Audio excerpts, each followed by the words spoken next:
Hey everyone, in this particular video we are going to create 25 JavaScript projects from scratch for interview. So let's quickly see what are the projects that we are going to build. So we will basically start with this accordion component, then we'll move to random color generator where we will be basically creating how to create random hex color and also RGB color. We will also learn how you can basically copy this particular color to clipboard. Then we'll be moving to very famous star rating component. Then we will be learning how you can do API call. So here we'll be learning all the three methods like XHR request, how you can use fetch API, async await, and how you can combine multiple methods and then you can do some kind of API call, and this is very important. Then we will be moving to very famous image slider. Now here we'll be getting the data from API and based on that we'll be implementing the functionality. Then we will be moving to load more button. So here we'll be getting the data and then on click of this load more products we'll be fetching the next set of data. Then we will be implementing the light dark toggle mode. Alright, so this is the one. Next we will be creating random code generator. When on page refresh we'll be showing random code and also there will be some kind of loading state. Then we will be creating custom tabs and then we are having model. On outside click also we are going to close this model. Alright, then we will be creating Tic Tac Toe. After that we'll be moving to filter cards by category, so where you will be able to basically filter based on different categories. Then we will be creating QR code generator, so you can give some text and based on that it will automatically generate the QR code. After that we will be creating this scroll to top and bottom feature. Now this is actually two projects, not single. So here we'll be having this scroll to top feature and same for scroll to bottom. Next we will be creating this button ripple effect. Alright, this is also very interesting project. After that we will be creating this multi-step progress bar. So on click of next it will basically show the progress and same will be for previous. Next we will be creating this scroll indicator. So here you can see that on scroll it will basically show you the progress. After that we will be creating this tip calculator where you'll be able to enter a bill amount and whatever discount, tips percentage, number of customer, and you will be able to generate bill. Next we will be having this sticky navbar. So on if I scroll, so this navbar will be now position will be sticky. So this is also very famous interview questions. After that we'll be creating this random image generator, so where you'll be able to create any random images and on click of this button we will be generating next set of images. Alright, next we will be moving to Github Profile Finder where you can enter your username and based on that it will basically fetch or give you the data. Alright, next we will be having this recipe app. So this is the UI that we are going to build and on click of this recipe details it will automatically go to the bottom and based on that it will give you the current recipe details. Next we are having the pagination. Now this is a very interesting and advanced level project. So here you can see that this is the functionality that we are going to implement, and if I go to the at the end, so this will be disabled. If I go to the first, this previous button will be disabled, and at the end we are going to implement this notes app where we will be able to add a new note, and this also we are going to store in our local storage. So on page refresh we'll be getting the data back. So this is all we are going to build in this particular project. I'm guaranteed that these projects are going to help you immensely in your interview process. All right, now before starting the video, just I want to mention one thing, that I've given a lot of effort, see, not only creating this video but also choosing all of these projects for interview, and I can see that most of you actually not subscribed to my channel yet. So I'll highly request actually to subscribe to my channel and also please like my videos, because that will definitely give me like more interest to create these videos in the future. And one thing to mention is that this is the part 1 of this particular video. So in the next couple of videos we will be creating 20 more projects that will be for part 2, part 3, and also I am planning to create part 4. Then I'll combine all of this and I'll create like 50 projects something, and that video will going to help you immensely. Alright, so this is what I want to mention. If you like the video, YouTube definitely will recommend and that will definitely help my channel to grow. Alright, so this is a request actually from my side to your side. Alright, so that's all I want to mention. Now without further wasting any more time, let's get started and good luck. Alright everyone, so let's start with our first project. So as you can see that this is a very famous interview question, and that is how you can create a very basic accordion. So this is what we are going to create. So here obviously this will be a single selection because the main motive of this particular video is to keep all the projects very simple, because there will be another part, or basically part 2 of this 25 JavaScript projects that I will be releasing maybe in couple of weeks. Alright, so in this particular video, whatever 25 projects that I'll be creating, those all the projects will be very simple. So here you can see that we will be using font awesome icons, and if I just toggle, so it will only open once at a time. If I click again, so it will close. If I open this one and click on the second one, so the first one will be basically toggling, and then this second one will be opening. So alright, so this is the first project that we will be starting for this particular video. So let's get started and good luck. Alright everyone, so let's start working with our accordion component. So the first thing is that you can see that I already created one folder, and for all the projects that we'll be creating in this particular video, we will be having similar structure. So we'll be having one index.html, main.js, and then style.css. Now for this particular accordion, the question will be something like this. If you already watched my previous video, which is basically based on React, so interviewer will give you some kind of dummy data, and based on the dummy data you have to render, and then you have to implement the functionality.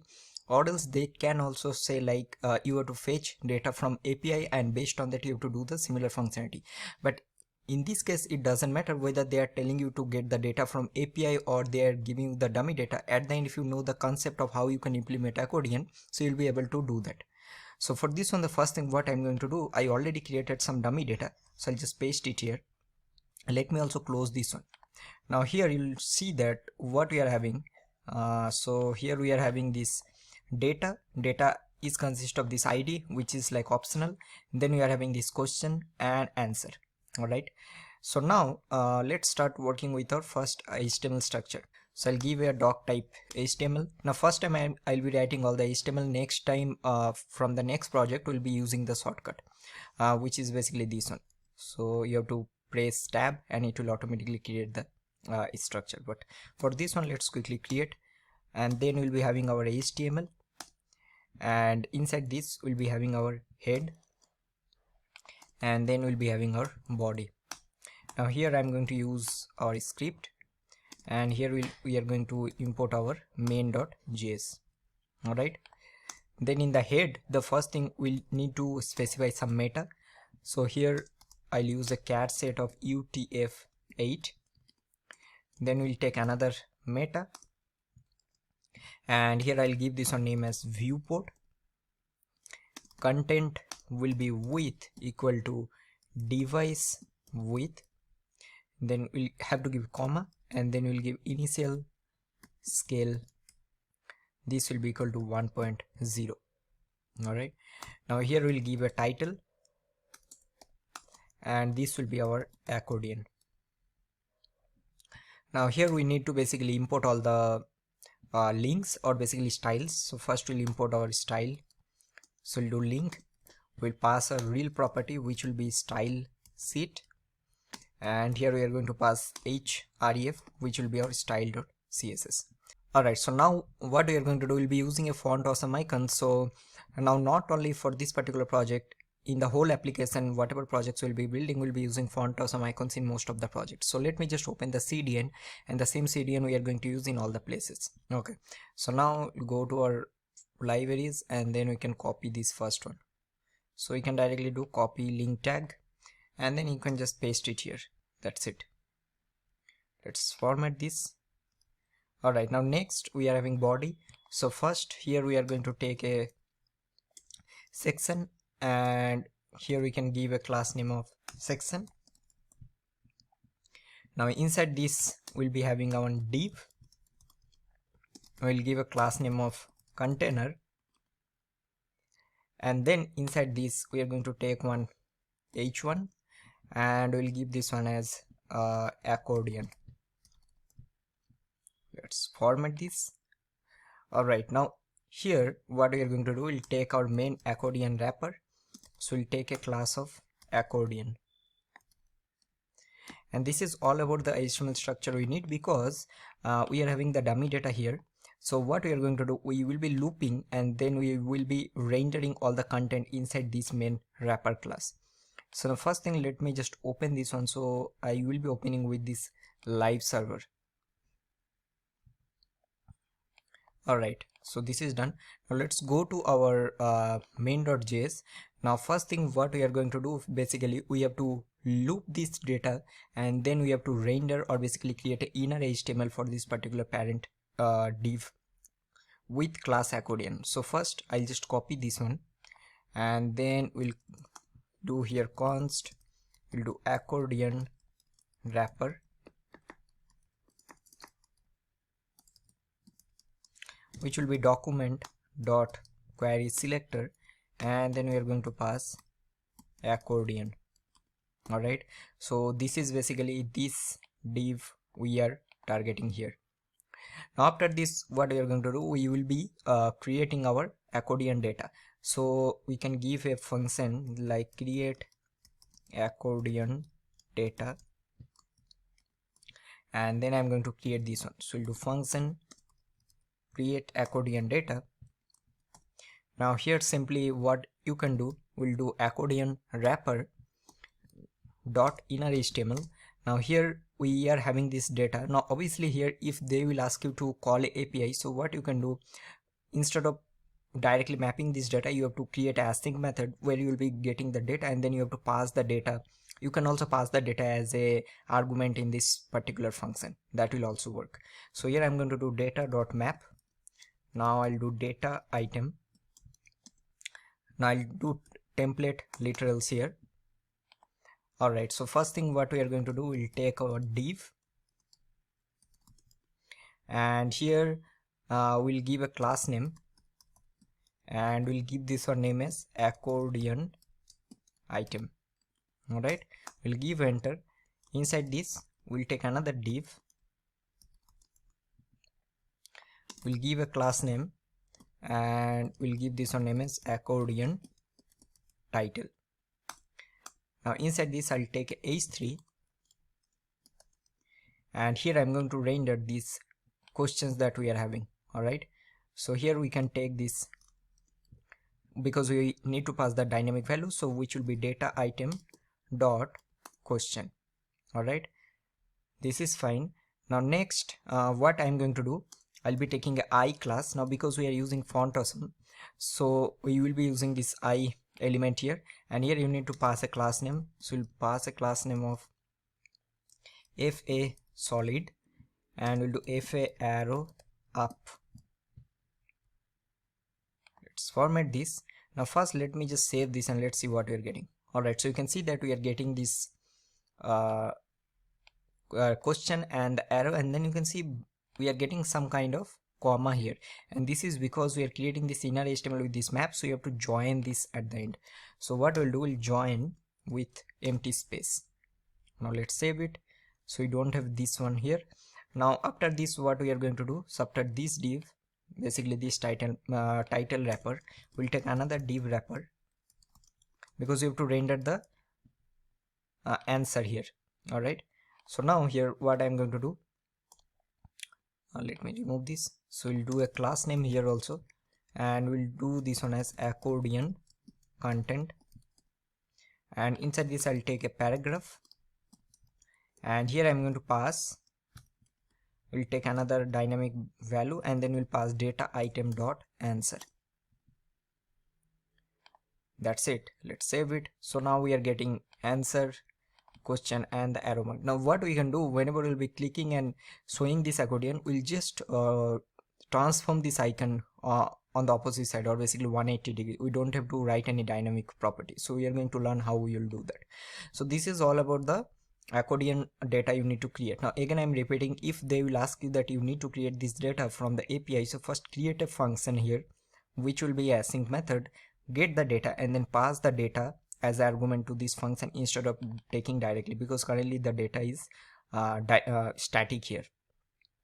So this is done. So now what I am going to do, so now I'll show you one thing. Let me just inspect. We'll go below, and then if I just go here, so you can see that we are getting accordion, and then inside this we are having this sorry, accordion title. So each and every accordion title, so on click of this you have to basically toggle this accordion. So what you can do, you can now target this accordion title. All right, so let's see how we are going to do that. So I'll go here, let me open console, and after this we'll do const get accordion title. Now here this will be document dot query selector all, and then here you can see that we are having this accordion title class name that we have given. So this one we can target, so we'll do dot accordion title. Now let me just log this get accordion titles, we'll do titles, let's save it. So you can see that what we are getting 4 node list, which is basically each and every accordion title that we are having, this 1 2 3 and 4. All right, so now what we can do, we can simply take this get accordion titles and you can do a for each here. This will be, we'll give this one as current item. Now here we'll do current item dot, we'll add event listener, which will be click because we have to achieve that one on click, and here we'll take our event. All right, so now what we are going to do, so whenever we will be clicking some this particular title, we have to add some active class name, because first time this will not be able to see the answer, all of this will be display of, for example, none. So whenever we'll click this one, we have to make this section display block.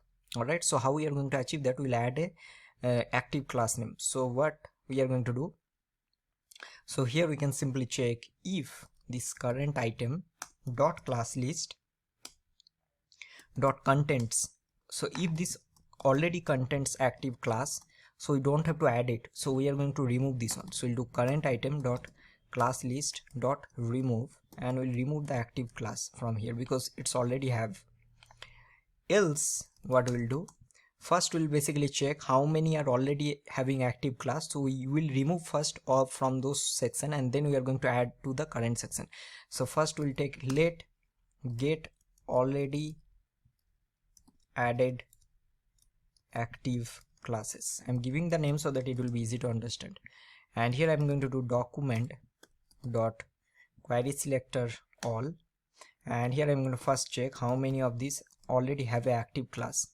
So if already have active class, so I'm going to remove, so I'll do get already added active classes dot for each, and here we'll do current, we'll do this one as current active item, and here I'm going to do current active item dot class list dot remove, and I'll remove a from here, and then once I'll remove from whichever already added, then I'm going to add the current item dot class list dot add,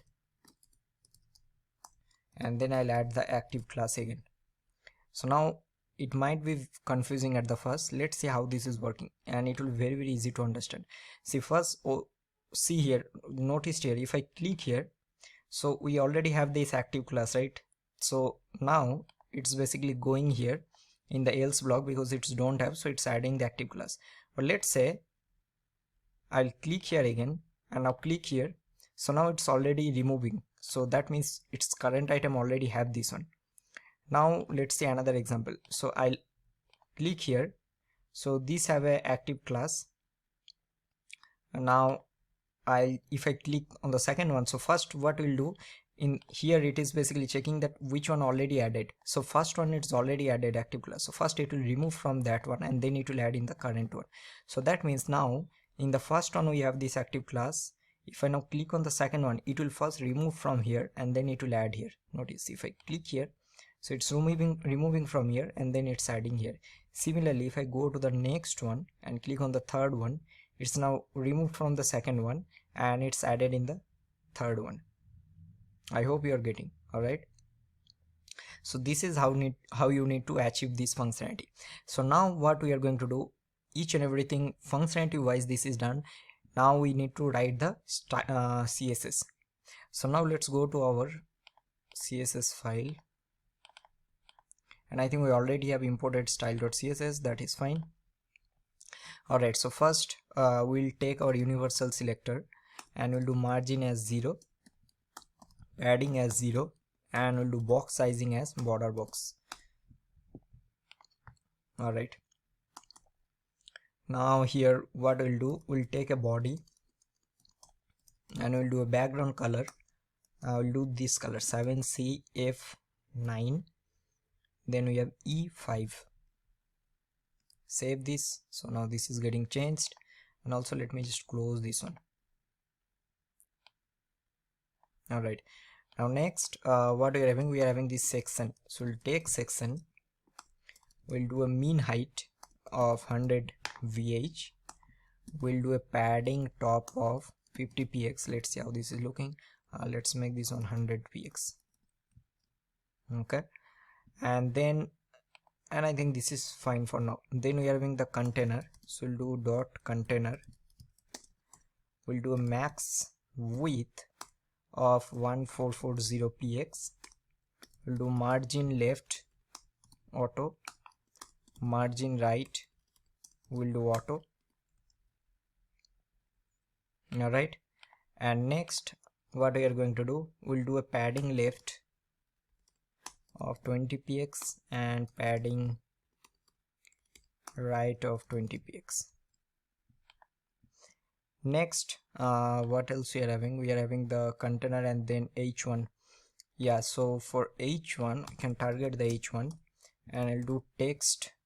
First we'll do font size of 40 px, we'll give a margin bottom of 50 px,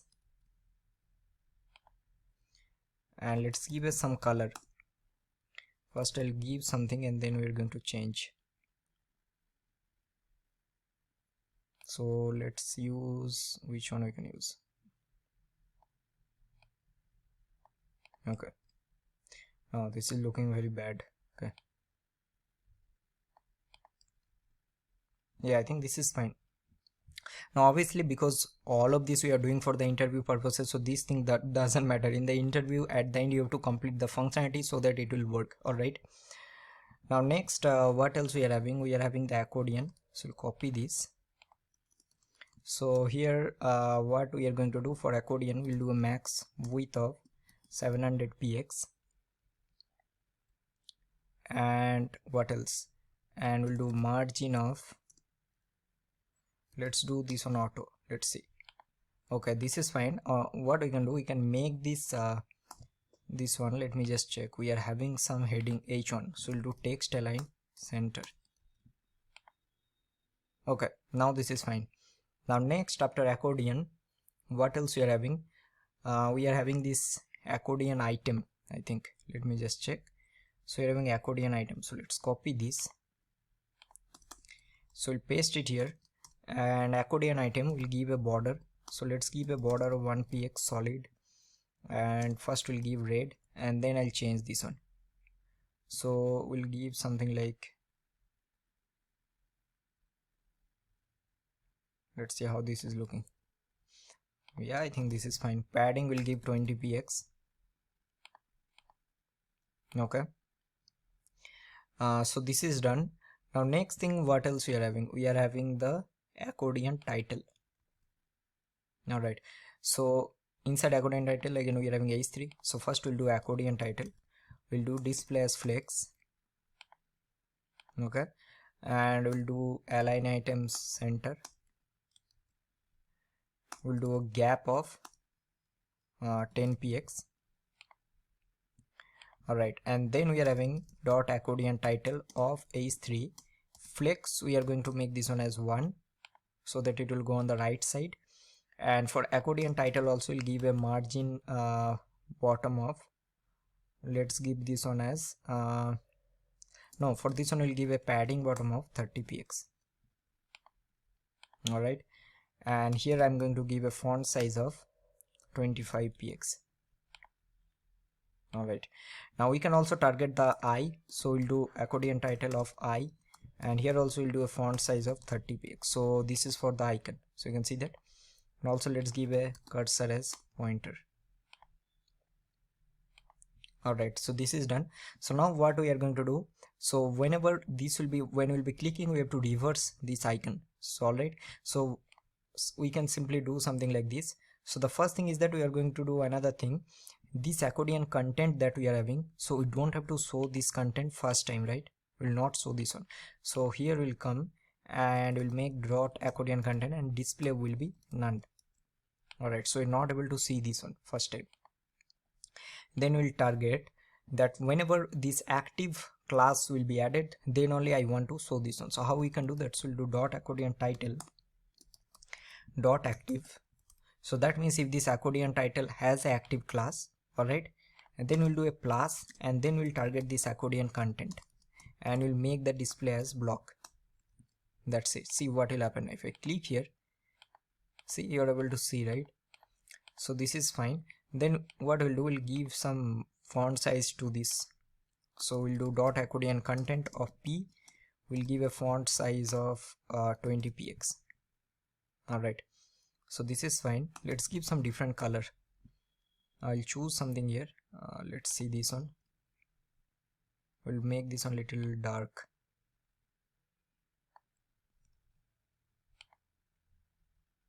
Alright, and another thing what we need to do is to now reverse this this icon here. So that we can do very easily. So we can do dot accordion title dot active of I. So when this will be active, we'll do a transform and we are basically just going to do a rotate of 180 degree. Alright, so you can see that. Alright, I think we have done the opposite. So here what we can do, instead of arrow up, we can do arrow down. Now let's see. Okay, so now this will be down and now this will be up. Yeah, I think this is fine. Alright, and another thing let's do, so we'll go here and we'll do dot accordion title dot active. So I think we are already having this one. Let me just check. Okay, let me just copy from here and here I'll paste it and let's give a border bottom. So we'll give a border bottom of 2px solid red. So let's see. Okay, I think this is fine because we are having this padding, that's why. So let's give some padding here also. So you can go to accordion content. So we'll give a padding top of let's give 20px. Alright, awesome. So I think this is all about the accordion functionality that we need. So if I click here, this is opening. If I click here again, now that will be closing and this is opening and this is working fine. If I click here and click here again, so active class we are removing. Alright, so this is all about the accordion component that you need to create. So I'll just recap everything once. So what you have done, just taken simple HTML structure where we are having a container. Now the reason why I haven't done a static content here, so the reason is because most of the times they will give you this data and you have to map it. So that is the reason I have taken this dummy data. First we have mapped this data and create the data, and based on that what we have done, we basically checking that if it's already have an active class, remove it. If it's don't have, then check how many are already added active class. First remove from there, then only add to the current one. And then the main catch is in the style, because first time this accordion content will be display none, and when this active class is added, then only I'm making this one as display block. Alright, so that's all for our accordion project. Now let's move on to the next one. Alright everyone, so this will be our second project. So as you can see that here we'll be creating a random color. So we'll be having two sections. So the first one will be, we'll be learning how we can create a hex color, and the second one will be having all the input ranges from red to blue, and we'll be learning how we can create a RGB color. And there will be one additional feature that you can see that this button that we are having, so on click of this we will be able to copy the current color to the clipboard, so that user will be able to use the color wherever they want to do. Alright everyone, so let's start with our second project, and this will be a random color generator. So what we are going to do, I think we have already discussed, we'll be creating both hex color and also we'll learn how we can create RGB color. So you can see that I already created one simple HTML structure, because I already mentioned in the previous project that we are not going to create this simple structure each and every time, because this will obviously take some time. So that is the reason we are going to using this shortcut. So to create this one, what you need to do, you have to give this and then you have to press tab. Alright, so it will automatically create a HTML structure. That's it. Now inside this, first let's create our HTML, and as already you mentioned in my React.js video is that I should explain the concepts like little slow and also in little depth. So what I'm going to do, each and everything I will be discussing one by one, and also I'll be discussing very slowly. Alright, so it will be very easy for you if you're a complete beginner. So first we are going to take a div, and inside this I'll give a class name, and here let's give this one name as random color generator container. Now inside this I'm going to take two different divs. So one will be for hex color container and second one will be for RGB color container. So here I'll be give hex color container. Let's copy this, and this will be RGB color container. Alright, now inside this let's take a button, and this will be create hex color, and the same thing we are going to do here, but for this one as you already seen, we are going to use this range input. So here what we can do, let's take something like this. So we need to basically create three inputs. One will be for red, one will be for green, and the third one will be for blue. So the first one we will take, let's do something like this. So we'll take another div here, and or let's keep this one simple. Let's take a label, and I'll give this one name as red, and then after this I'll take input. Now here this will be a type of range. Here we are going to use a mean of 0, max of 255, because the color range should be between 0 to 255.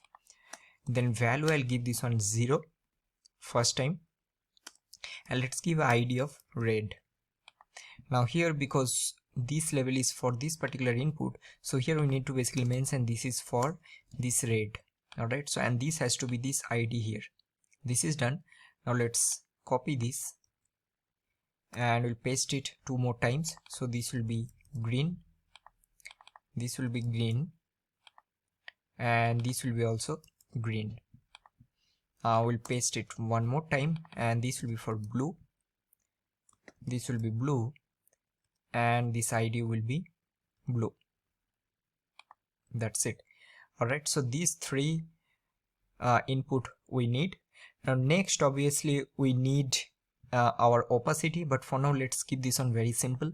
So these three will be fine, and after that after this only what we are going to do, we'll do something like this. So you can see that we are already having this hex color button. So on click of that we'll be creating the hex color, and on changing this input we will be automatically creating the RGB color, because on change we are going to do this one, so this part. So in that case we don't need to create any button here. Alright, so for now I think this will be more than enough. Now what we are going to do, we will be basically first creating very simple structure, simple CSS, and then we will be moving to our script. So let's go to our style.css, and the first thing I'm going to import this one here. So we'll do link, and here I'll do a real property of style set, and we'll do a href. So you have to import style.css. This is done. Now next we'll go to our style.css. Now the first thing what we are going to do, we will basically take our universal selector, and here, so let me just take star. So we'll do a padding of 0, we'll do margin of 0, and we'll do box sizing of border box. Alright, so this is done. Then after that what we are going to do, we'll target this. We can also target this body, so let's target this body. So we'll do a body, and we'll do a padding of simply 20px. Alright, and then also let's do a font size of 20px, so that it will apply everywhere whenever we'll be having any text or anything. Then we are going to copy this random color generator container, and then we'll use this one here. We'll make this one display flex. Alright, and we'll give a gap of 10px. This is done. Now for both hex color container and then we are having this RGB color container. Both, we'll copy this, and let's do a mean height of 100 VH, and for both we can do a flex of 1. Alright, so you can see that this is coming, and this scroll is coming, I think, because we are having this padding here, so that is fine, not an issue. And then what we are going to do for this one, we'll copy this, and then first we'll style this button so that it will look little nice. So we'll target this button, so we'll go here. Now if you notice, I'm doing all of this very slow so that it will be easy for you to understand. So first we'll do a padding of 20px. All right, so top, I think let's make the top as 12px, and yeah, I think this is fine. Let's make a cursor of pointer. Then we'll do font size of 18px. We'll do font weight as bold. We'll do a background color of, first we'll choose something and then we are going to change. So let's do something like this. Yeah, I think this is fine. Okay, this is looking nice, and for now I think this will be more than enough. All right, next we are having this range, so let's start working on this one. So first we'll go here, and then we can do another thing. So let's take one div. So we'll take 3 div, and we'll basically group all of this into one div. So first we'll take this one and we'll cut it and we'll paste it here. Then we'll cut the green one and we'll paste inside this div, and same we'll do for the last one. That's it. Then what we'll do, we'll copy this RGB color container, and then we are going to make display flex. We'll do flex direction as column, and we'll do gap of 20px. So it will be like this. Alright, so this is fine. Now if you notice one thing, that we are not trying to make this website very fancy, because again I am repeating this thing again and again, that this is for interview purposes, and interviewer will always see that whether you know the very simple concepts or not. At the end, you don't have to write so many CSS. Alright, and if you start writing so many CSS and you have like 30 minutes to complete the functionality, you will not be able to do that, I can guarantee you that. So try to keep the CSS very minimal. It will definitely going to help you. All right, so this is, I think, fine. And now next what we are going to do, basically for now we'll give some different background color, some static, but when we'll be changing using JavaScript, so whenever I'll click this one, so only this part will basically change. So I'll just show you quickly.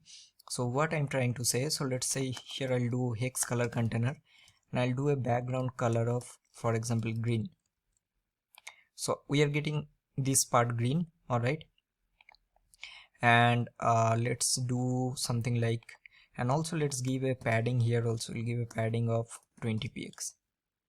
All right, let's do a display of flex. We'll do justify content center, align items center. All right, so this is fine. Now next what we'll do, we can do the same for this one also. So we'll target RGB color container. We'll do background color of red. All right, now next what we'll do, let's change this onto something else. So yeah, I think we can keep this one. All right, also we are going to do the same for this one. Let's copy this. All right, so I think this is all about the very basic CSS we need. Now what we are going to do, whenever we will be changing this color here, this background should automatically change. All right, and the same for this one, whenever I'll click here, so this background should automatically change. And also let's render the value here also. All right, so what we can do for this one, so we'll take another paragraph. So for example before this, and we'll take a p, and let's take a class name, and this will be our hex color value. And for now I'll give this one as white. So we'll copy this, So let's go to our hex color container. Here what we'll do, we'll do flex direction of column, and we'll do a gap of 30 px. Then we'll paste this one. So we'll do a font size of 30 px and font weight of bold, and we'll do a color of white.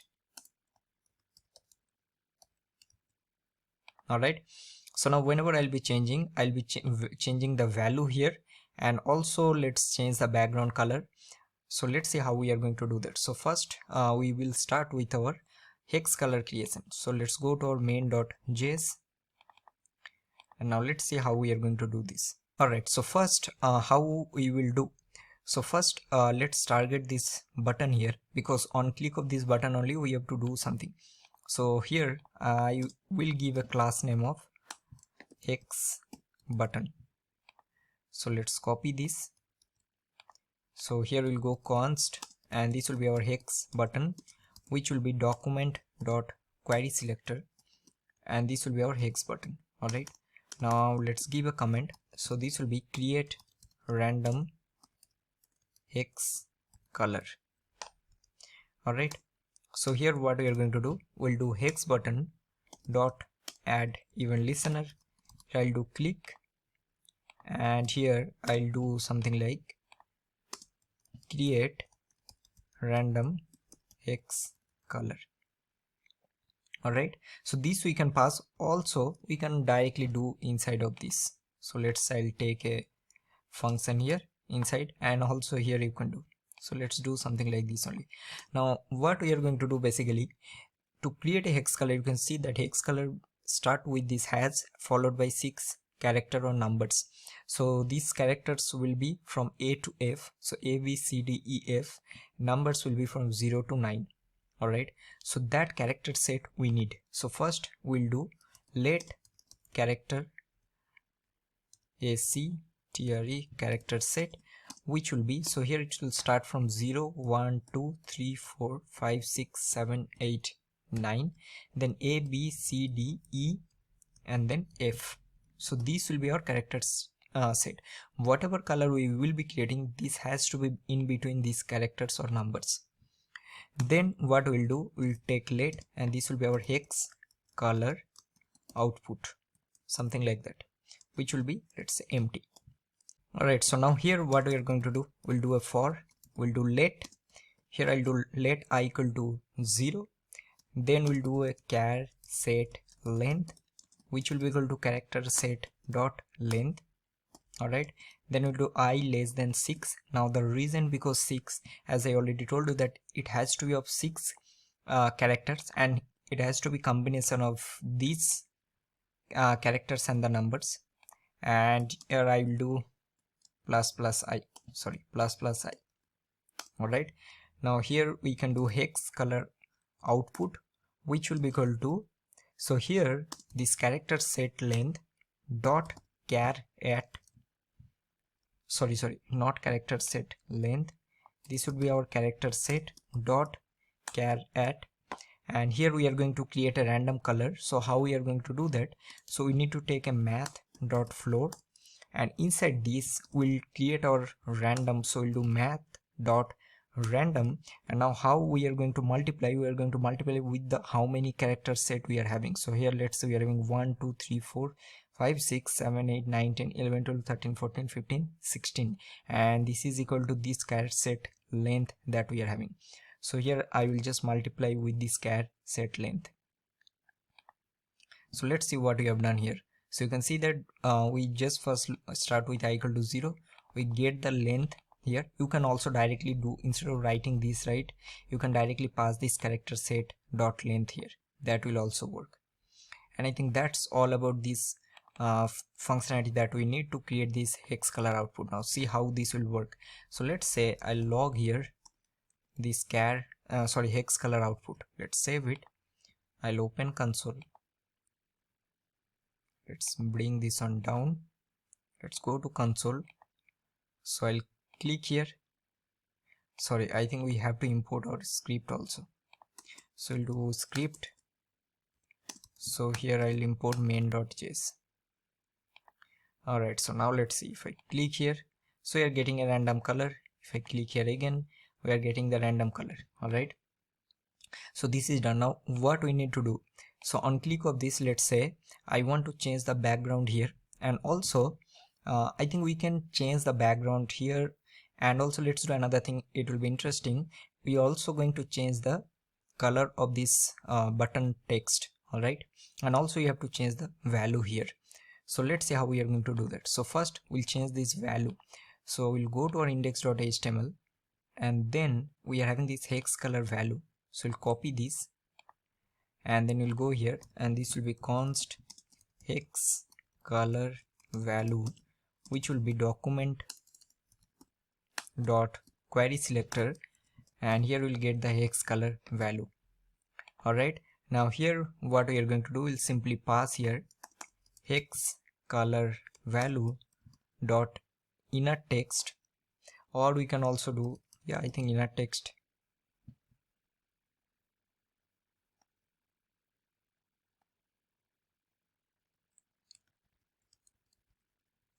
So now here what we'll do hex color value dot text content, and this will be our hex color output that we are having, but here we need to append this has that we are having. So we can take a template literal, so we'll do has, and then we pass a dynamic value which will be hex color output.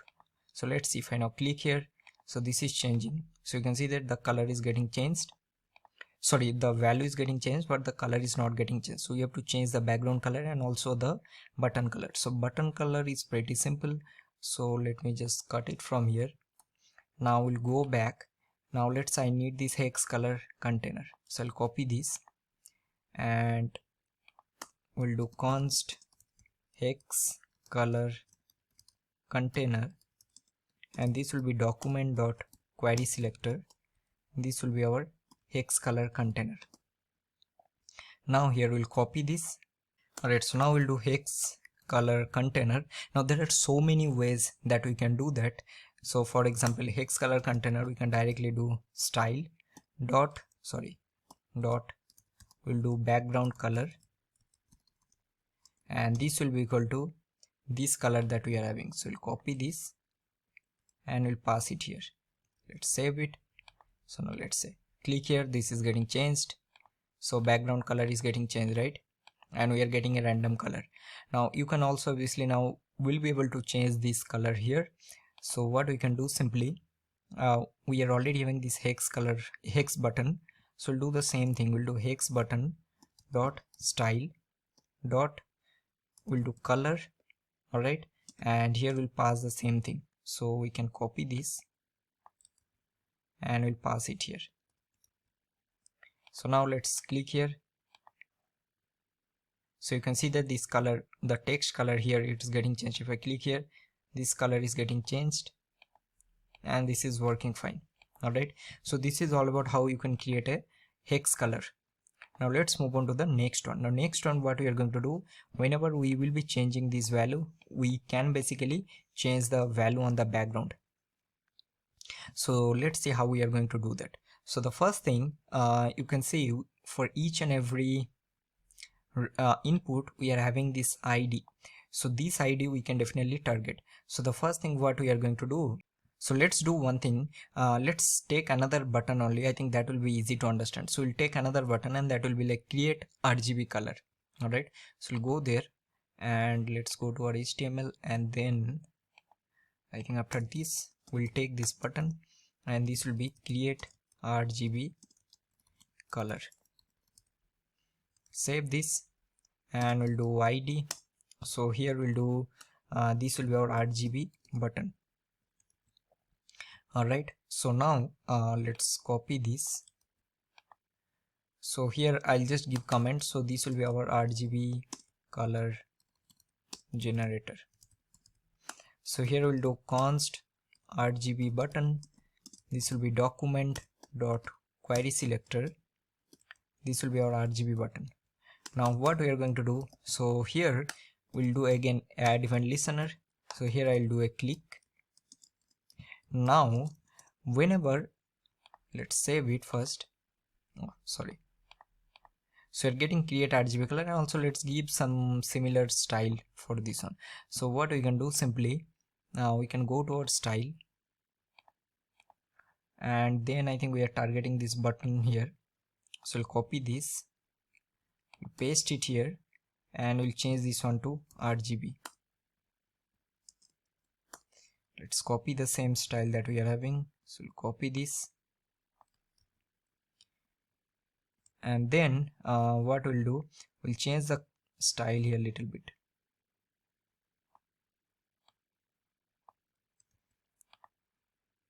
Okay, and let's change the color to white. Alright, so now let's go to our main.js. So what exactly we need to do, whenever we will be changing this value, all the three value, on click of this you have to get the three range value, and based on that you have to create the color. Alright, so let's see how we are going to do that. So here we already have this add event listener.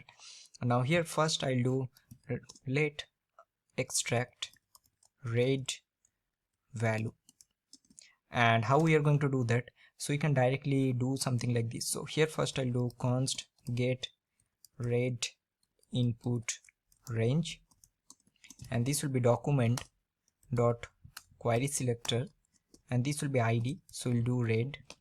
Similarly you'll copy this, paste it 2 more times, so this will be our green, and this will be green, and at the end we are having the blue, so this will be blue, and this will be blue. So now this extract red value will be this get red input dot value.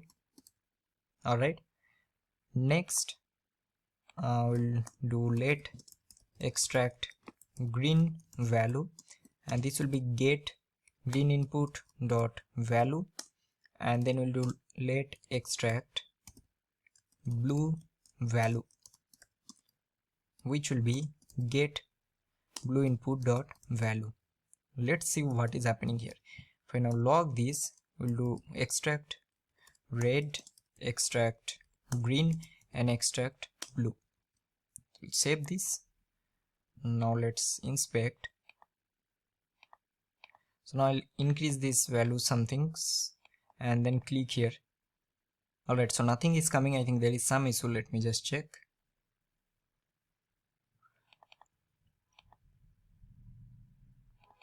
Oh, sorry, we have to make this one. So let's do this on class only. Alright, so now let's see what is happening. So I'll just give some value here. Click here, so you're getting value. If we change this blue value, click here, we are getting the updated value here, and this is done. So now what we can do, simply let's do something like this. So here, alright, so we are having this RGB color container, so we'll copy this, and then let's take this one. So this will be const RGB color container, and this will be document dot query selector of RGB color container, and let's say I want to change the background color on this side also. So here we'll go, and then let me remove this console from here. So this will be RGB color container dot style dot background color. So how we are going to do that? So RGB will start with this RGB, then you have to give this bracket, and inside this you have to give the all the three values, so red, green, and blue. So here I'll pass the red, then it will be comma, it will be blue, green, and then at the end it will be blue.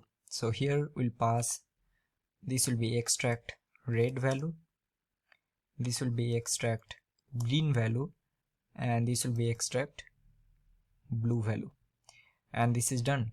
Now let's format this, save it. So let's see what is happening. See, if I increase this red at the end, right, so it will be little bit more red color will come, green is little, and blue is less. Let's click here, it's red, I'll do red little, green more, it will be more greenish. See, if I do green medium, or let's say green less, blue more, it will be bluish. Alright, same we can also change the color for this button also, and that will be pretty simple. So what we can do, we can simply do RGB button dot style dot color, and this will be the same thing that we are doing here. So we'll copy this and paste it here. Let's save this. So I'll do red, medium, green like this, and blue like this. Change this, so this color is getting changed. If I do blue more, so it will be more blue, and now it will be more red. Alright, so you can see that this is now getting changed. Alright, so now this is done. Now let's do another functionality, and that is, let's say what I want to do, there is a button, and on click of this I want to copy this this particular color to the clipboard. Alright, so that I can paste it and use it in some other place. So what we can do, we can go here, and let's say I'll create another button, and this will be copy to clipboard.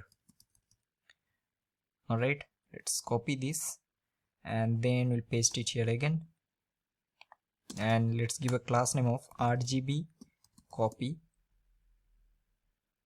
and let's do RGB copy color,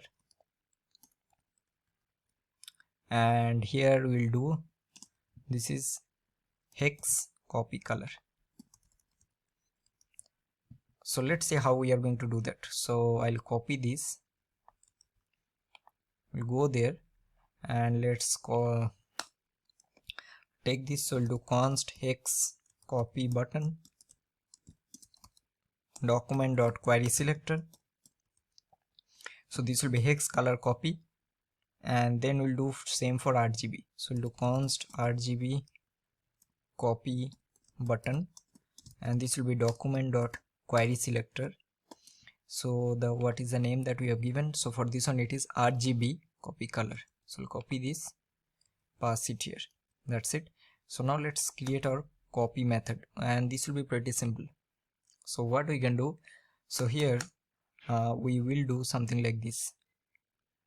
Let's create a function first. So we'll do copy to clipboard. Alright, and here what we can do, so for this one, this hex, we are having this value, right? So this value we can directly copy.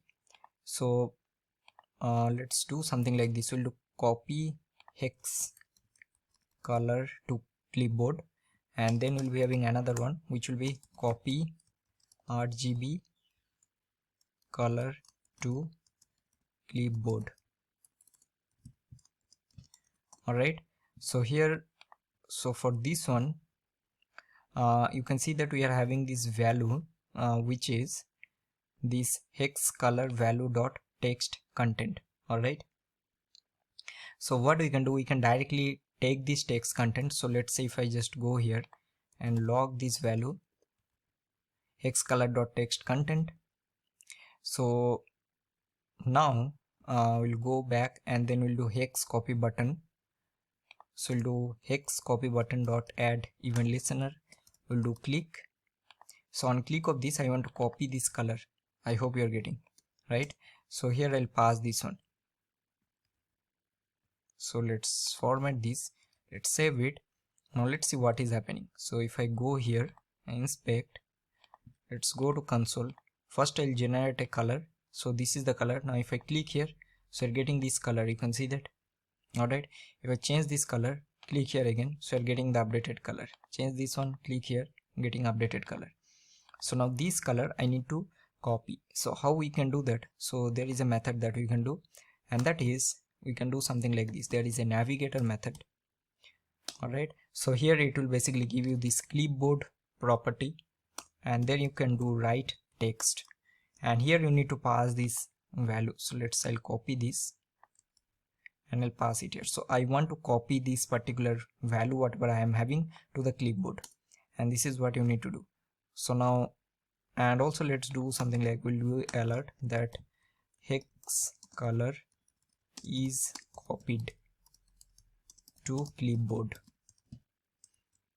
Let's save it, and I can see that I'll change the color, I'll copy this. So now it's copied.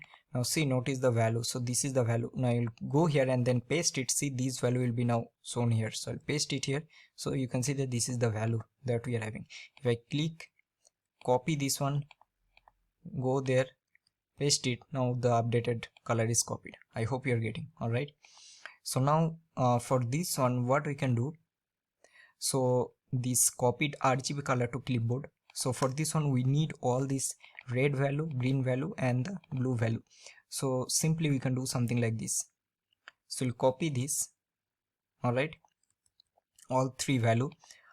Or we can do something like, another interesting thing is that when we'll create this value, just like we are showing the value here, we can show the value here also, correct? So let's do something like this. So before this one I will take another paragraph, and this will be, let's say, our RGB value, some random value we'll give for now, 255 255 255, and this is hex color value, and this will be our RGB color value. So RGB color value, and we'll give the same style. So we'll go there and we'll do hex color value, and we'll do the same for RGB color value. So you're getting the value here now. So you can see that we are having this hex color value that we are doing using text content. Similarly we can do RGB color value. So we'll do const RGB color value, which will be document dot query selector, and then we'll pass this RGB color value, right? We'll copy this and we'll pass it here. Now so when we are changing on click of this button, we can also change the text content here. So we'll do RGB color value, we'll do RGB color value dot text content, and this will be equal to this one. I hope you are getting. Copy this and paste it here. Save this. Now see what will happen. I'll change this value, click here, this value is also getting changed. Change this value is also getting changed. All right, so now this value we can directly use while copying this one. So here now I'll simply do navigator dot clipboard dot write text, and here I'll pass the RGB color value dot text content. And now I'll do something like, we'll copy this and we'll do RGB color is copied to clipboard. So now let's see what is happening. Another last thing we need to do, on click of this copy button we need to pass this event listener. So we'll do RGB copy button dot add event listener. So here I'll pass click, and this will be copy RGB color to clipboard. I hope you're getting. So format this, let's save it, see what is happening. I'll change the value, create. So this is the value that we are having. Notice I'll click here, RGB color is now copied, go here, paste it. So you can see that this color is now copied. If I change this one, copy and then paste it here, so now this updated color is getting copied. So you can see that now how we have learned so many features, how you can create a hex color, how you can copy the same color to the clipboard, same how you can create RGB color and do the same functionality. So that's all for this particular project. Now let's move on to the next one. Hey everyone, so welcome to the third project. So I think I don't have to explain this one. This is a pretty famous interview question, and this is to create a star rating component using simple HTML, CSS and vanilla JS. So the functionality will be whenever I'll be hovering and clicking on this star, the rating value will be updated as well as the stars here. And if I now go and hover and remove, so still 3 will be selected, and if I just go and hover and click again and then remove, so 2 will be, now 2 stars are selected. So let's start working on this particular project, and for this one also we are going to use font awesome icons. Alright everyone, so let's start working with our third one, which is star rating. So I already created the HTML structure. So the first thing what we are going to do, for this one we will be using font awesome icons. So that one I think we have already used in this accordion component, so we'll copy from here only. So you can see that this is the one. So I'll just copy this and let's paste it here. And also we need to link our style. So we'll do style sheet, and here we are going to pass our style.css. In our body, let's import first our script. This will be main.js. Alright, now first thing what we will do, we'll give a h1 and we'll give this one name as star rating component. Alright, Now next we'll take a container. Alright, and then we are going to take another div, and let's take a class name. So here we'll take this one as star rating container, and here what we are going to do, for now we'll take I, and this is basically for our font awesome icon, and we'll give a class name of fa star o. We'll save this, nothing will come, don't worry, because we have to write CSS, we have to write the Unicode for this particular icon. So we'll copy this and we'll paste it 5 times because we need, let's say, 5 stars. So this is all about the very simple HTML structure that we need. Now let's go to our style.css. First we'll do the same thing how we have done. So we'll take universal selector, we'll do margin as 0, we'll do padding as 0. Oh, sorry. And we'll do box sizing as border box. Then we'll take our body, and here we are going to give a padding of 15 px. Alright, now let's say we'll learn another thing. Let's say this container that we are having, we need to make this one in the center. Now obviously we can easily do this one using flex, but let's say there is a new requirement that your interviewer will ask you that, okay, you can't use a flex box, but without using flex box or grid, how you are going to center this particular container in the center. And you'll notice what I'm basically doing for each and every project. We are trying to implement different concepts so that these things you will be able to apply in your projects and in your interview. And this is very important, because sometimes your interview will see that, okay, if using flex it is very simple, let's see if he knows how we can basically do this one in a different way. So how we can do that? So we can use we can do this one using position absolute. All right, so here we are having this container, so I'll copy this and let's go here. I'll give container. So first we'll give a position of absolute, then we'll give a width of 100%, then we'll give a top of 50%, then we'll give a left of 50%, and next we are going to do a transform, and here we need to do translate, and we'll do minus 50%, and then this will be minus 50%. Now this is not happening. I think this we need to put it inside this one. So let's do one thing, let's put it inside this. Alright, so you can see that it's coming here. Now what we can do, we can simply go here and let's do this something like this. We'll do body text align center. Alright, so this is done. Now next what we are going to do, we'll copy this one, star rating container, and then for this one because we are having all the stars, so we'll do display as flex, we'll do justify content center, align items center, and flex direction will be row. I think this will be by default, we don't have to write.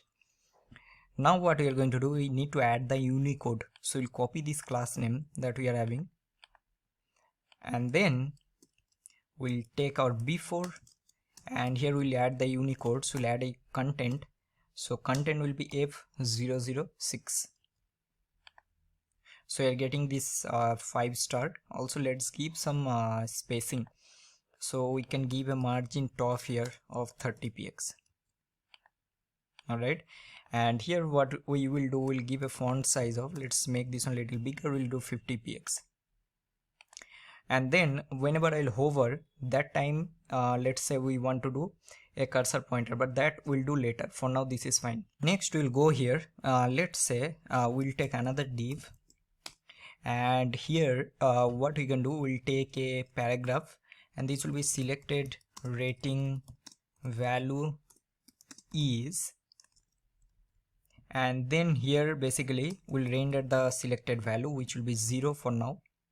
So this will be our selected rating value. For this one also let's give a margin bottom of 30 px. Alright, Then we'll go here and we'll do selected rating container, and we'll make this one display flex. We'll copy this,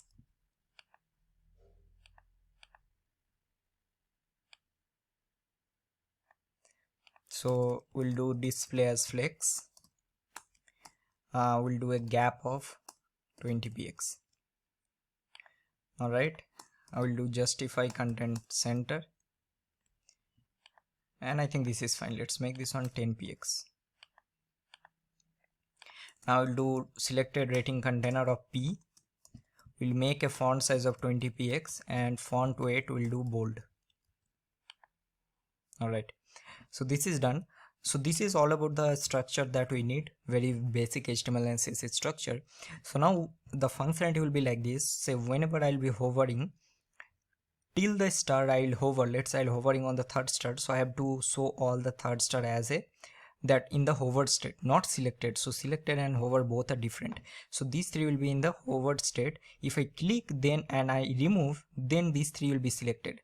Now again, if I, so let's say these three are already selected, and again if I am hovering, let's say on the second star, so the selected will be still 3 because we haven't clicked. The point I will click again, that time from 3 it will be 2 selected. Then I remove again, I'll go and hover on the fifth one, so again 2 are already selected, and I'm hovering, and if I'm removing, 2 will be still selected. Alright, but if I go here and clicked on the fifth one again, that time these 2 selected will converted to fifth one. Alright, so it depends on 3 things. One will be on hover, on mouse leave, and then on click. So these 3 things we have to handle. So let's see how we are going to do this one.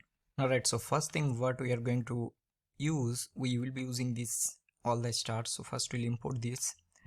So do const stars, which will be document dot query selector all, because we are having multiple stars, and we are going to paste this one. And then we are having this selected, not sorry, so we are having the selected rating value, because this value also we need to update. So we'll do const selected rating value text, which will be document dot query selector of this value. Now the first thing what we are going to do, so each and every, for each of these star we need to manage 3 state. As I already mentioned, we have to manage the hover, we have to manage on mouse over, on mouse leave, and on click. So for this one I'll take another variable here, and this will be let current selected, we'll do current total selected stars, which will be -1 for the first time. Now we'll do stars dot for each, so this will be our star item comma index. And here what I'm going to do, first we'll add some data set in this star item. So we'll do star item dot data set dot rating, and here what I'm going to do, so I'm adding this rating data set. So I will having this index which will start from 0. So I'll make this one for each and every star will add +1. So for first one it will be 1, for second one it will be 2, 3, 4 and 5. So I'll do index +1. Alright, now what we'll do, we'll add, as I already mentioned that we are going to add event listener. So the first one will be our mouse, sorry, this will be mouse over, and this will be our handle mouse over. Right, next we are having star item dot add event listener, we'll add click, and here I'm going to do, we'll do handle on click, and at the end we'll take another one which will be add event listener, and here I'm going to do, this will be mouse leave, so we'll do mouse leave, and this will be handle mouse leave. So that means these all the methods we need to manage. So the first thing what I'm going to do, start with the handle mouse over. So first we'll do function, and we'll do handle mouse over. Now this will give us event property obviously. Now first let's see what is coming in our in this log, which is event dot target dot dataset. Now let's save it, go there, and let's open our console. So if I hover, you can see that we are getting this rating is 1, correct? So this is on hover, it is coming. Now this obviously we can check that where we are hovering, and we'll basically get the updated rating value. And from where this is coming, this is basically coming from this line where we have added this data set. So this is first step.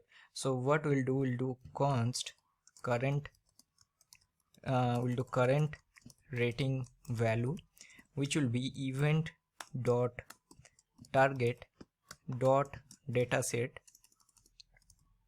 dot rating. All right, now we can simply check if there is no current rating value, so we can simply return. Else what we'll do, we'll basically update our current selected value.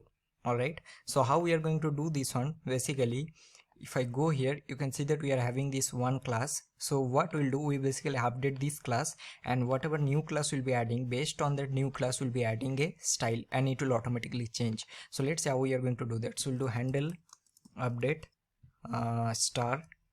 handle update rating state, something like that. All right, and here I'm going to pass this current rating value.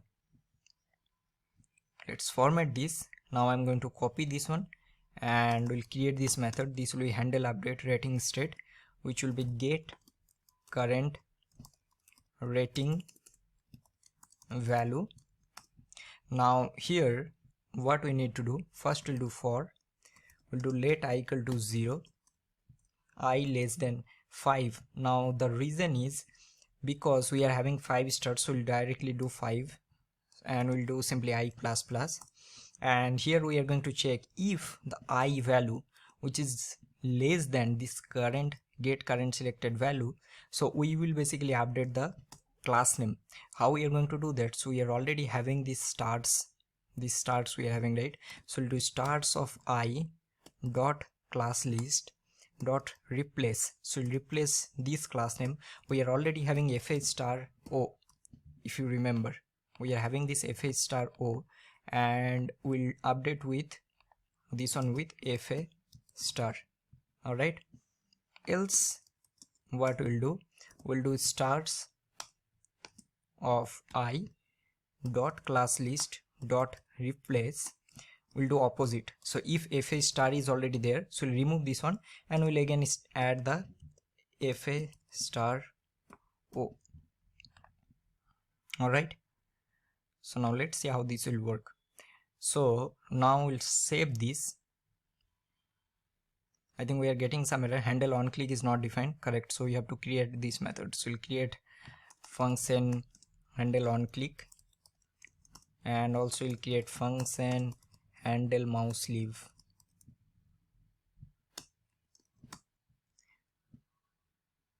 All right, so let's see, I'll go to our elements.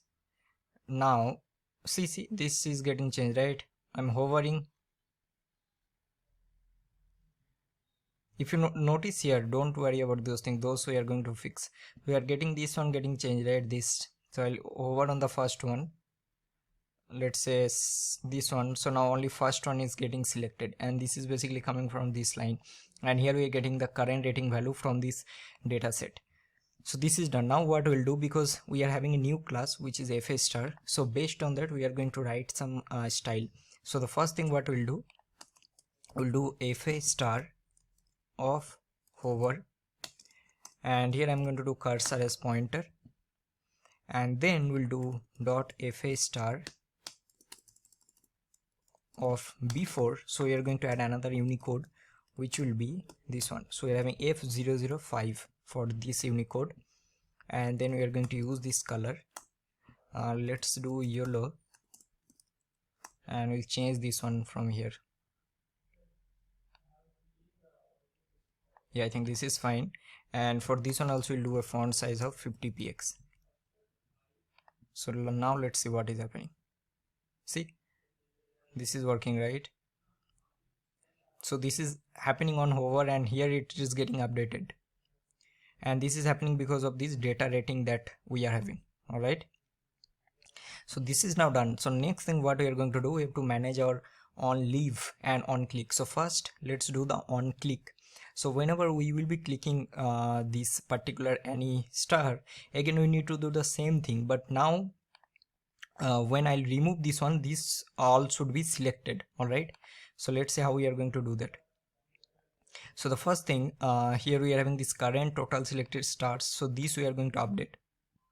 So we'll go here, and for this one again we'll do the same thing. So we'll go here and copy this current rating value, we'll paste it here, and now here what we are going to do, so we are having current total selected stars, which will be this current rating value, because this is the current data set, which will be equal to this current rating value. All right, and then we are going to again call this method, which is handle update rating state, and here we are going to basically pass the current total selected stars. That's it. If I now save it, now go here, see I'm hovering. If I click here, now remove, now these three are having this FA star. If I go here and hover over, click here, now remove, so 2 are selected. Go here, click and remove, 5 are selected. And this value also you need to update, this 0 value, and this is pretty simple. What we can do, we are having this selected rating value text, so we'll do selected rating value text, and dot, we can do like anything, text content, which will be this current total selected star.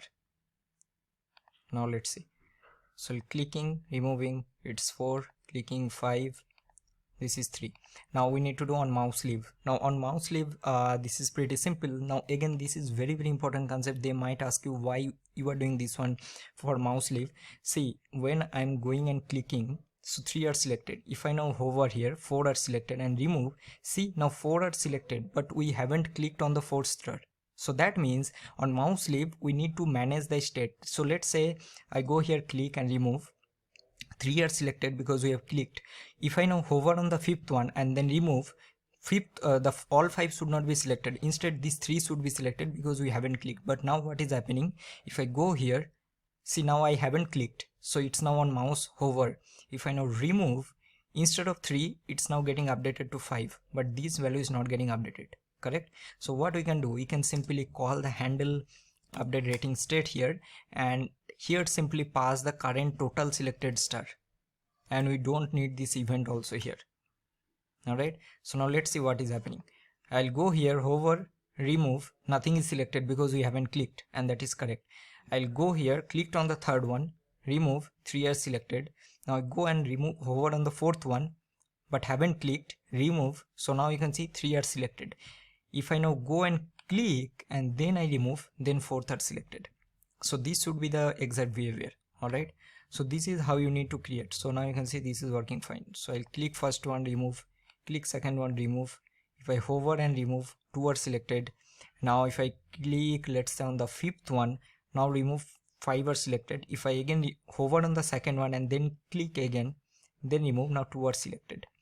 So that's all for this particular question, and this is a very important question. You will definitely get this question in your interview, I can guarantee you that. So that's all for this particular project. Now let's move on to the next one. Hey everyone, so in this project what we are going to do, and this will be a very important one, so we'll be learning all the ways how you can fetch data from API. So we'll be learning the simple XHR request method, we'll be learning how you can do using fetch, using promise, how you can do that using async await, and also at the end we'll be learning another advanced feature, that how you can combine all of this and then you can fetch the same data again. And for this one we are going to use this dummy API endpoint, and I'm repeating once again, please try to practice this particular project, because in interview you will get definitely 1 or 2 API related questions. And in the next projects also, in most of the projects we'll basically try to integrate some kind of API so that you will be habituated. So this is a very important one, so let's start working on this particular project. Alright everyone, so let's start working on the API call example. Now this is a very important project, believe me or not, because in most of the interviews, interviewer will ask you this thing, that whether you know how you can call a very simple API. Now for this one we are going to learn a lot of methods, as I already mentioned in the introductory video. So let's learn this particular project, and please try to practice this one as much as you can, because one thing I want to mention, that is next of this particular project, whatever projects that we are going to create, most of the projects we will be using API integration only, so that you will be habituated. All right, so that is the reason this is a very important project, and that is the reason why we are doing these projects very early. So what we are going to do, we will be using this JSON placeholder dummy API, and this is a very famous API endpoint.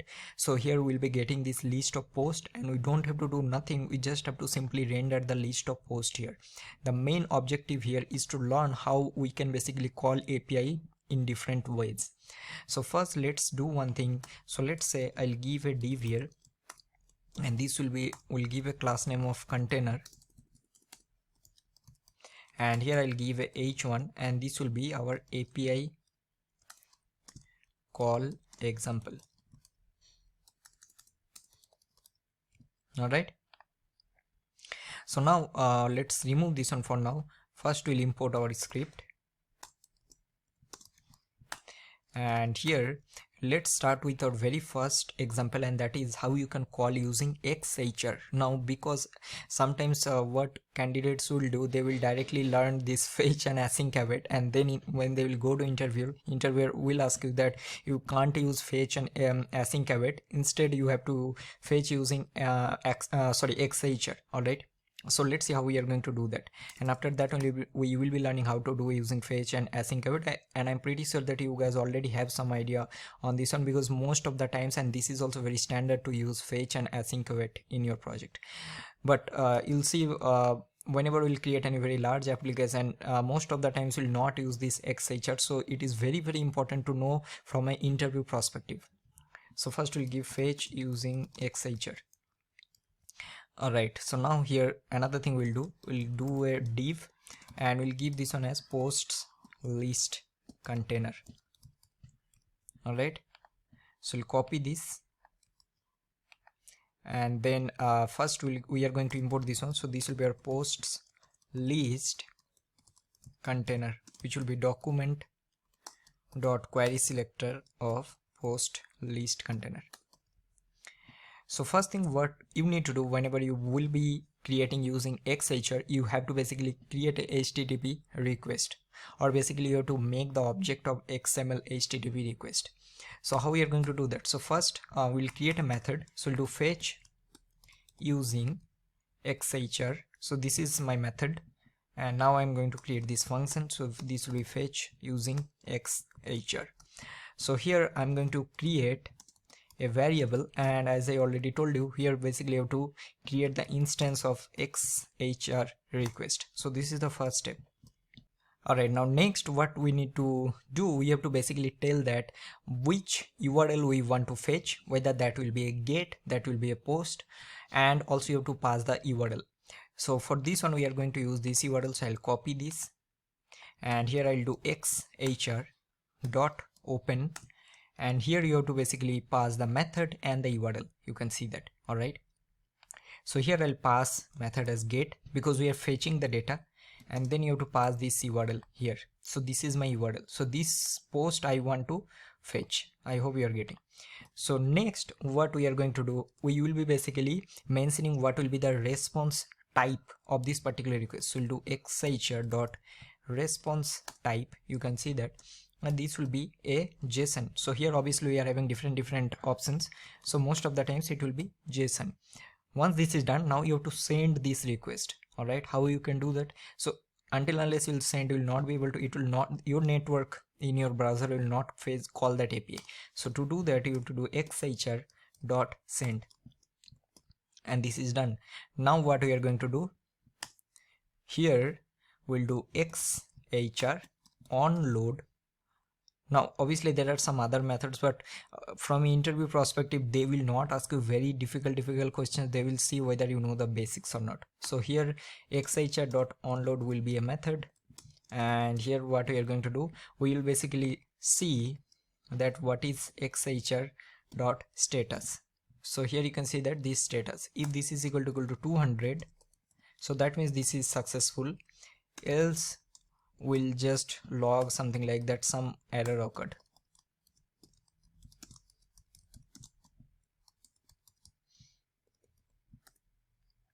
So here what we are going to do, first let's log this XHR here and let's save it. Let's see what we are getting. So we'll go to network, refresh this page. So we're getting the data. Let's go to console. So here we are getting this object and you can see that we are having this response, and here you are basically fetching all the data. Alright, and this is done. So now what we can do, we can simply log here this xhr.response, or you can do something. So let's say what we want to do, we will do something like let's do like display. We'll do display results. Alright, and here I'm going to call this one, so this will receive the posts. Alright, and we have to give function here, sorry, my bad. And here we are going to do display results of xhr dot response. Now let me just remove this from here. Now let's render this one. So we are already having this post list container here. So what we can do, we can simply come here and we'll do post list container dot inner HTML. So here what we'll do, we'll do posts dot map. So this will be post item, and here we can simply return template literals. So now what we are going to do, let's say we are having this title and the body, these two things I want to render. So I'll take a div and then we'll take a class name, and this will be our post item. Inside this we will take one h3,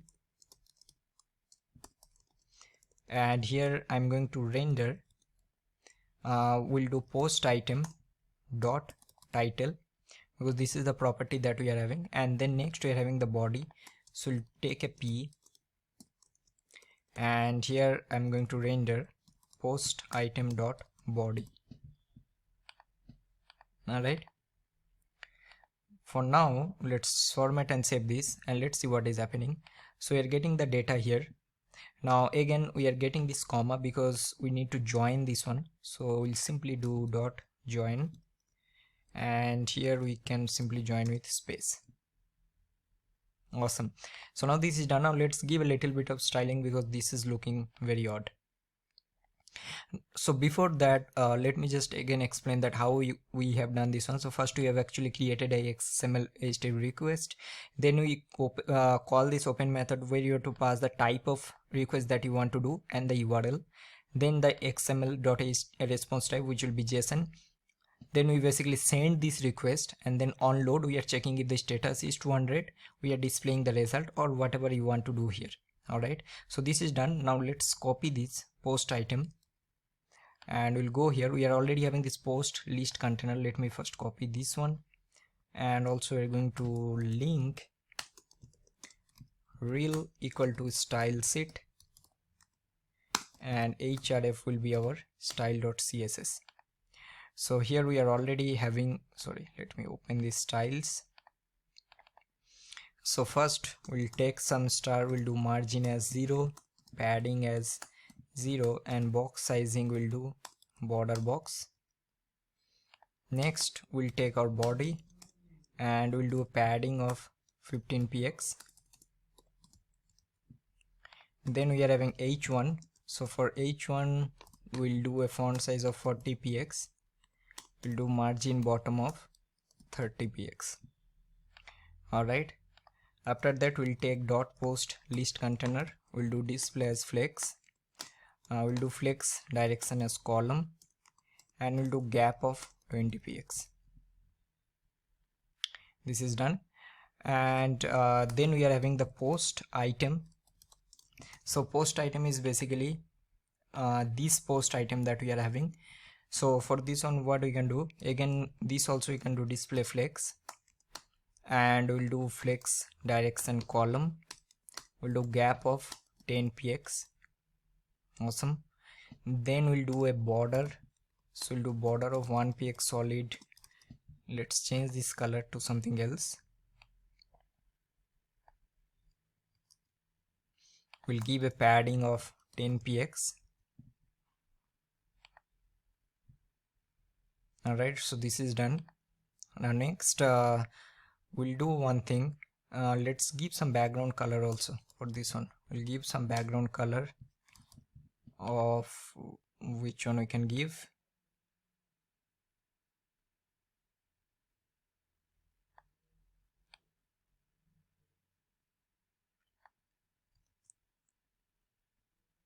Oh sorry, we have to give background color, not image. This is done.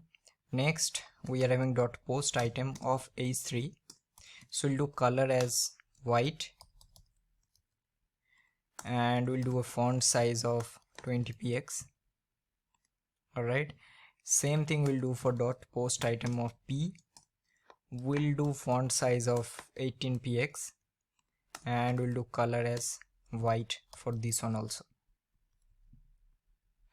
and that's it. So this is all about the data that we are fetching, and this one we are doing using XML HTTP request. All right, now let's move ahead to the next one, which will be simple fetch, and then we'll be learning how we can do using async await. And then another thing we are going to do, we'll combine promise with async await, and we'll see how we are going to do that one also. Now for each and every concept, this display result structure will be same. The only thing will be this method will change. So currently we are doing using fetch using xhr. Now I'll comment out this one, so it will not call again. I'll save this. So we'll do fetch using fetch method. I know the naming is little funny, but what else? So this is what we are going to do. So this will be fetch using fetch method, and again I have to give function here. Alright, so the first thing what we are going to do, so we will be initializing the fetch method here. So we'll do const, and then we'll do fetch request, and then we are going to call our fetch. So fetch will basically receive the input and all the options that are optional that you can pass. So here we are going to basically pass the same URL that we are having. So we'll copy this and we'll pass it here. Now here in the options you can pass something like method. So here in this case this will be get, and then there are some other methods also you can pass. Let's see if this is a post method, so you have to pass the body, the content type, the headers basically. So those things you can pass inside these options.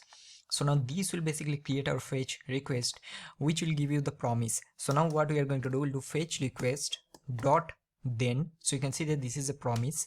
Now here it will give you the response. So here we are going to do first response dot JSON, and then we will take another then here. So now it will basically give you the result. So here first let me just log this console dot log. We'll do result, and if there are any errors, so we'll do catch error, and we'll simply just log this error for now. Error. Alright, let's format this. So what we have done, we basically call this fetch request dot then. Now here obviously instead of initializing here you can directly do like this. So let me just show you quickly. So whatever I've done, you can paste it like this, and this will also work. So you are directly calling the fetch, then you are doing then. But the reason why I'm doing like this, so that it is much cleaner and easier to understand. If I now go to our console, so you're getting the same result, arrow of 100, and this is coming from this this console.log result from here. So now what we need to do, simply call the display results. So we'll call display results and we'll pass the result here. That's it. Now let's save it. So let's see you are getting the same result here, and this is using basically fetch. All right, so you've learned two things. One is fetch using xhr, fetch using fetch method. Now let's go to the third one. So the third one is using async await. So we'll do fetch using async await method. So now let's create this. So we'll do function fetch using async await method. Now how we are going to do that? So for this one, because this is async await method, so you have to convert this function into async function. All right, this is the first step. Next we'll do const and we'll do response, which will be equal to await. And now here you will need to pass this fetch, and again the same process. So you will basically pass this option. So I'll just copy from here and we'll paste it here. That's it. So now what we'll do, we'll do const result equal to await, and this will be response.json. And now we are going to log this result here. Now let's see what is happening. So now I'll go to console and we are getting the same 100 result, which is coming from this line number 40. Now what you need to do, simply call this method. So here we'll call display result of this result. Let's save it and let's see what is happening. So you're getting the same result again. All right, so you've learned three things, that how you can do using xhr, using fetch method, using promise. Basically in both the places we are using fetch method. So the advantage of using async await is that it is much more cleaner and easier to understand. So that is the reason most developer will prefer async await instead of this fetch using promise. So you've learned all of this. Now next let's learn another new thing, and not new, I think this is little more advanced level. So let's say your interviewer will ask you that how you can combine both xhr with promise and then you call that method using async await. So let's see how that will work. So we'll do this one, naming as fetch. Fetch, what we can do, using xhr and async await. Now you can name this one whatever you want. I'm just giving this one like this. So now let's see how we are going to do that. So here we'll do function fetch using xhr and async await. So the first thing what we are going to do here, so here we'll create another helper function and we'll give this one name as helper method. Now this will receive the method and the URL as a parameter. All right, and from this function we are going to call this helper method. So what we are going to do, first let's create this helper method. So we'll create our promise. So we'll do promise, and here I'm going to do new promise, which will do resolve reject, and then inside this we are going to create our xhr request. So we'll do const xhr, which will be new xhr request. We have already done this one. And now what you need to do, you have to open. So we'll do xhr.open, and here we are going to pass this method and the URL that we are getting, right? So this method and the URL. And now we'll do xhr.response type is equal to JSON, and then again the same thing. So here what we can do, we'll do xhr.onload. Now we can also do xhr.send first, and then we'll do xhr.onload, which will be a method. And I think this also we have already done. So we'll check if xhr.status is equal to 200. So what we'll do, we'll basically do a resolve here. So we'll do resolve and we'll do xhr.response, correct? Else if something goes wrong, so we'll reject this promise, and what we'll do, we'll simply pass the response only. So we'll get the response here also. This is done, and at the end what we are going to do, we will be basically I think here, so we are going to return this promise. So that means this helper method will return a promise, which is basically doing a xhr request inside of this, and here we are going to call this one. So now what we can do, we can simply convert this one into async, correct? And then we'll do const response is equal to await. And now what you need to do, you have to call the helper method and you need to pass the method, so which will be get, and the URL will be this URL that we are having. So we'll copy this and we'll pass it here, correct? And then what we can do, simply log this request, response. Let's see what is happening. If I now save this,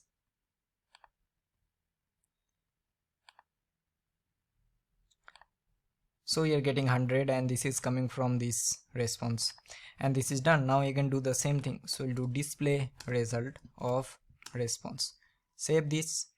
So now you can see we are getting the same thing, but the way of doing is different. So here we are combining all of three. We have used XHR request, we have used promise, and then we are calling the helper method inside async await. So this is what you need to do. So you have learned a lot of things, and believe me, this tutorial, or basically this particular project, is very important, because in the next videos, whatever projects we are going to create, we will be only using, most of the projects will be using API integration, because in interview what will happen, they will definitely ask you 1 or 2 API related questions, that I can guarantee you that. So you learn a lot of things, that how you can do XHR, fetch, async await, and also how you can combine all of three and then call the same thing again. So that's all for this particular project. Now let's move on to the next one. Hey everyone, and welcome to the image slider project. So you can see that what we are going to do, this is also a very famous interview question that create any kind of image slider. So for this one we are going to fetch data from API. So on page refresh we'll be getting the data, these images from this random API, where basically we will be able to pass the limit. So whatever limit will be passing, based on that it will automatically dynamically generate these dots, and on click of next this will definitely work as a slider. If you go left, it will be on the first. If I click again, it will be on the last. If I click on next, it will be on the first. And there are a lot of things that you will be learning in this particular project. So let's start working on this one.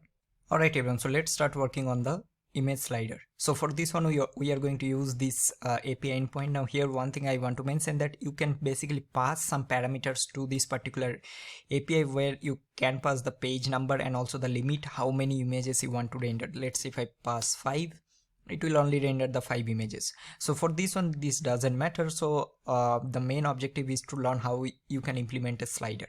Sometimes they will give you some dummy data, so they can give you that whatever dummy data you want to create, just create one dummy data and try to implement the same features. And sometimes they will tell that okay, you have to first fetch the data from API and then you have to render. So that is the reason we are going towards this advanced level. Alright, so as I already mentioned that we will be using API integration in almost all the projects. So now first thing what we'll do here, I will create one h1 and we'll give this one name as image slider example.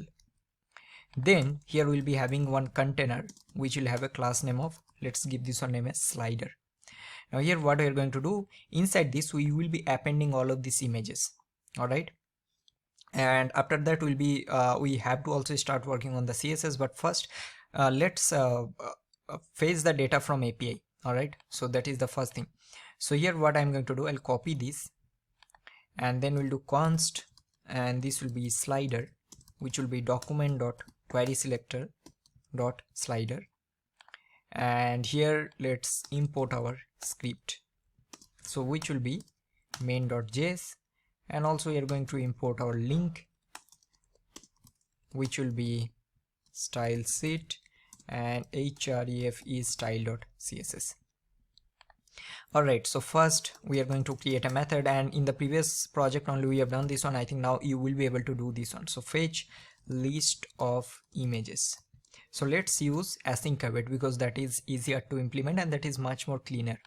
So what I'll do, I'll create a method. So this will be async function fetch list of images. Now here another thing I forgot to mention, you can also use a try and catch block here. So let's see if there are any error. So you'll be able to manage from here directly. So for now we'll just console.log this error. So in the try, what we'll do, we'll do const response, which will be await fetch, and here we need to pass this URL. So for now we'll keep this on 5 only, and here it's always better to pass this method as get. So this is done. Next we'll do const result, which will be await response.json. Let's log this result first. Let's save this and let's see what we are getting. So we're getting 5 data here, and here I think we are having this property download URL. This we are going to use. So let's do one thing, let's create another method here. So we'll check if result and then result dot length. If this is true, so we are going to create a method which will be display images, and then we are going to create this method. So this will be display. See, I'm writing like I'm using these class-based components of React, so that is the reason you'll notice most of the times I'm directly writing like this instead of writing the functions. Quite funny. Okay, so now here we are having this display images where we'll be having basically getting the data.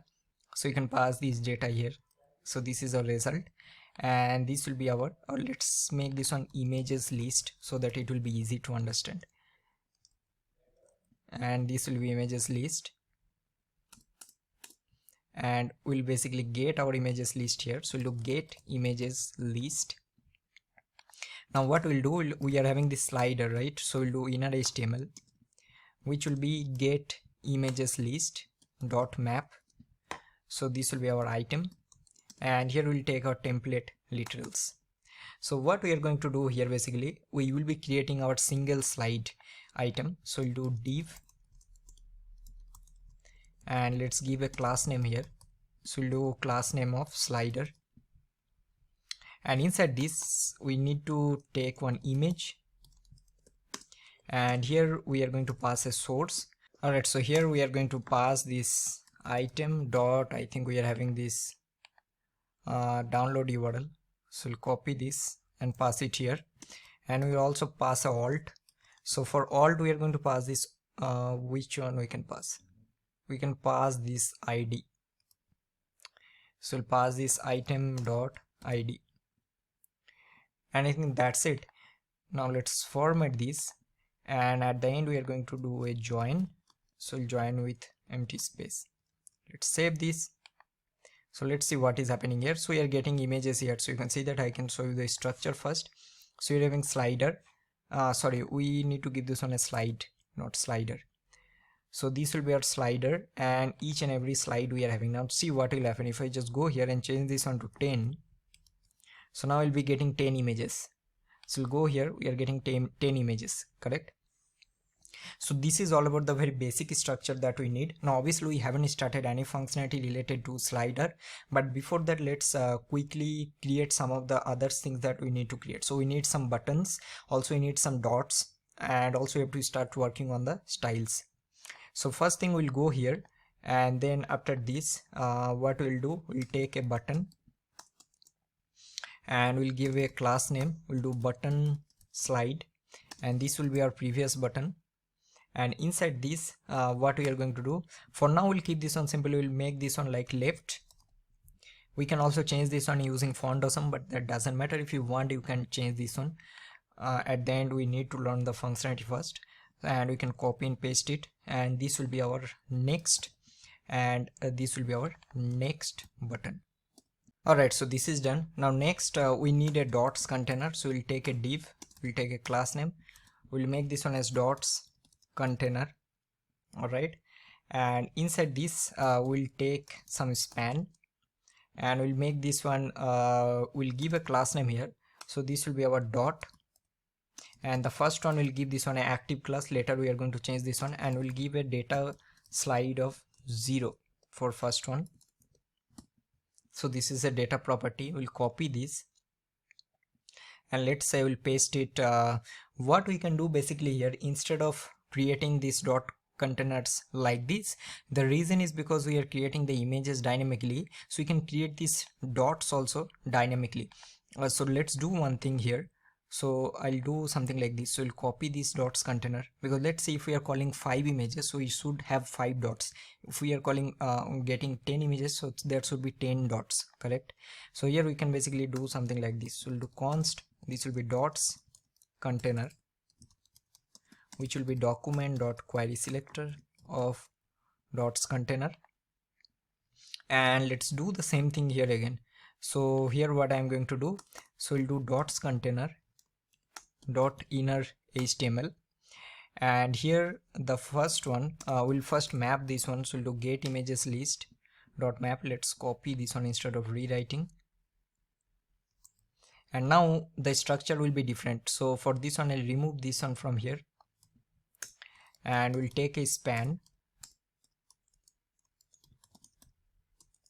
We'll also take our index, and here now we can pass this class which will be dot, and then we'll pass a data property. So here we'll pass a data slide which will be equal to this index we can pass. I hope you are getting. All right, this is done. Now let's save it, and we don't need this one then here, so we'll cut it from here. So we're having dots container, so that means if we are calling 10 images, so it will create 10 dots. If we are calling 5 images, it should create 5 dots. So for now, let's keep it like this. So this is done. Now next thing what we are going to do, first let's go to our styles and let's give some very basic styling so that it will be easy to implement the functionality, because for now we haven't started the functionality yet. Alright everyone, so first let's quickly create our CSS. So first we'll take our universal selector, we'll do margin 0, padding 0, and also we'll do box sizing as border box. That's it. Now next we are having our HTML. So for HTML we'll do a font size of 1 rem. Then we are having body. So for body we'll do width as 100%, height as 100%. We'll use some color. So let's use the same process. I usually do like this, so I don't know the exact hex or RGB, so I'll just give some random color and then choose from here whatever I like. So let's give, which one I can give? This one, anything is fine. So this is done. Then what else?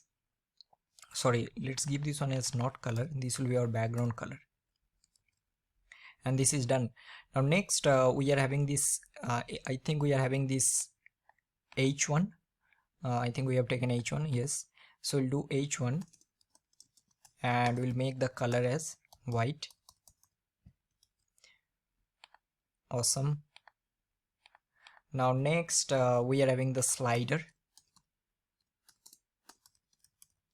All right, so for slider we are going to make a position of relative, which is basically the main wrapper, and then we'll do a max width of, let's make 45 rem. Then we'll do a height of 25 rem. We'll do margin 0 auto, and we'll do overflow as hidden.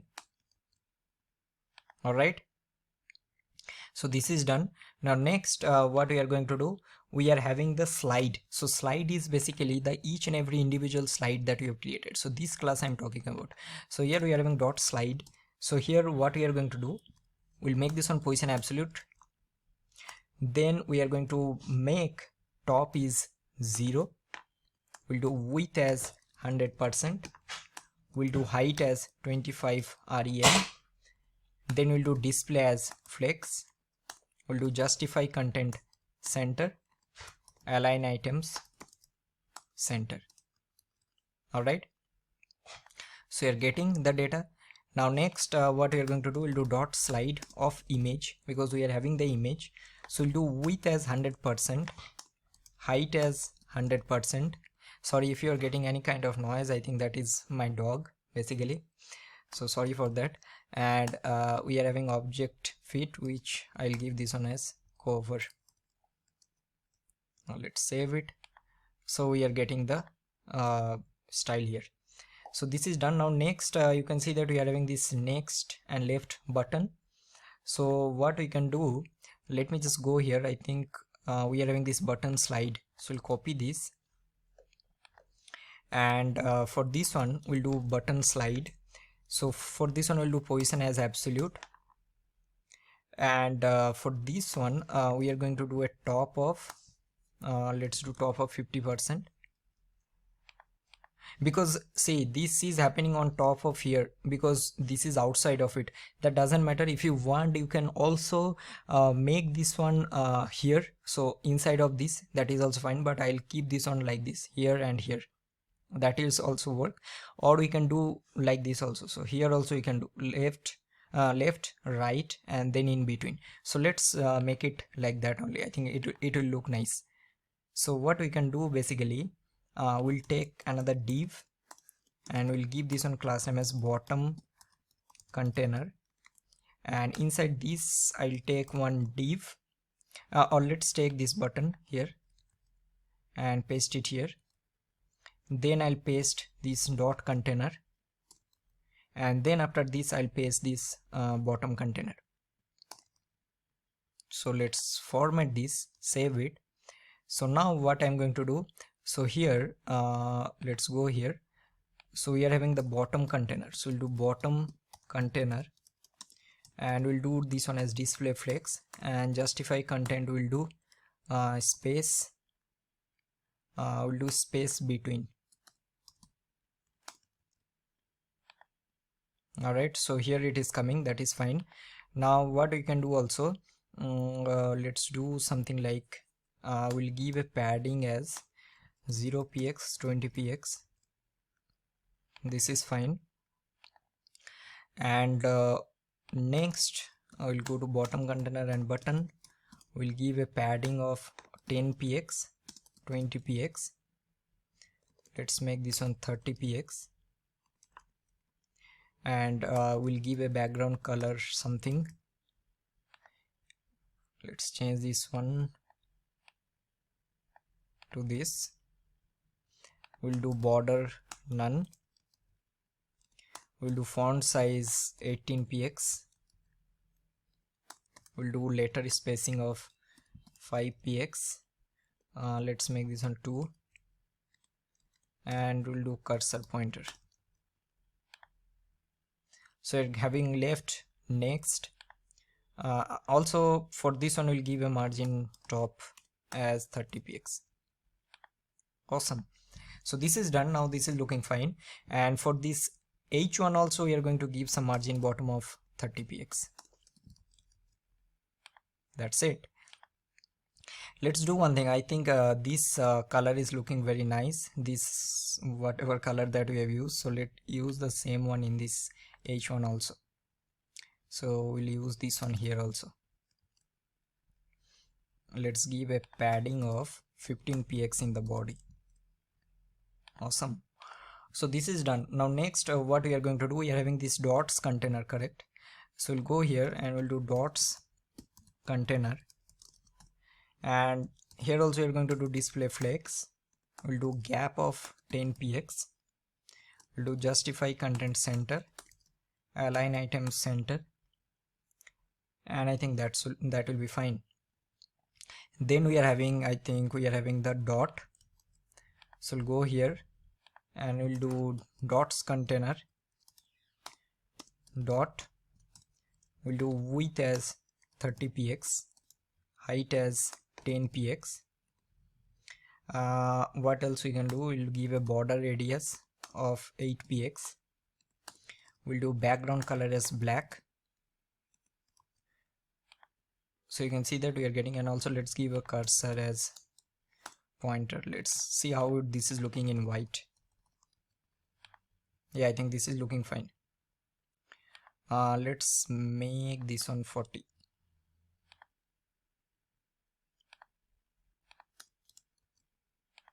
Awesome. So now this is fine. So now next what do we need to do, we have to start working on the functionality. So let's go to our main.js, and then we are fetching the list of images here. So after this, now this will be our main slider functionality.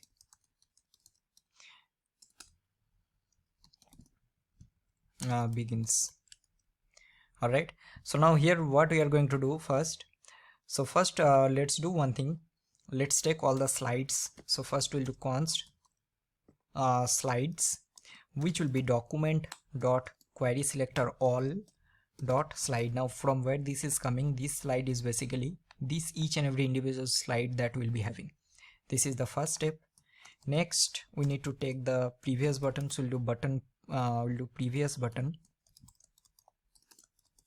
which will be document dot query selector, and let me just copy the class name. So we're having prev. Then we are having the next button, which will be document dot query selector of next. All right, so now next we are going to take our dots container. We'll do dot slide, which will be, I think we are already having the dots container here. correct. So this is fine. I think then we don't need this one. Now first thing what we are going to do, we'll take our current slide, which will be 0 for the first time, correct.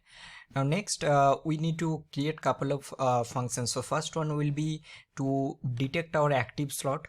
All right, next there will be change slide. Change slide means, let's say if I click on next or previous, I have to change the slides, correct.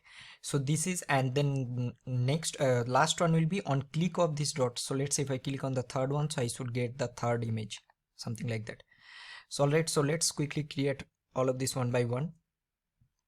So for this one, what we can do, we can simply create a method. So this will be handle image slider, and we are going to do everything inside of this, and we'll do function handle image slider, and let's cut it from here and we'll paste it. I think here also it is fine. So first thing what we are going to do inside of this, first I'll create a function which will be our active dot. Now for each and every helper function that we are going to create, it will basically receive the current slide as a input. Current slide means, let's say I'm on the second image, so it will be current slide should be, let's say 1 or something like that. So this will basically receive the slide as a input. So this will be our first method. Then second one will be our change. We'll do change current slide, which will be our receive the slides as an argument. Then we are having the next and previous button on click. So we are having the next button dot add event listener. This will be click, and here we need to do the functionality. Similarly, we need to do this for previous button dot add event listener. This will be click, and here also we need to pass the method. And at the end we are having the dots container. So here we need to also give add event listener, and here we are also going to pass a click, and this will be also our method. All right, so these all the things that we need. Now before that, one very important thing we need to do. So here you can see that we are having this class name of dot. So here we are going to add another class name, and that is a active. So first time the active class will be applicable in the first slide. How we are going to do that? So here what we can do, so here we will pass if the index is equal to 0. So we are going to pass a active class, or else this will be empty. All right, so let's see what will happen. If I now inspect here, and let's go to this one. Sorry, I think not here. Sorry, in the bottom container, dots container, and then in the first one we are having this active class. All right, so this is fine. Now next thing what we can do, so now we need to start working on this next button, functionality previous button and on click. Now when we click on the next button, the first thing what we need to do, we have to basically increase the current slide. So we'll do current slide plus plus, so we are increasing. And then what we are basically checking that if, so we are having these slides, that means let's say we are having 5 slides or 5 images. If the slides dot length minus 1, all right, is greater than the current slide, so that means if the current slide is more than the number of slides that we are having, so that means it is basically exceeding. So what we can do is simply make the current slide as 0. I hope you are getting. All right, and then what we are going to do, we will be basically calling this helper function, which will be change current slide, correct. And here we are going to pass this current slide as a argument, which will receive this which will receive these slides as a input here. Next what we are going to do, we also have to update the active dot, which is basically our individual dot. So for this one we are having this active dot, and here also we need to pass the current slide, which will basically receive as a input here. So this is all about the next button. Similarly for the previous button, I hope you are able to understand. We need to do current slide minus minus, and then we are basically check if the current slide is in negative, that means if 0 is greater than or equal to current slide, then what we'll do, we'll again make the current slide as 0, correct. And then again we'll do the same thing, we'll do change current slide, which will pass the current slide, and then we'll do active dot, will pass the current slide. For now nothing will work because we haven't created this method. So this is all about the previous button, and at the end what we need to do, we need to basically check on click of these dots, but let's do this on later. First let's complete this active dot. Alright, so the first thing how we are going to manage this active dot. So the first thing is that we need to, you can see that first time we are having this active class, so we need to remove the active class from all of this, and then we have to add in the current one. So what we can do simply, let's do like this. We'll do document.query selector all. So we are having multiple dot, and here we'll be doing dot, so dot for each. So this will be my dot item, and I'll remove from each and every one. So we'll do dot item class list dot remove, and I'll remove the active class. So that means we are removing from each and every dot. Now we need to add to the current one. How we are going to do that? So again we'll do document.query selector, then we'll get the dot, sorry, this will be our dot. Let's take a template literals. So we'll do dot, single dot we are taking, and here what we can do now, very important, we are having this data slide property which is our index. So now we can target this data slide here. So we'll do data slide. Now this will be equal to, so here what we are going to pass, we are going to pass this input which is basically our current slide. So this is our current slide that we are receiving here, correct? So in this current slide what we are going to do, we'll add the active class again. So we'll do class list dot add, and here I'll add active class. Alright everyone, so let's see what is happening. So if I now click on the next button, so let's go to our elements first, and let's click here. Okay, we are not getting active class, we are also getting an error. Alright, so that means add event listeners. Okay, so we need to give dot here. So now let's see. Okay, so active class is not getting changed. I know the reason. Let me just log this quick, these slides. I think what is happening, because we are getting the data from API, right? So it is not loading the node immediately. So that is the reason I think nodes is coming empty. See, the nodes are coming empty. So what we can do, let's do something like this. Keep this on simple. So instead of calling this method, we'll take a set timeout, and we'll do this one for 1 second, and then inside this we are going to paste all of this logic. So we'll cut it from here, we don't need this method. So we'll paste it here, and also all of this. And now let's see what is happening. So now let's format this, save it. So now let's go to our, alright, so now it's getting changed. So we are getting active, next, active. If I click next again, so the first one is again active. Alright, so this is working fine. Now let's go to, so go to fourth, let's click on left, third, second, first. So it will be on the first only. If you want, you can make this one on the last also, but that is fine. We'll keep this one like this. If I go to last and then make this one first. And if you want to do like that, so here what you need to do, you need to make this one as slides. So we need to do slides dot length -1. So let's see. So that means if I go to this element, so I'll click on previous again. So the last one is now active. If I click on next again, so first one, next, and go left, so we're getting left. Now it's, so it's first one. Okay, so we need to do slides dot length. Sorry, we need to do 0 greater than. Now let's see. So we're getting next. Now I'll do left, previous. Now it's on the end.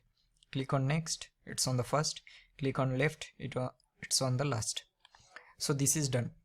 So that means this active dot functionality is done. Obviously we need to work on the CSS, but now let's start working on this change current slide.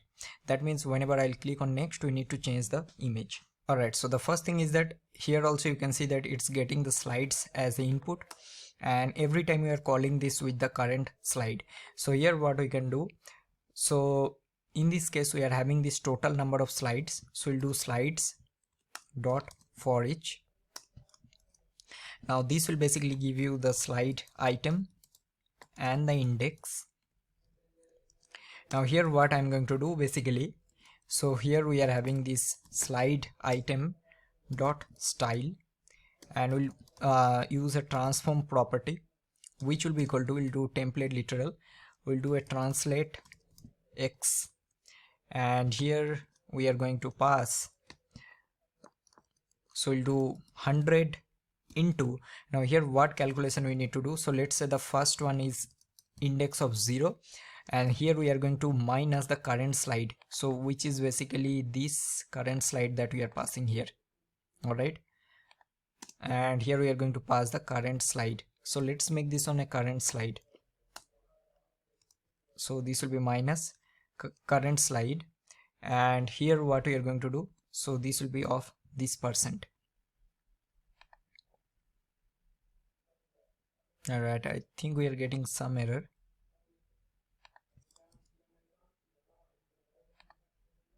All right, so this is fine. Now what we're going to do, now let's call this method change current slide, and we are going to pass the current slide as a argument here, so it will automatically change. All right, so this is fine. So now let's see what is happening. So I'll close this one, click on next, so it's changing, go left, go next. So we are basically adding using a translate x property. So this is done. Now next thing what we are going to do, we have to also do on click of this dot. So if I click on the third dot, so the third image should come here.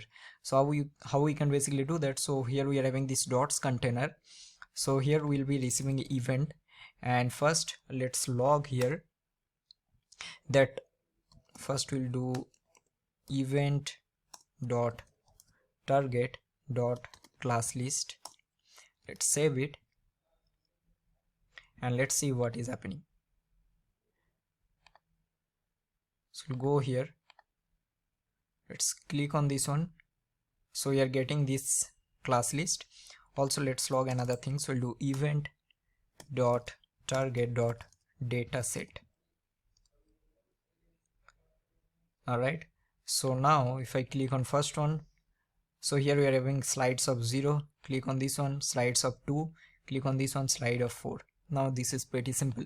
So what we can do, we'll do if event dot target dot class list dot contents, if this contains this dot class, then what I'm going to do, first we'll do get slide, which will be my e dot target dot data set dot slide, because this is what we are having here, slide. So we'll get the current slide, and then what you need to do, I think now you know, so we'll make this on current slide, so we'll call the change current slide and we'll pass the current slide, and also we'll do active dot and we'll pass the current slide, and this is done. So now let's save it, let's save this one. So now let's say if I click on third one, all right, so nothing is changing. Let me check what is the issue here. We're getting some error, e is not defined. Sorry, you need to make this an event. Now let's see. Awesome. Second, third, fourth, fifth. All right, so this is done. Now next let's quickly create some of the style that we need so that it will be easy to understand. So here we are having this dots container, right? So we'll do dots container dot active. So if this is active, we will basically do background color as black. All right, so we're getting fifth. Now let's refresh this page first. So we're getting first, click on next, this is changing, next, fifth, now it will be first. If I go left, it will be previous, and this is working fine. Awesome. Now I'll go here, now I'll see one thing how this is helpful, that if I now go and let's make the limit as 10, so we are getting now 10, and if I go next, 7, 8, 9, 10, and it will be on the first. If I click on left, it will be on the last,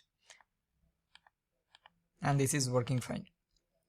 So that's all for this particular project. I hope that this will definitely help you how you can fetch data, and then we basically have done a lot of functionality, how you can on click of this we can show the current image, the next and previous functionality. Now if you want, you can change the styling whatever you like, but at the end if you do this much, it will be more than enough. So that's all for this particular project. Now let's move on to the next one. Hey everyone, welcome to this particular project. So in this project we basically implementing this load more button functionality. So what exactly is that? So we are fetching a data or list of products from an API, and there will be limit and skip functionality. So first time we'll be only getting 10 data, and every time I'll be clicking this button without re-rendering this data, will be loading the next set of data. So let's say if I click here, so we'll be getting next data, and it will continue, and once it will reach like a product list of total 100, and that time we are going to basically make this button disable. So let's see how this will work. So I'll click here again, now it's disabled. So this is a very important interview question, and there are a lot of concepts that you'll be learning. So let's start working on this particular project. Alright everyone, so let's start with our load more button API functionality. So I already created the folder. So and for this one we are going to use this dummy JSON API. So here let me just quickly show you the API endpoint once. So let me just, alright, so here you can see that we are having these products, and then there is a limit that how many products you want to fetch at a time, and then there will be a skip, that how many you want to skip. Now we are going to discuss this one in details. The first thing what I'm going to do, let's give a div, and here let's give a class name of, so this will be products container. Alright, and then after this we are going to take a button, and this will be load more products. So this is done. Now next what we are going to do, let me just first link the style. So we'll do rel equal to style sheet and href style.css. Then we are having script which will be main.js. Now first thing what we need to do, we'll go to our main.js, and let me copy these products container once. So we'll do const products container, which will be document.query selector of products container. Now the first thing we need to fetch the data, and on the first time on page load basically we need 10 products at a time. Now each and every time we'll be clicking, we have to load the next set of data, but there is a catch. So the data that we are already loaded in the UI, we are not going to re-render those data. Alright, so let's see how we are going to do that. So first what I'll do, I'll create a method which will be fetch list of products, and here what we are going to do, so we'll create an async method. So we'll do async function fetch list of products.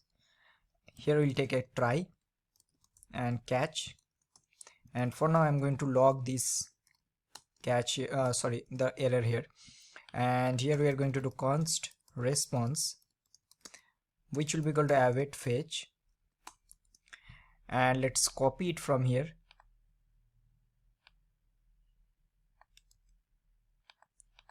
and we're going to paste it. Now we don't need this thing.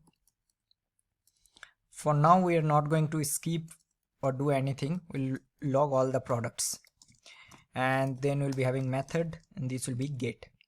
This is done. This we have already done previously, and this will be our result, which will be await response.json, and now log result. Let's save this. So let's see what we are getting. So we're getting an object. Here we are having these products. So this we can simply check that if result and result dot products, if this is true, then I'm going to do display products. Let's format this. Now let's create this method. So this will be function display products. Now this will receive the product list. So we'll do product list, which will be this result.products. Awesome. So now we'll be getting this product list here.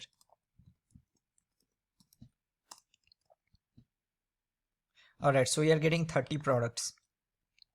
Now first let's render these 30 products, and then after that we'll be start working on the functionality. So here what I'm going to do, first I'll create our wrapper. So we'll do product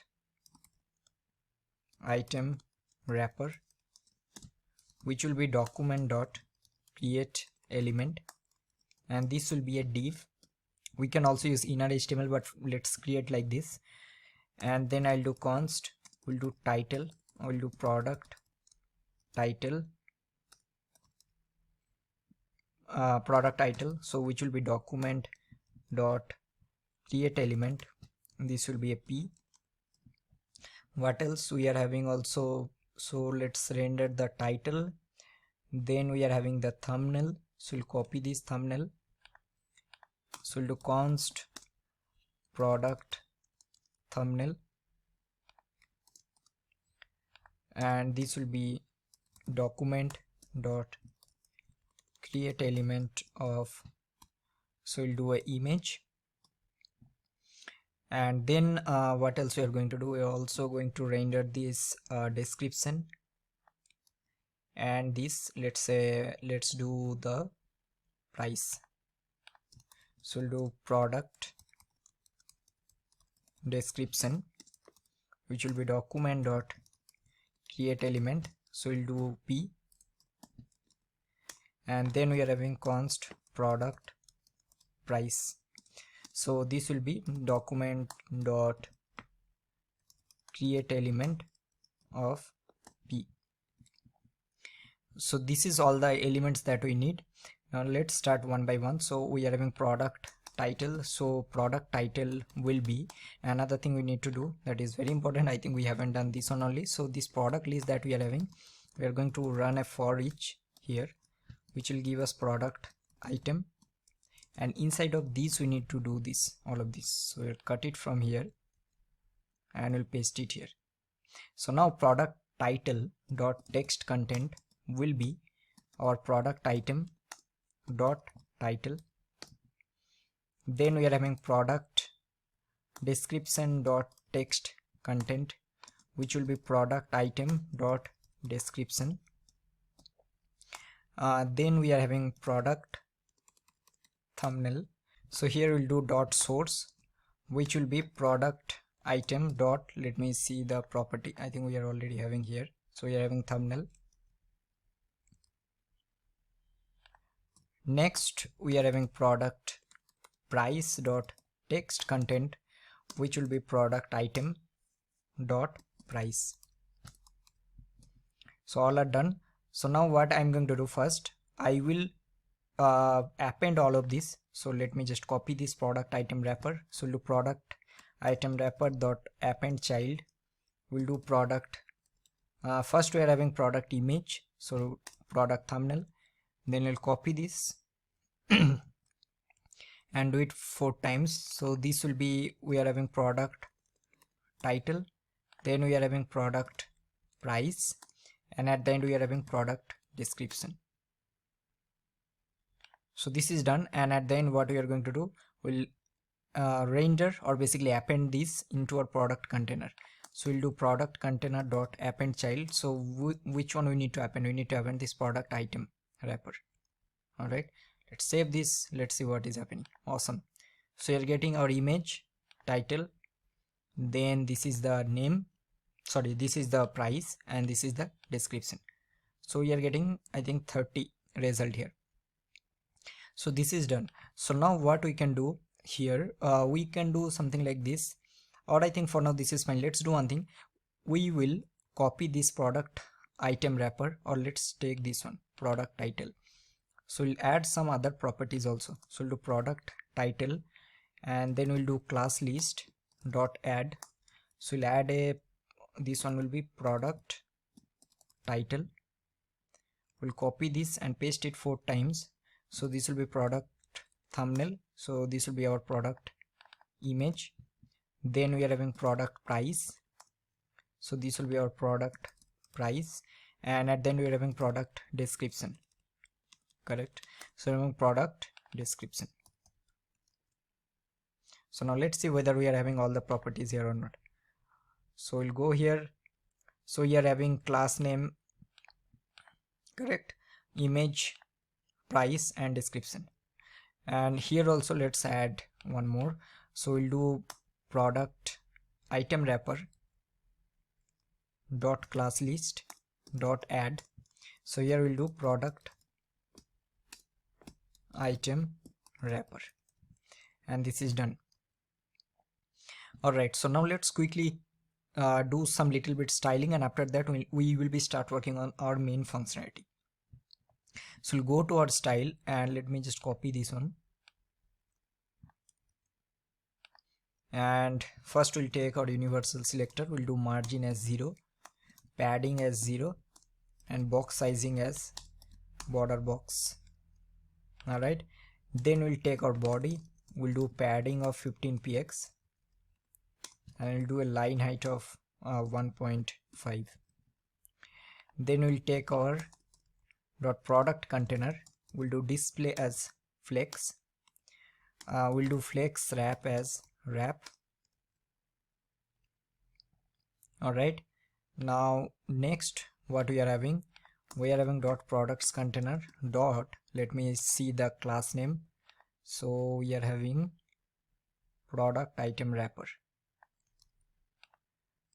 and we'll do width as 30%. Alright, so this is breaking, this is fine. Let me just do a gap of 10 px, and then what else, we are going to do a height fix. Height will 300 px.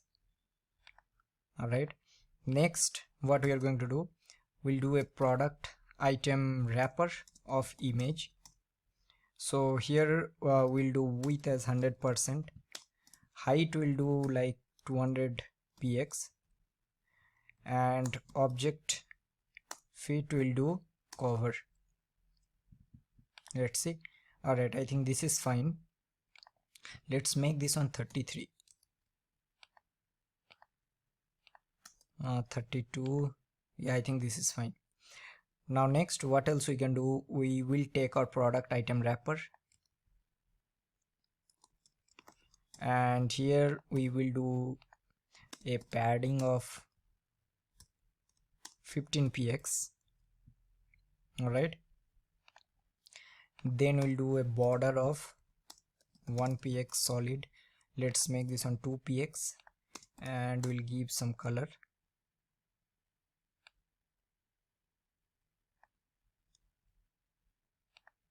So this is breaking, that is fine. We are going to fix this one. So this is done. Now next thing what we are going to do here, we are having this title. Let's give a background also. Let's see how this is looking. So background color will give red, and then we'll change this one.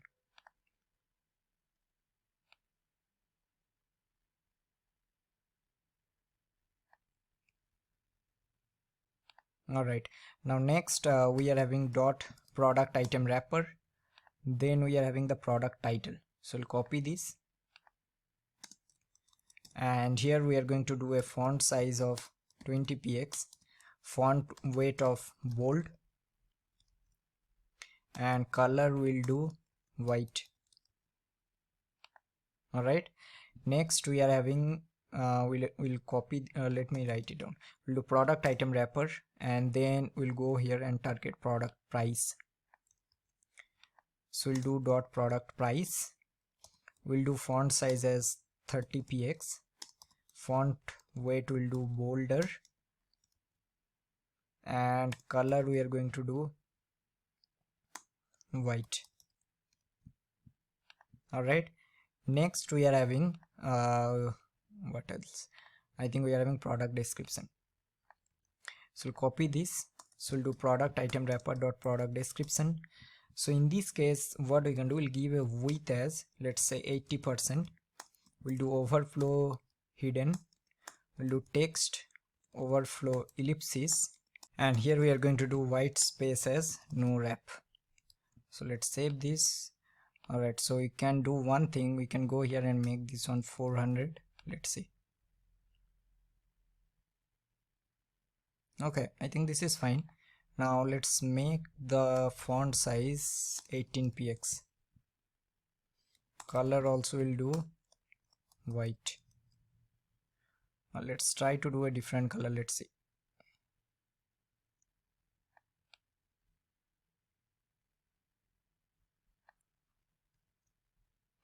This is looking bad.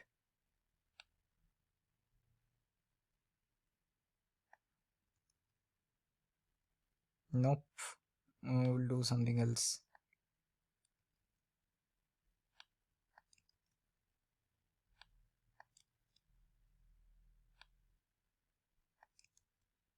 Let's keep this on black only. I think this is looking nice. Font weight will do this on bold. Alright, I think for now this is fine. So we are getting all the data. Alright, now one thing what we need to do now, obviously we haven't completed our main thing, that is to load more products. Now we can keep this one on the top also, but let's keep this one below only. So we'll target our first button first. So we'll give a class name, we'll do load more button. We'll copy this and let's style this one. So we'll do padding of 10px, 30px. We'll do border as none. We'll do background color as yellow.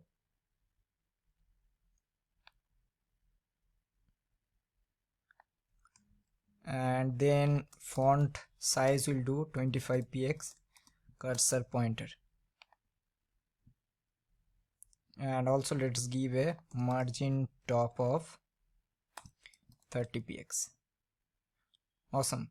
Also let's give I think this is fine, more than enough. So now let's implement the functionality. So what we need to do basically, so first we call all the data. Now we need to basically tell that whenever I'll click on this button, I need to render the next list of data, or basically next list of products. So how we are going to do that? So first let's copy or get the button in our script. So we'll do const load more button, which will be document.querySelector load more button. And here now we are going to do like if load more button dot add event listener, we'll do click. And now here what we need to do, so on click of this button also we need to basically call the same API, but here there is a trick.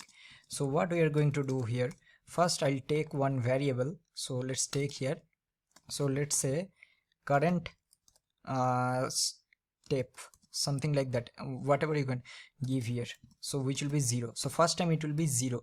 So every time I'll click on this button, I'll increase the step by 1. Now whenever step will be 0, that means for the first time we don't need to skip anything because we don't have any data here. I hope you're getting. Next time we are already having 10 data. So next time when we will be calling the same API, we will be skipping the old data that we are already having in the API. Again, next time we will be having 20 products. So when again we'll be calling, that time we'll be skipping 20 products.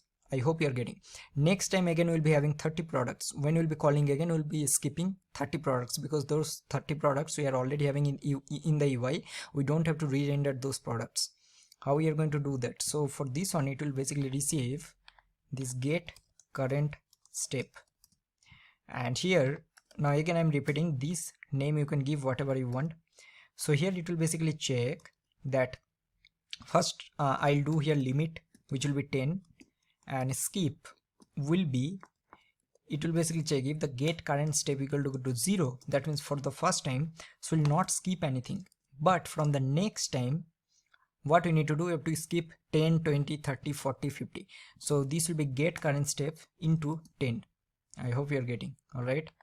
That means next time when we'll be having 10 products, we'll be skipping 10 products. Again, we'll be skipping 20 because that time we'll be increasing the current step by 1. Now for the first time when we'll be calling, so we'll pass the current step, which will be 0. So now let's save it, see what is happening now. So we're getting 1, 2, 3, 4, 5, 6, 7, 8, 9 and 10. So we're getting 10 products. Now what will happen here on click of this particular button, so this will be our fetch list of products, and here I'll increase the current step by 1. That's it. So basically what I'm doing, I'm passing the updated value and also I'm increasing the current step. See what will happen. If I now click here, see we are getting next list of data.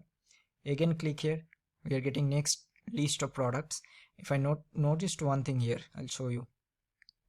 So let's say I'll go to at the end and noticed this div here. When I'll click, because these products are already in our UI, so we don't have to re-render this. So if I click here, see nothing is changing. We are just adding the next list of data. All right. And then again we'll click here. We'll click here and it will continue. If you want, you can add some functionality like whenever let's say the products list are 100, so that time so you don't want to call any data, you don't want to call the or basically fetch the data again. So how we are going to do that? So to do this one, we can do something like this. So here what we can do, let's say, let me just show you quickly. So we are having this products container, correct? So I'll just log this products container dot children, save it. So let's see what we are getting. So we are getting 10. All right, so here you can see that we are getting a list of 30, and if I go here, click again, it will be 40. So now we can easily check it using length.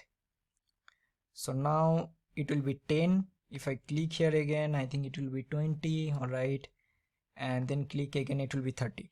So now it is very simple. What we can do, we can simply check if the products container dot children dot length, if this is equal to 100,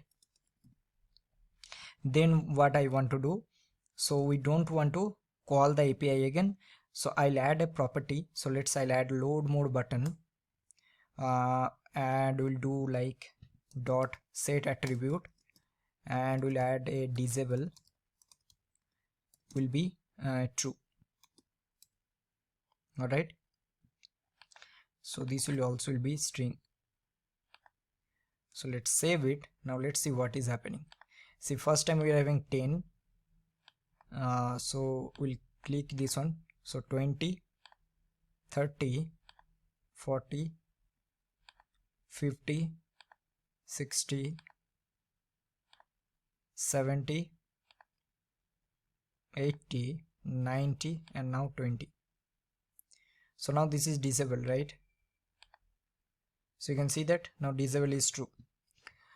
All right, so now I think this is done. Now let's add another thing. So we can go to our style and we'll do dot load more button of disable.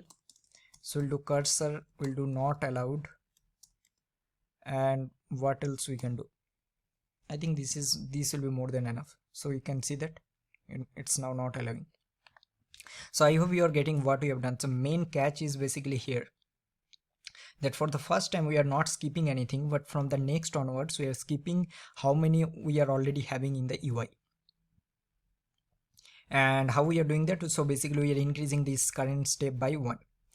So I think that's all for this particular video. I hope that in this video you learned that how you can add this load mode button functionality. This is also very famous interview questions, and see, it's not always about the interview question that you will get exactly the same question in your interview. The main objective of this video is to learn all the concept and then try to implement those in real life scenarios. All right, and that you will only able to achieve if you're practicing so much. See, there is no other shortcut.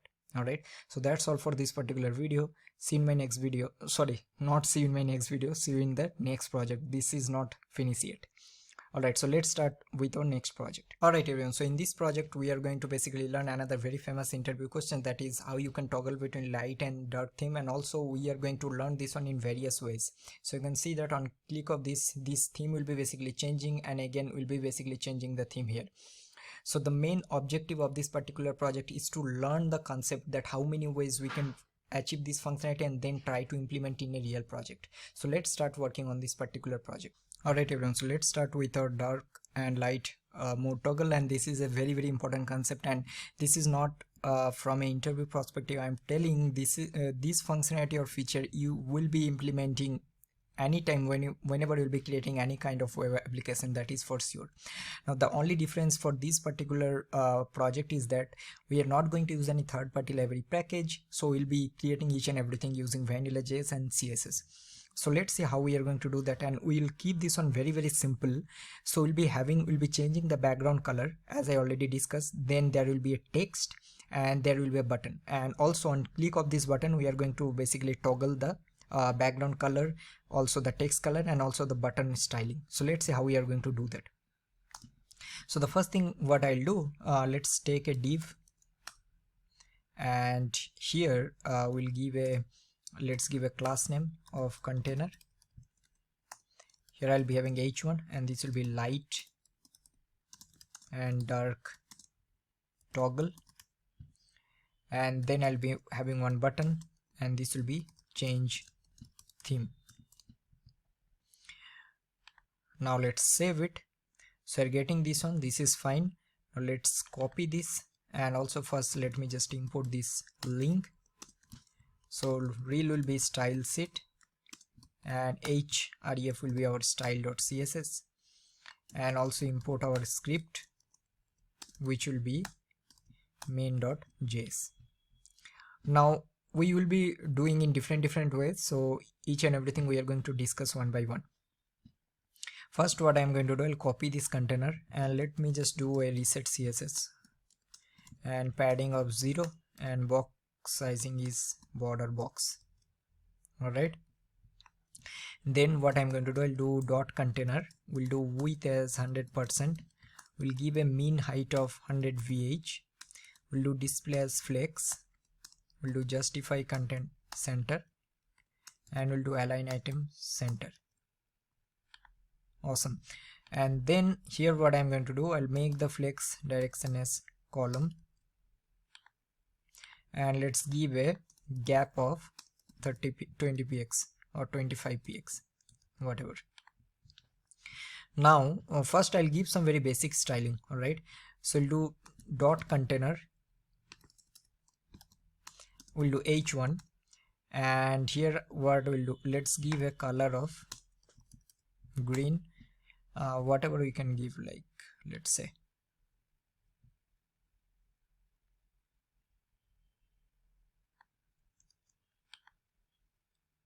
and before that we need to do another thing, we'll do body, and we'll do background color of something.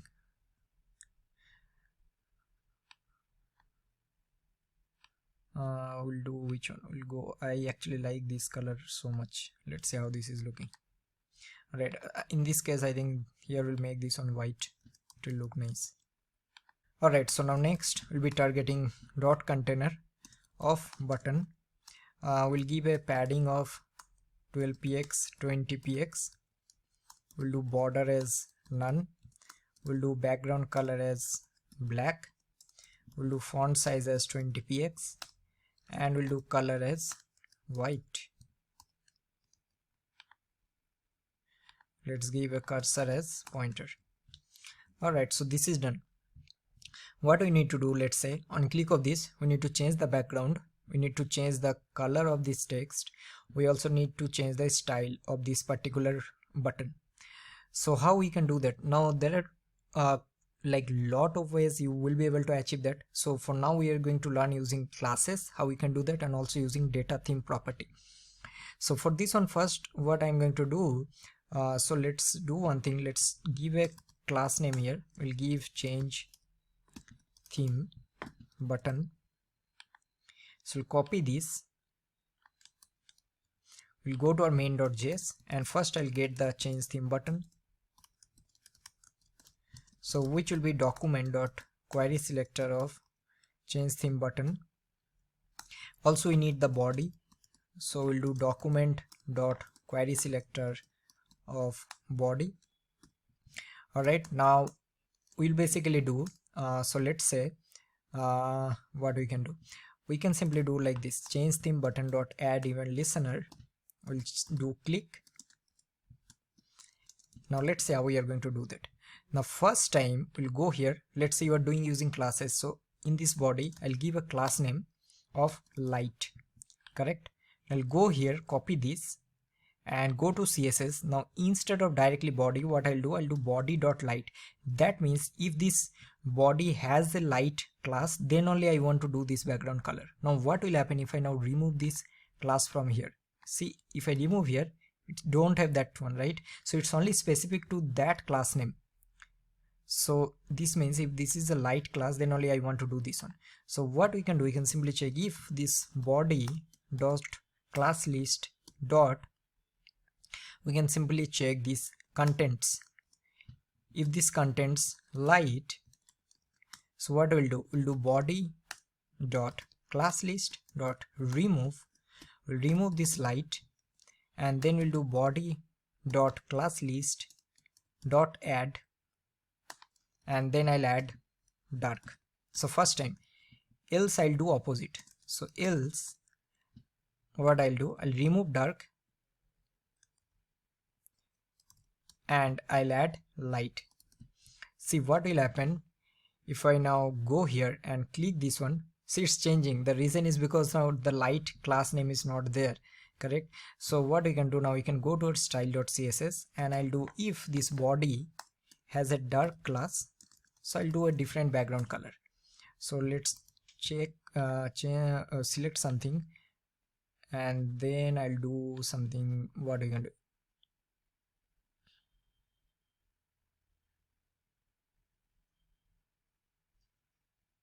we'll do this one. Alright, let's do this one. Let's save it. Awesome. So now I'll click here. It's changing, right? Now same thing you can do it for all the others. So let's say if I go here, I'll just quickly show you. So I'll now go to this main.js. Now instead of this change theme, in this change theme button also I'll do. So we'll do, and obviously here we are only checking for body, but you can also check for each and everything that if this change theme has this, so do like this only. So similarly we can do like this. Let's say if I paste it here, and instead of this one I'll do change theme button as a class list of light. So I'll do the same thing. I'll remove the light, add dark, and here I'll remove dark, add light. Alright, so let's see whether this is working or not. So first we'll add this light class here. Let me just add light, and then we'll go to our style, and instead of this one we'll do dot change theme button dot light, then only it will be this, and then I'll just copy this, and if it contains dark, so I'll do color as opposite black and background color as white. So if I click here, so it's changing. Obviously we need to copy all of this. Let me just quickly copy. I'll copy all of this and then I'll paste it here. We don't need this one and the color. So I'll click here, changing, and you can see that the background is also getting changed. So this is one way that how you can do. So what we have done basically, we are changing the classes or toggling the classes each and every element. Now let's see how we are going to do that using a data theme property. So what I'm going to do, the first thing is that let me just take a root here. So I'll take a root property. So I'll take a root element, and here I will have a, let's say, bg color. So bg color by default it will be we'll keep this one very simple. We'll do black. All right, and then we'll copy this, and then we'll be having a text color, so which will be white. Now here what I'm going to do, I will be basically checking that if I have a data theme property which will be equal to dark, in that case I want to do opposite. So I'll copy this. So I'll be having bg color of white and text color of black. Let's save this. Now what I'm going to do, I'll just remove all of this and also remove this from here. So now let's go to our main.js. For now I'll just comment it. See what I'm going to do. So we'll do again change theme button dot add event listener. So I'll do click here, and first here I'll do let me first on click of this, I'll just add the data theme property once. I'll do body dot set attribute. Here I'll pass a data theme and I'll mark this one as dark. Alright, so now let's see what will happen. If I now save this, now obviously we'll go to our style.css. So here we are having data theme of dark, and instead of this body dot light on or dark, we'll comment it out because we don't need this one. So we'll do body, and here I'll pass the background color, which will be var, and here I'll pass the background color here. Now I save this, and now first what I'll do, so by default it's coming black. Now why, you can see the reason is because in the root it is black. If I make this one red, so it will be red. Alright, what will happen if I click here, it's getting changed. Now you can see the reason is, let me just quickly show you in the body. So in the body it's getting applied to the data theme that we are having. So data theme is dark is getting applied. I hope you are getting. Now similarly what you can do, the same thing we can do for the button also. So let me just quickly comment out all of this, and then instead of this what I'll do dot container dot change theme button. So let me just copy this and then I'll paste it here. So here also I'll do background color. So let's take another one. So I'll take a button bg color which will be, let's say, yellow. Alright, sorry, we need to give some value here. Let's say I'll just change it now. So let's change this one to this one. Alright, and text color, we'll copy this. So we'll do button text color. Text color I'll do black by default, and here I'll do the opposite. So here I'll make this one as this one, and bg color I'll do black. So I'll do opposite. So now, okay, why we are getting error? Okay, so here now I'll give a var of, so here I'll do button bg color, and color I will do var of button text color, and then I'll copy the similar properties that we are having. So here we are having these two, and we'll do cursor as pointer, and we'll do font size as 22px, whatever. So now we are getting this one. Obviously you are not getting the text, that is fine. See what will happen if we change, click here, nothing is changing. The reason is because, so you need to go to our main.js, and here I will do change theme button dot set attribute. Here also I'll add the data theme, and here also I'll add dark. Now let's refresh this. So first time we're getting this, click here, it's getting changed, right? And if I just go here, and you can see we are getting data theme is dark is getting applied. All right, now you can do another thing also. Let's say I log here. See, I'm explaining each and everything step by step so that it will be easy for you to understand. All right, so we'll do get attribute, and we'll do data theme. Save this, and now click here, we are getting null. Click here, we are getting dark. Correct. So now it is pretty simple. So what we'll do, if this body dot get attribute of data theme is equal to dark.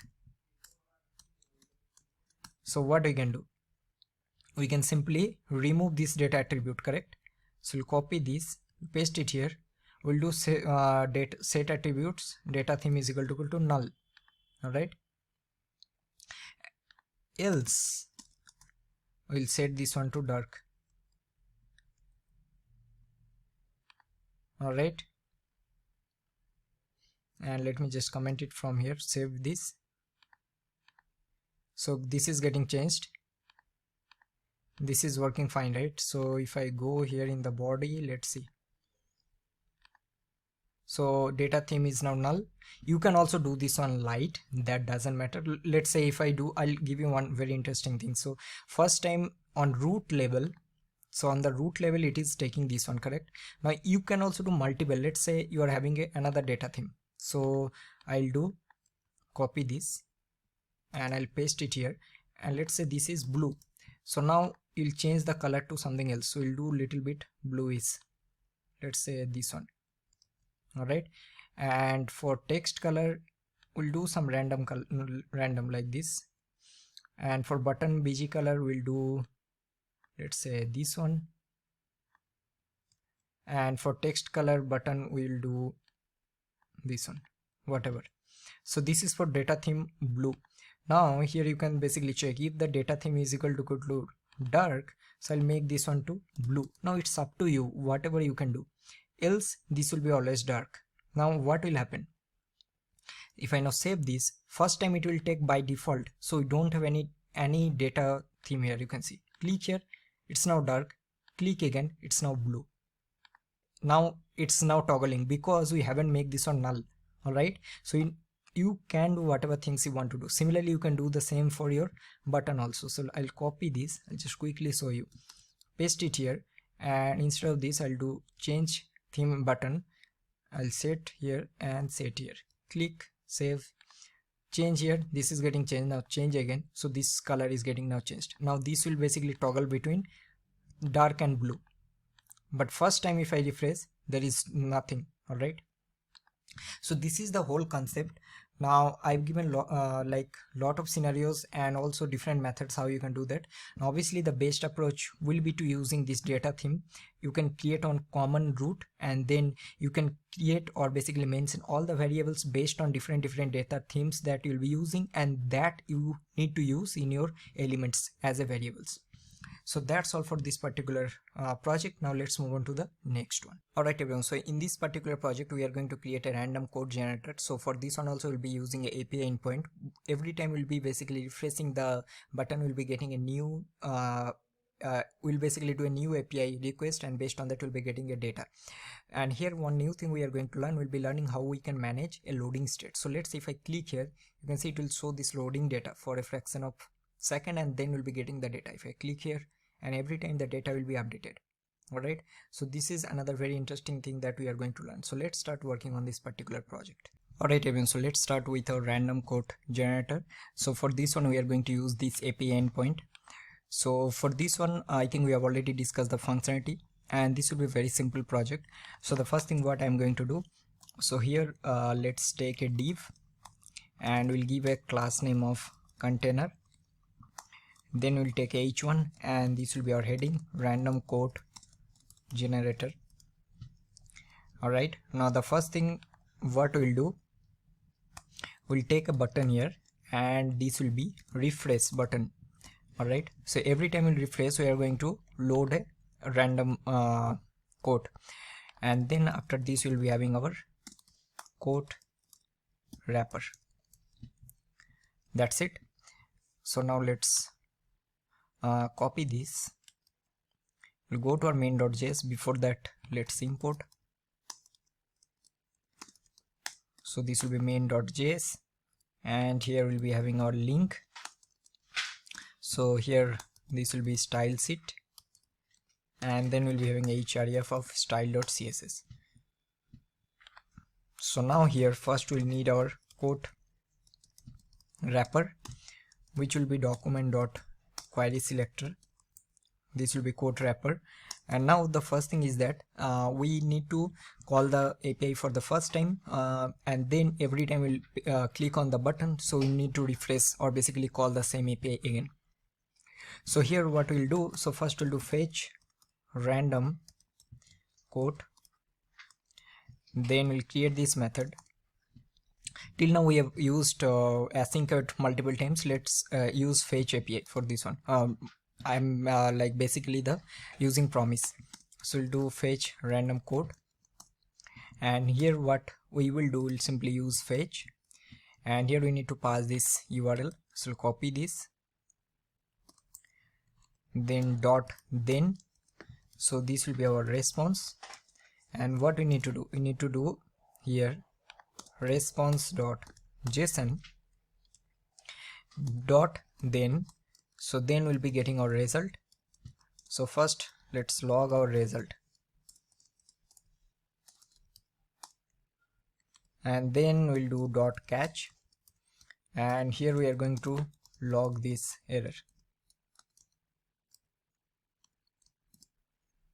Let's format this, save it. So let's see what is happening here. So now we'll go and let's go to our console.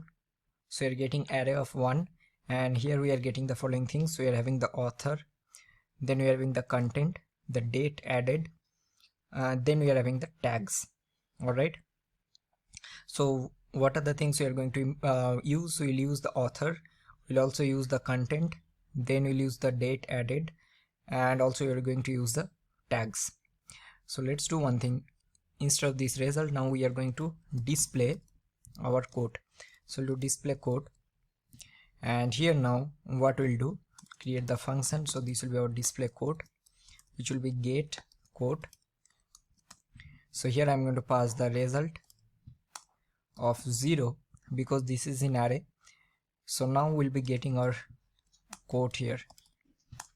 We'll refresh this. So you're getting the object here, you can see that. So now let's quickly create our structure. So let's do one thing. So we'll do code wrapper.inner.html. So here we'll take template literal. So first we'll take a div, and this will be let's take a class name. So this will be our code item. Alright, so inside this we'll take a p, and here we are going to render. So we are having this get code, and then we are having this author. Alright, so let's save this. So you're getting the author here. Then what else we need? We also need the content. So we'll take another paragraph, and this will be our content. We'll paste it 2 more times. This will be our date added, and this will be our tags of 0. Alright, so we are getting all the data here. Now let's see one thing what we can do here, and that is we can basically manage some loading state also. That means whenever we'll be fetching the data, we'll show some kind of loader, and then once we'll get the data, then we'll be showing this content. But before that, let's quickly implement this functionality. So every time we'll refresh, we should get updated data here. So how we can do that? So let's go here and let's give a class name, and this will be our refresh button. So let's copy this, and then we'll do const refresh button, which will be document.query selector.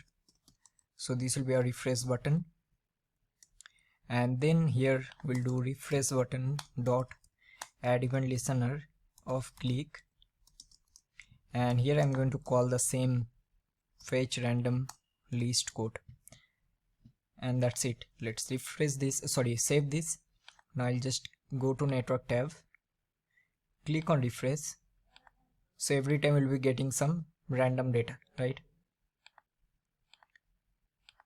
Awesome. So now let's do little bit of styling, and then we'll be learning how we can do or basically manage some loading state. So we'll go to our style, start with some reset styling, and we'll do box sizing as border box. Then I think we are having the container. So again for this also we'll do width as 100%, we'll do display as flex, we'll do justify content center, and align items center. Alright, and for this one I think we are having h1 button and div. For all of this we are going to make flex direction as column and gap of 15 px. Alright, and another thing we need to do, we'll give a mean height of 100 vh. That's it. So now this will be in the middle. So now what we can do, let's give some styling. So for this one, the first thing is that we are having this code wrapper. We'll copy this. So here also we'll give display as flex direction column and gap of 10 px. Alright, sorry, I think we are having not code wrapper, we are having this code item. So this we need to target. So we can go here, oh sorry, So we'll target dot quote item. Alright, now this will work. Now let's give a border of 2 px, solid red, padding of 20 px. Alright, and we'll give some background color. Let's change this one to something else.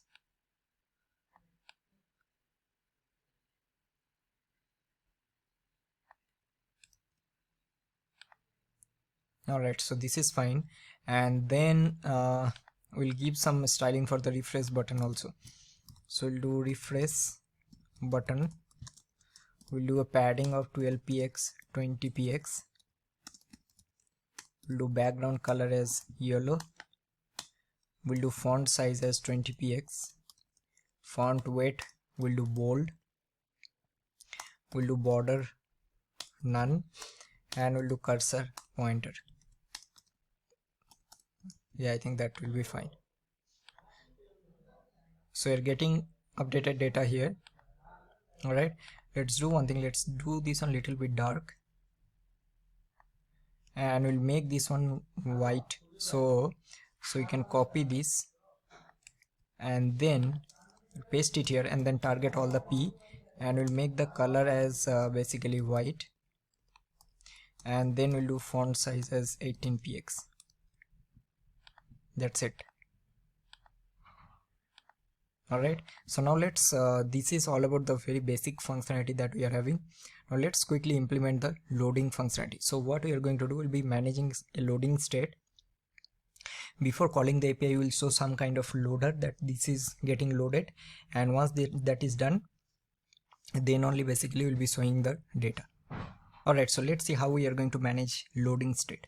So to manage a loading state, the first thing what I'm going to do, let's say I'll have a div here, and I'll give a data like loading data, please wait. So let's save it. So now these data will be showing all the time. So now what we need to do, whenever we'll be fetching the data, that time we need to show this and we need to hide this, and once we'll get the data from the API, we'll do the opposite. So we'll hide this one and we'll show here. So here first I'll do a class name and I'll give a loader. Let's make this one as P.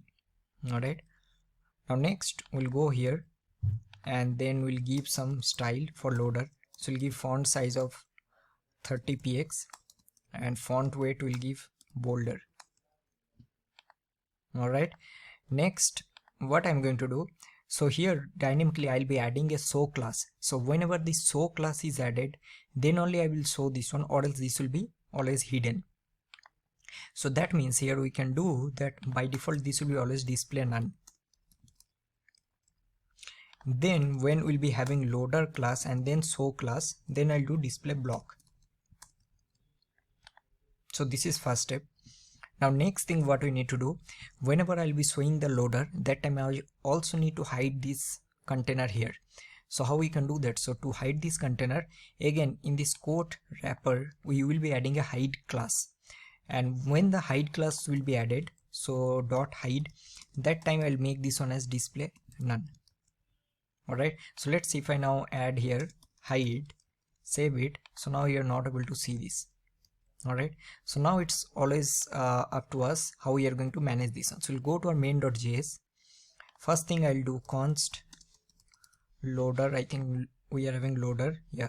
So loader text, which will be document dot query selector dot loader, and now I'm going to create two helper function.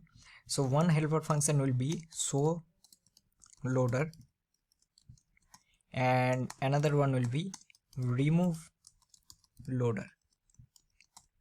So when the show loader will be showing, so we'll do loader class dot class list. So what we need to do, I hope you're getting, we need to add the show class.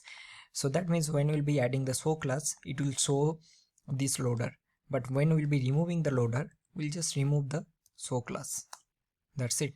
And then we are having this quote wrapper. So when we'll be showing the loader, that time we'll be not showing the quote wrapper. So we'll do we'll add a class, and here I'll just hide this one. And when we are not showing the loader, we'll just remove this hide class. That's it. But will this work? So the reason it will not work, because before we are calling the API, we need to call this show loader.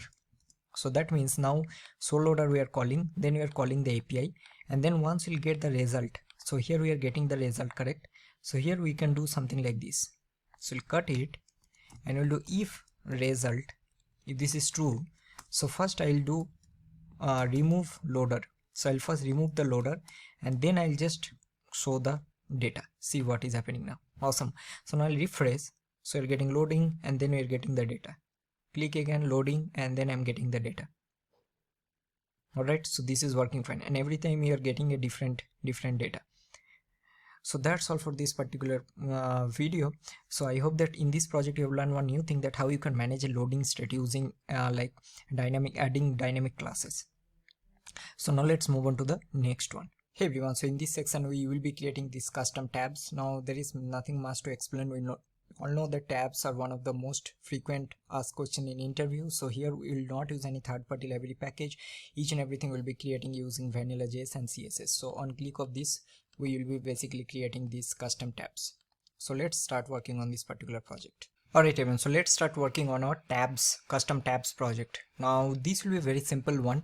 We are not going to do any kind of API integration in this one. I think we already discussed. So let's quickly create the HTML structure. Alright, so the first thing is that let me just open this one in live server. And now, so we'll take one h1. So this will be our custom tabs. Let me just close this. Alright, now here after this we'll be having a div. We'll take a class name of container. Inside this we'll take another div. Now here we'll be taking our button wrapper. Alright, now here inside this we'll be having 3 buttons for now.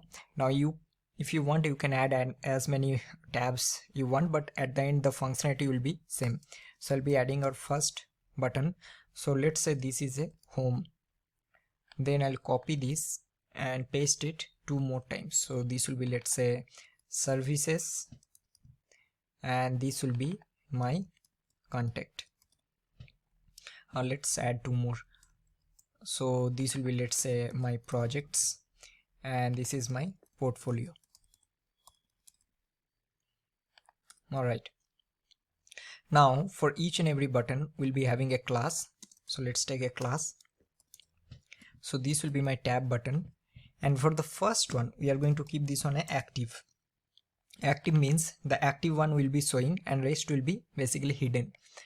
And for this one we'll be giving, for each and every button we'll be giving a data ID of, so for this one we'll give you a data ID of home. Now let's copy this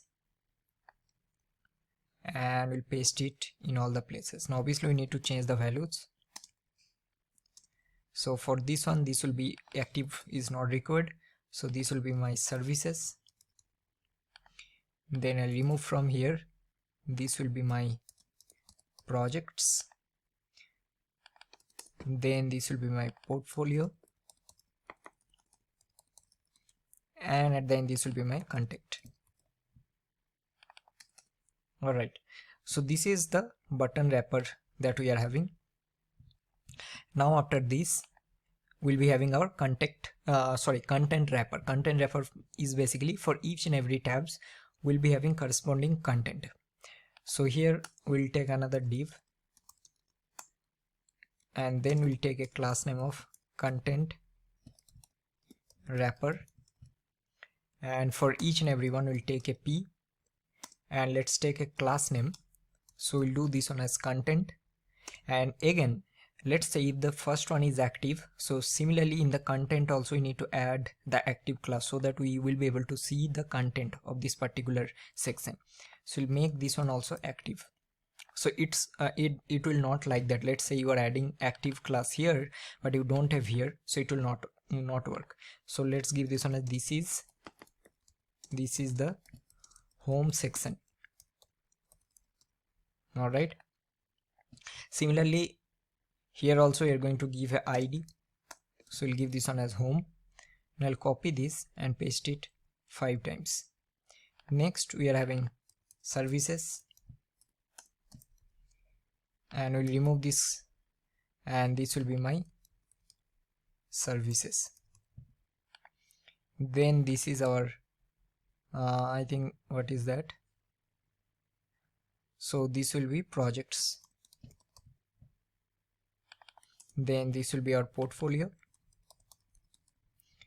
and this will be my contact. And for this one also remove this one. So now I'll save this. Now see, we are able to see all of this, right? And this should not happen. So now we need to start working on the styling and the script. So first I'll import the script, and this will be main.js, and here I'm going to import link, and this will be style.css. Now let's save this. Now first let's start working on the style.css part. First we'll go to style, and we'll do our global styling, or basically reset. And if you noticed, I'm doing this one in all the places, and this is actually a good practice to do. Border box. Now next we'll do body. So body will do text align center. Alright. Next what we'll do, we'll add a background color. So let's add this one. So we'll add F0, F5, FF. Okay, let's make this a little bit.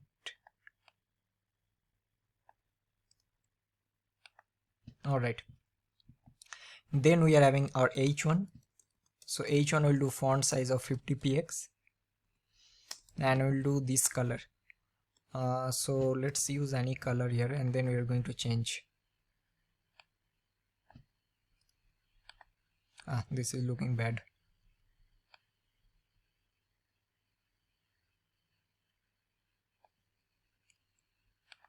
Okay, so this is fine.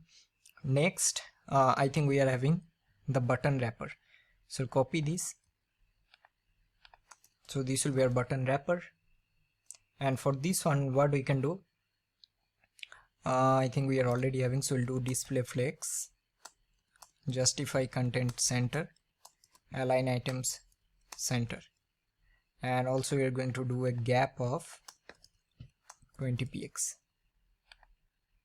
Let's make this on 15.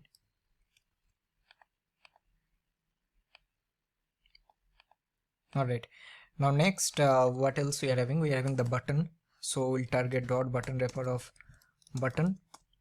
So for this one we'll do border none. Then we'll do padding of 12px, 20px. Next we'll do some background color. So let's use a background color of we'll use this one, BCCBE E9. Let's change this one a little bit. Okay, we'll do color as white. We'll do font weight as bold, and we'll do letter spacing of 3px, and we'll do font size of 18px. Alright, yeah, I think this is fine. Let's make the cursor as pointer also. Alright, so this is done. Now next thing what we need to do, so here when the button will be active, so that time also we want to give some background color. So we'll do here dot button wrapper of button dot active. So let's make the background color. So we'll do this one as, let's say, black, and color will be white. I think that is fine. Alright, so now this is active. Alright, so you can see that. So this is fine. Now next thing what we are going to do, now here the catch is we are having this content, right? So we don't want to show all the content. We only want to show in wherever we are having this active class. So that means if there is a content, general content class, we will first make the content display as none. I think this concept we have already learned. So now display none, and then we'll only do if the content has an active class. So then only we'll do display block. Now you are able to see this is a home section. because home is the currently selected. So now we'll go to our content. Let me just do content. I think we are already having here. So for this one we'll do a font size of 20 px.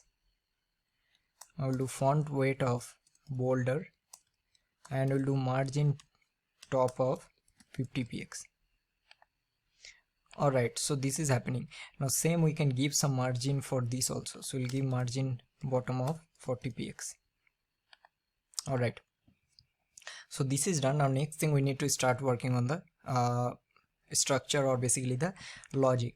So here we are having the active. So whenever I'll click on this particular tab, I need to hide this one, and I need to show the content related to these particular tabs. Alright, so let's start working on our main.js. So the first thing what we are going to do, so we will be having this container. So I'll just copy this and we'll do const tab container, and this will be equal to document.query selector, and here we'll be getting our container. Then we are having the buttons. So these 5 buttons that we are having, so we'll do const tab buttons, and this will be equal to document.query selector all, because we are having multiple button. And let me just copy the class name.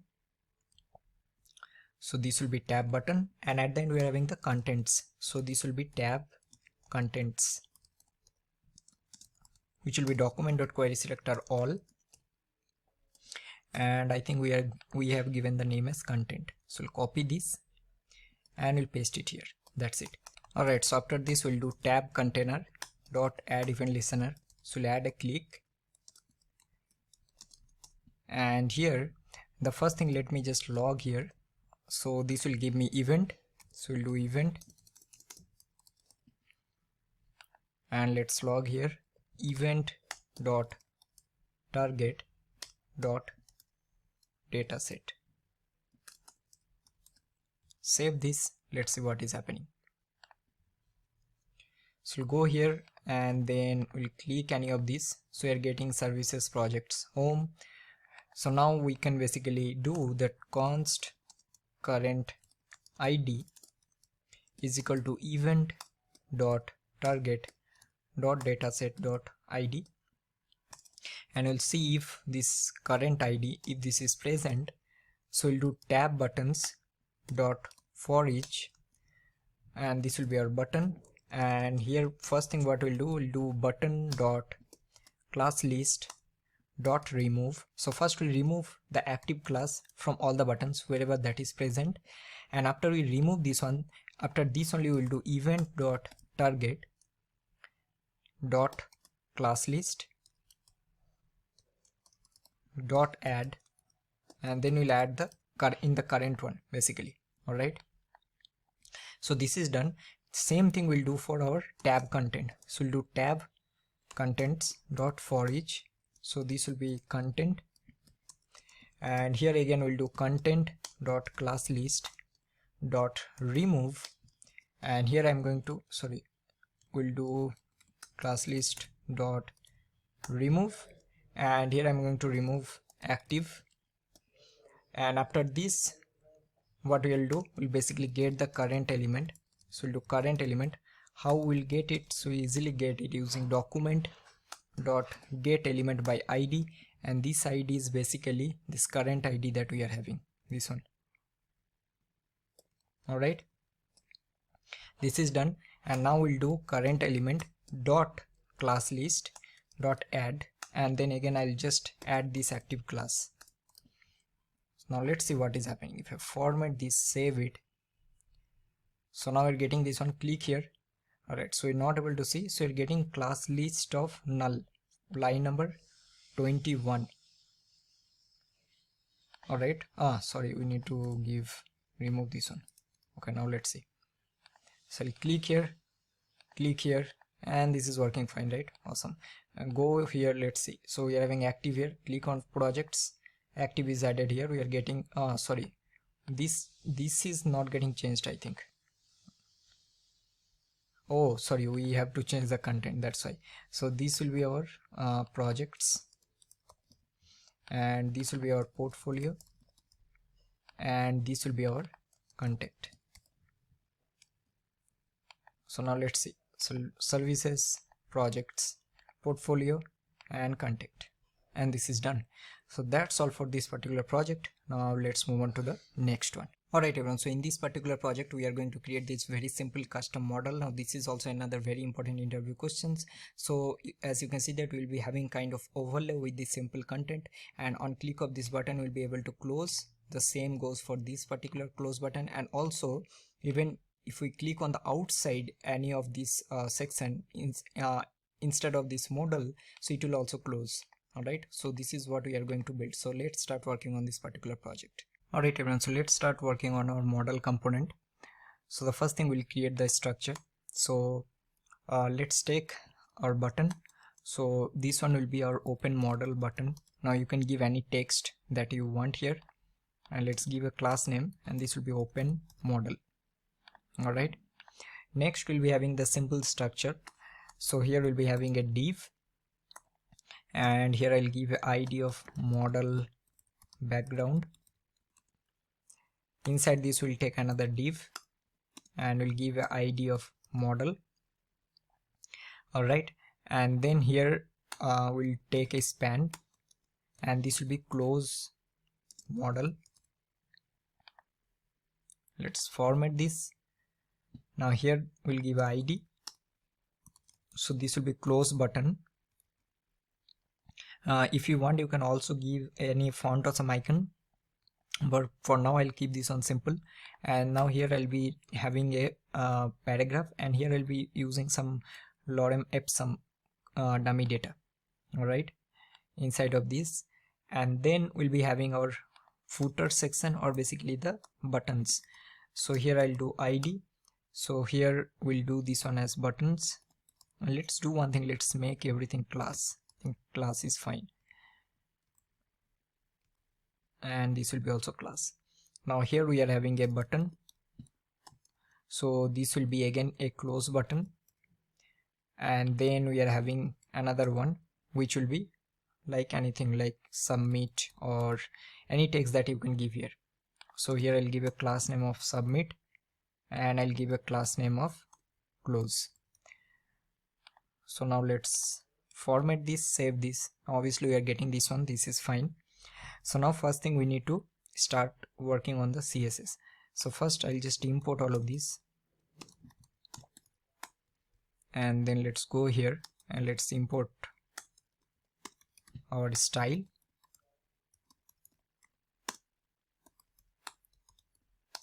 Alright, so let's start working on the styling first. So let's go to our style.css, and then we'll first do our reset. So padding will be 0, and box sizing will be border box. Alright, next we are having the let me just check. So you're having model background, so we'll copy this, and here the first time this will be display none. We'll give a background color. So for this one we'll use RGBA, and we'll use 0, 0, 0, 0.2. Alright, then we'll give position as fixed. We'll do top 0, we'll do left 0, we'll do width as 100% and height as 100%, and also we're going to give a Z index of 1. Alright, now next we are having the model, so we'll copy this. So this is our model. So here we'll give a background color of white. Position will give this one as absolute. So we need to make this one in the center. So how we can do that?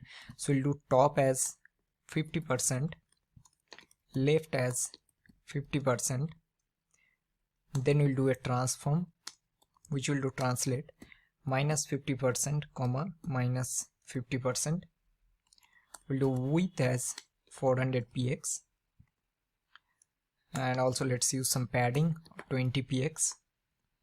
We'll do border radius of 8px, and then we'll do display as flex direction column. We'll give a gap of 20px, and I think that will be fine. Now later we are also going to add some little bit of animation, but for now I think this will be more than enough. Now let's save this.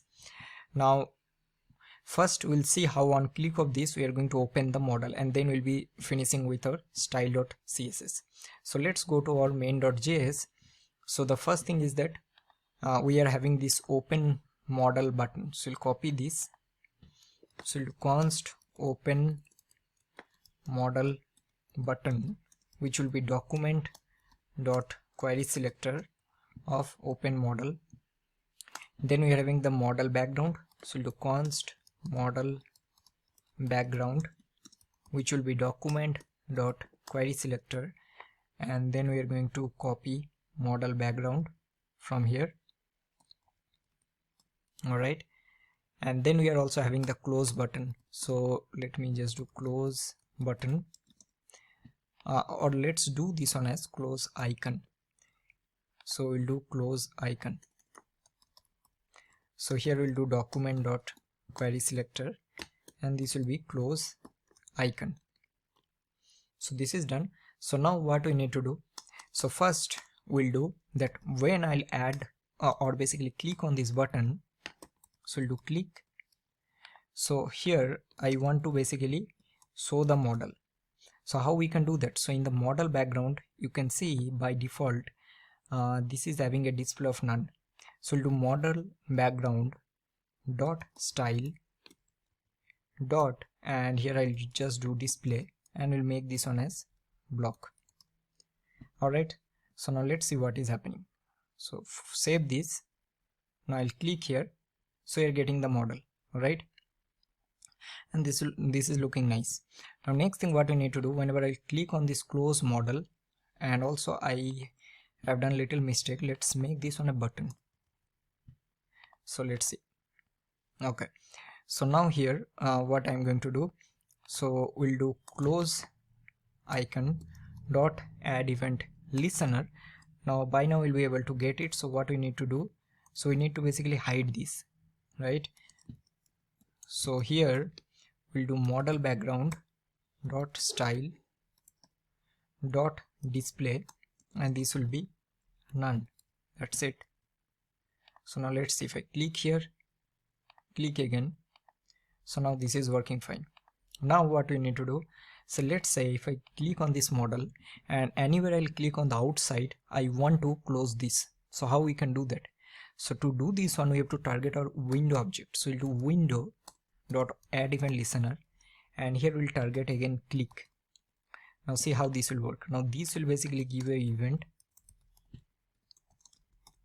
All right, now here we can basically check that what is the event dot target. First let me just log here event dot target. So let's save this, and then I'll inspect, go to console, I'll open this one, and now click on the outside. See, we are having this model background, right? That means we are now clicking on the model background. If I click here, this is a different. If I click on the close or submit, this is a different.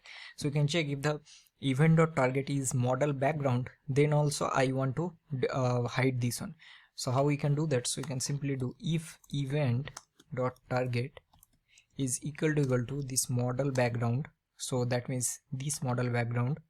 So we will basically do the same thing. So we'll do model background dot style dot display, and this will be equal to none.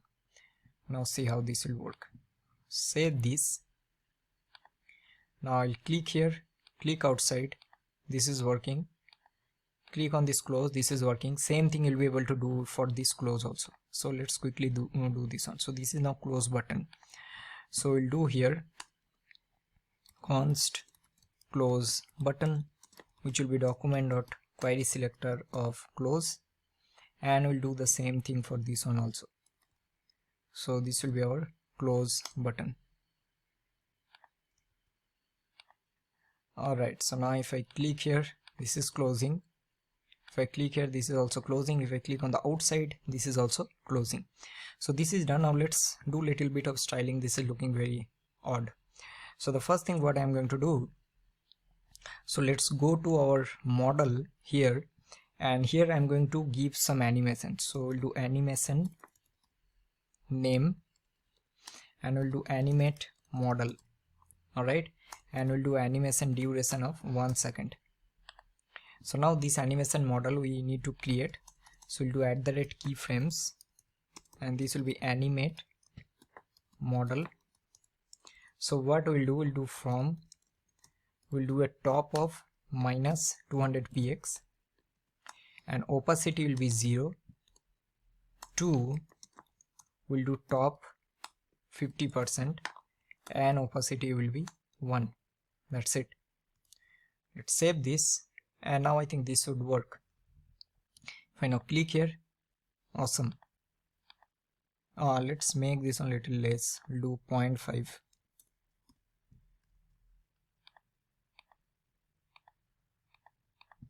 Alright, so I think this is fine. Now let's style little bit of all of these buttons, so we can directly target all the buttons. So we'll do button, and we'll do a padding of 10 px, 20 px. Then we'll do border as none. Then we'll do background color as yellow. Font size we'll do like 18 px. Font weight we'll do bold.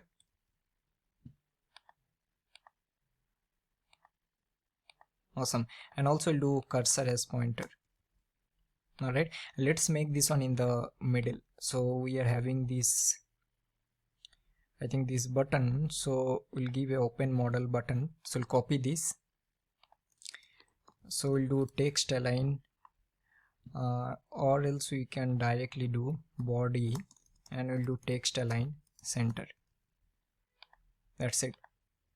Awesome. So now I'll close this, close model, and you'll be able to close from here also, right?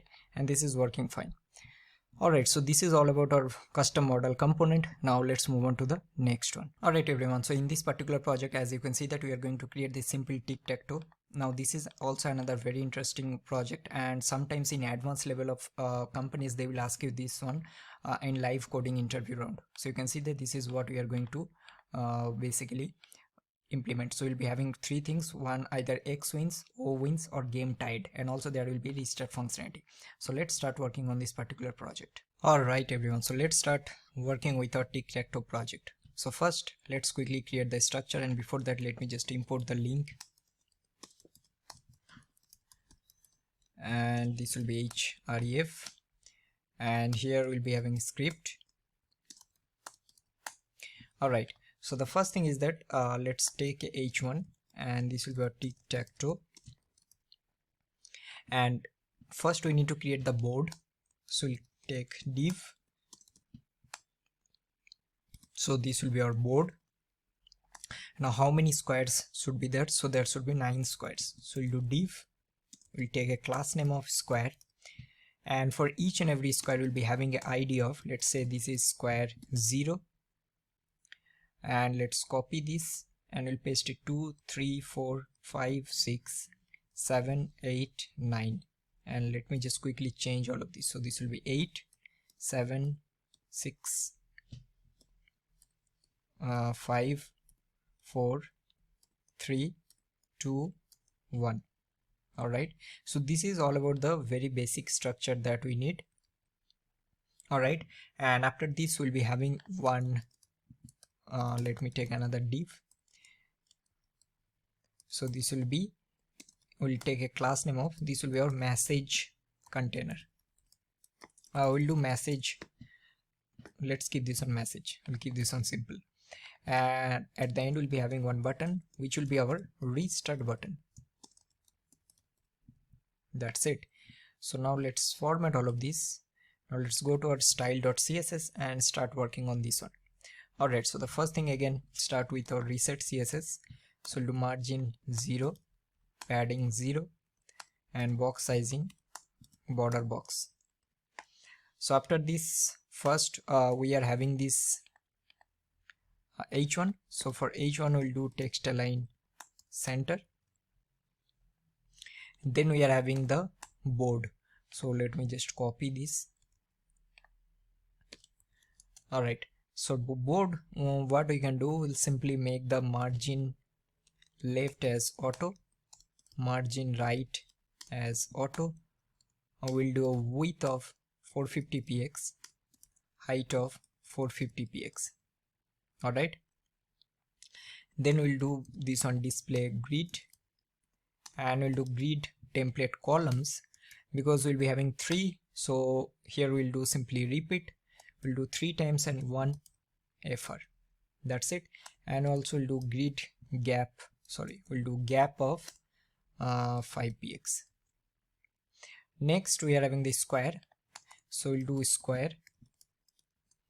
So here what we can do, so I think we are having here 450, so let's make this one, we'll do 1, how much we can do, so 5, so we'll do 435, so 435 divided by 3, so how much, let me just check, so 435 divided by 3, so we'll do approx 145, so we'll do width 145 px, height we'll do 145 px, border we'll do 1 px solid.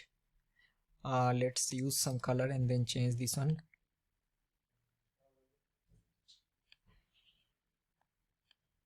Alright,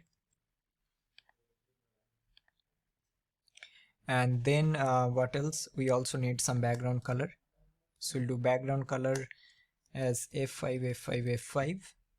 We'll do font size 40 px, we'll do display as flex, justify content center, and align items center.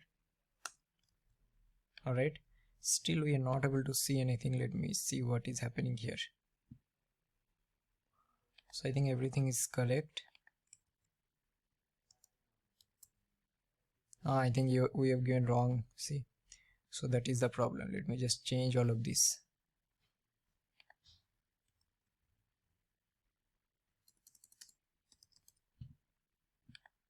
Okay, save this.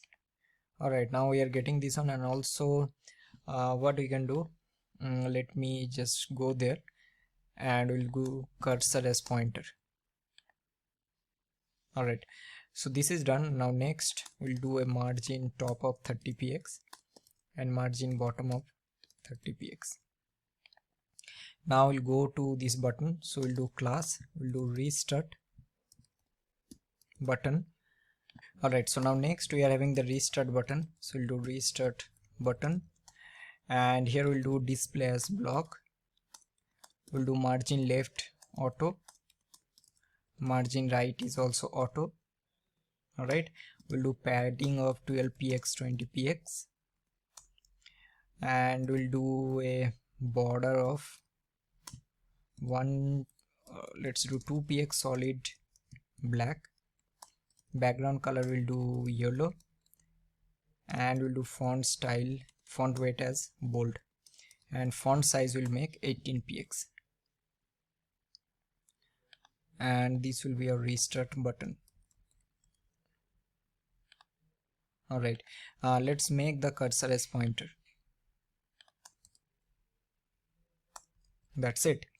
So I think this is all about the very basic styling that we need. So now let's start working on the functionality. So let's go to our main.js. So the first thing, we need the board. So here we'll copy this one.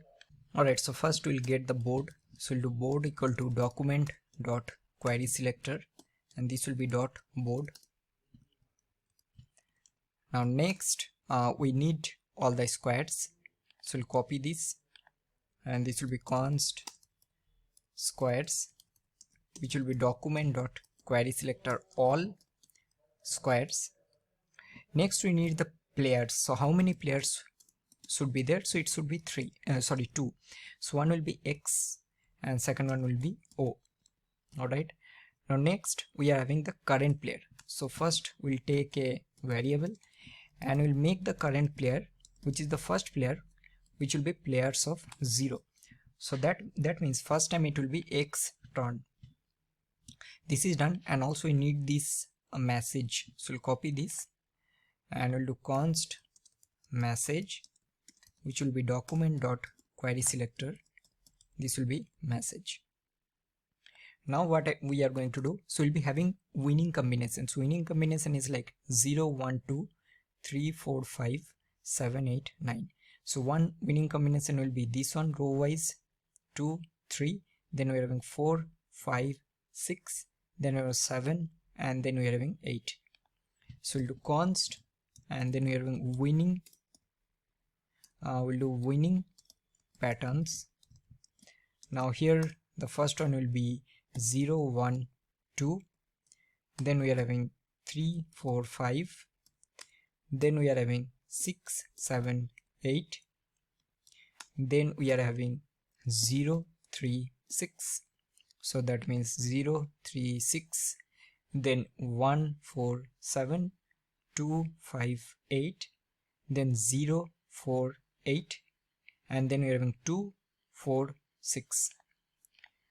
So 0 3 6, then 1 4 7, then we are having 2 5 8, then we are having 0 4 8, and at the end we are having 2 4 6.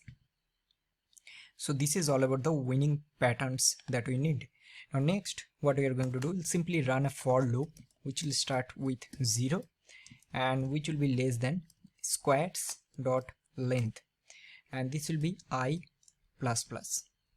Now here what we are going to do, so each and every time we'll be clicking on this square, we have to basically, so first time I'll click X, next time it will be O, again I'll click X, O, like that. So this will be squares of I dot add event listener, so this will be click, and here the first thing is that one very important thing, that if there is something already there, let's say this part that we are talking about already filled with X or O, so in that case we no need to change this one. So how we can basically check that, so we can check if this squares of I dot text content, if this is not empty, so that means there is already something filled, so we'll simply return from here.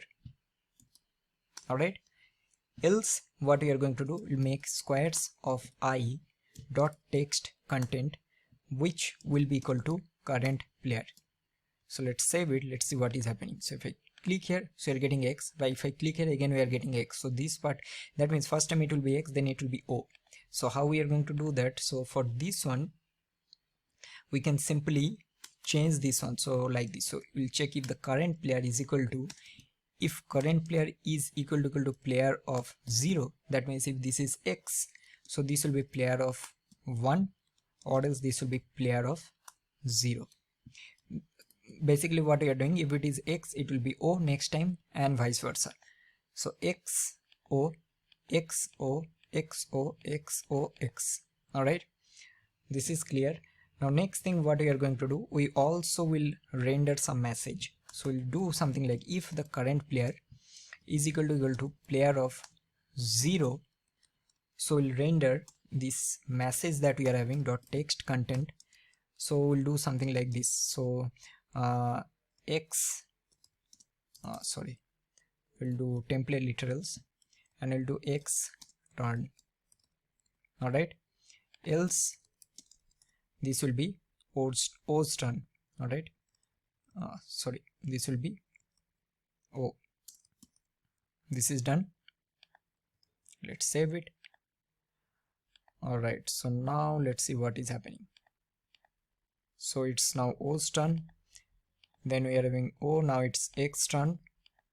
Alright, so that means first time we need to render something, so that also we can do very easily. So we'll do message dot text content.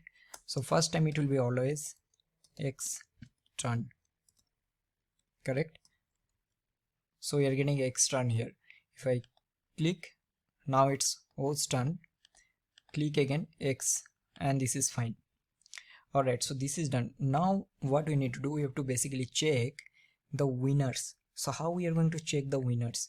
So you see that whenever we are having this winning pattern, whenever there is some match, so let's say these all three squares that we are having 0 1 2 all are X or all are O, then it will be a winner. Similarly for all the squares. So how we can do that? So we'll create another method. So let's do function check winner. So here what we are going to do, it will receive the current player. Alright, so here now we'll take another for loop and we'll do I equal to 0, and then we'll do I less than winning patterns dot length and I plus plus. And now here we'll basically take our first square, second square and third square from this winning patterns of I. Now this is basically, let's say this is our first one, so we're taking this A will be 0, B will be 1, C will be 2, like that.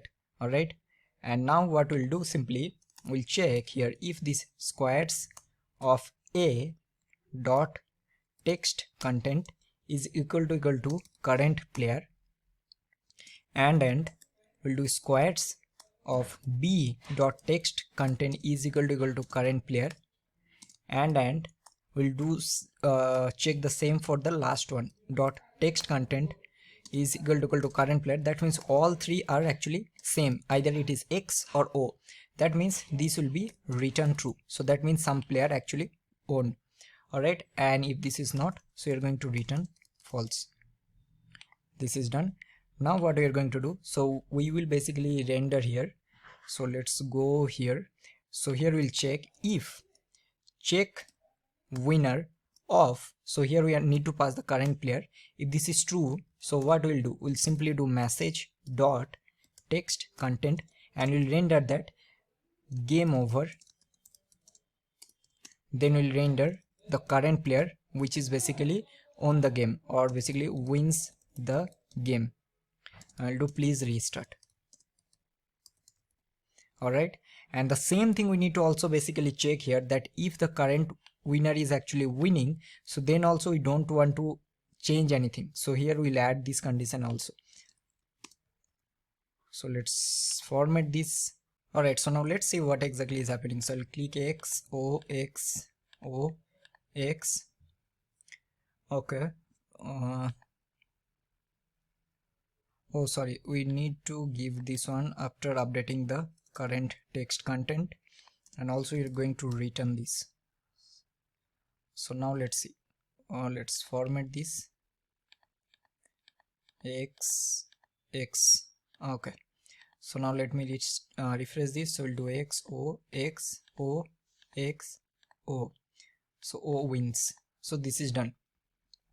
So now let's do another one. So we are going to check the tie. So function check tie result, and here what we are going to do, we'll do for let I equal to 0, I less than squares dot length I plus plus. So we're going to check if this squares of I dot text content is equal to empty. So here we are going to return false. That means we'll check if all the squares are not empty, so we're going to return false. If all the squares are empty, so you're going to return true. Alright, so this is done. Now next, the same thing what we can do. So here we'll just copy this and we'll paste it here. So we'll check if this check tie result, if this is true, so we are going to basically render that game is tied, please restart. So we'll do game tied, please restart. Alright, so let's see. So I'll do X, O, X, O, X, O. I'll do X, O, and now X. So game tied. Alright, and at the end we are going to do restart. So for restart, so we'll do function restart game. So for this one we'll do let I equal to 0, I less than squares dot length and I plus plus, and here we are going to do squares of I dot text content. We are going to make everything empty, and then here we are going to do message dot text content. Again we'll make this one as X turn, correct, and also we need to change the current player, which will be player of 0. That's it. So now let's format this. Now let's go here, and we are having this message. So we'll do text align center. we'll do margin bottom of 30 px, we'll do font size as 40 px and font weight as bolder. So now let's see what is happening. So I'll click here, XO and now O, game over, click on restart. Alright, nothing is happening, so let me just check what is okay, so we need to give like on restart, on click of the restart. So we'll go here and just copy this and we'll do const restart button, which will be equal to document dot query selector of restart button, and then we are going to basically call restart button dot add event listener.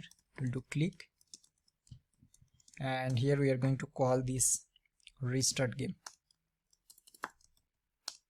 That's it. So now let's see, format this, let's save it. So now we'll do x o x o x o x, please restart. Now it's working. O x o x o, game over, O wins. If we click here, this is not working, restart game, we'll do x, game over, X wins, please restart. Alright, so that's all for this Tic Tac Toe project. Now let's move on to the next one. Hey everyone, so in this project what we are going to do will be learning a filter functionality. So you can see that we'll be having some static cards. Now here we'll be having some categories. Now for example, this project will be very helpful whenever, let's say, we're working on an e-commerce project and you're fetching some data and you have to filter the data based on category. So whenever we'll be clicking one particular category, each and every card is based on some particular category or linked to a category. So if I click here, it will basically filter based on this. Click on women, kids, and if I click on all, so then we'll be getting all the cards. So this is a very simple one, yet very effective. So I'll highly suggest to practice this one, because you might get similar kind of project in your interview also. So let's start implementing this particular project. Alright, even so let's start working on the filter card functionality. So what we are going to do basically, first let's create here one div, and let's take a h1, and this will be filter cards by category. Alright, this is a very important features also. Like whenever you'll be creating any kind of website, there will be some kind of filter or sort functionality. So this is a very good functionality to know. Now here what I'm going to do basically, let's give a class name, and this will be my filter buttons wrapper. Alright, and I'm going to create this one using JavaScript. Now alright, now inside this what will happen, will be having multiple buttons, and then I'll be having the content. Alright, and now what we are going to do basically, for each and every content there will be a category. Now whenever I'll be clicking some particular button, so I have to basically render those categories. For example, let's say we are having men, women, kids, alright, something like that. And inside this we will be basically, we'll do something like, we'll take a div, and here I'll take a class name, and we'll do this one as content. Alright, so now let's save this. Obviously nothing will happen. So now let's go to our main.js, and here, because this is a static website, so we'll be keeping all of these as static for now. So here we'll be having, let's say, all categories. So we'll do categories. So first we are having all, then we are having, let's say, men, then we are having woman, and then we are having kids. That's it. So these will be my categories, and let's say next we are having the content. So this will be array of object. Here I will be having a ID, which will be all. Then let's give a label, and for this one, sorry, for all I think we don't need anything. So here I'll be giving a ID of men, and I'll be giving a men shopping or men shirt 1. Any data we can basically give, we'll copy this and we'll paste it here. So we will be basically having multiple all of this. So let's say this is shirt 2, this is 3, this is 4, and this is 5, something like that. Similarly, we'll copy this and we will do it for woman. So here we'll be having woman, we'll be having woman, and next we'll be having kids. Alright, so we'll copy this and we'll be having kids. So we'll do kids, and let's make this on kids. We'll copy 2 more time. So this will be, let's say 10, whatever, and this will be 20. So this is our data. Now obviously this data will be getting from our API, but for now this is fine. So now what we are going to do, first we'll be creating all the categories. So here let me just take first the elements. So we'll do filter button wrapper. We'll copy this. So this will be filter buttons, which will be document dot query selector, and here we'll be getting this filter buttons wrapper. Alright, so now what we are going to do, so let's create a method. So we'll do create category, and I'm going to create function create category. So here what we can do, simply map or for each these categories dot for each, which will be category, and here we'll create our button. So this will be our button element, which will be document dot create element of button. Then we'll do button element dot inner text.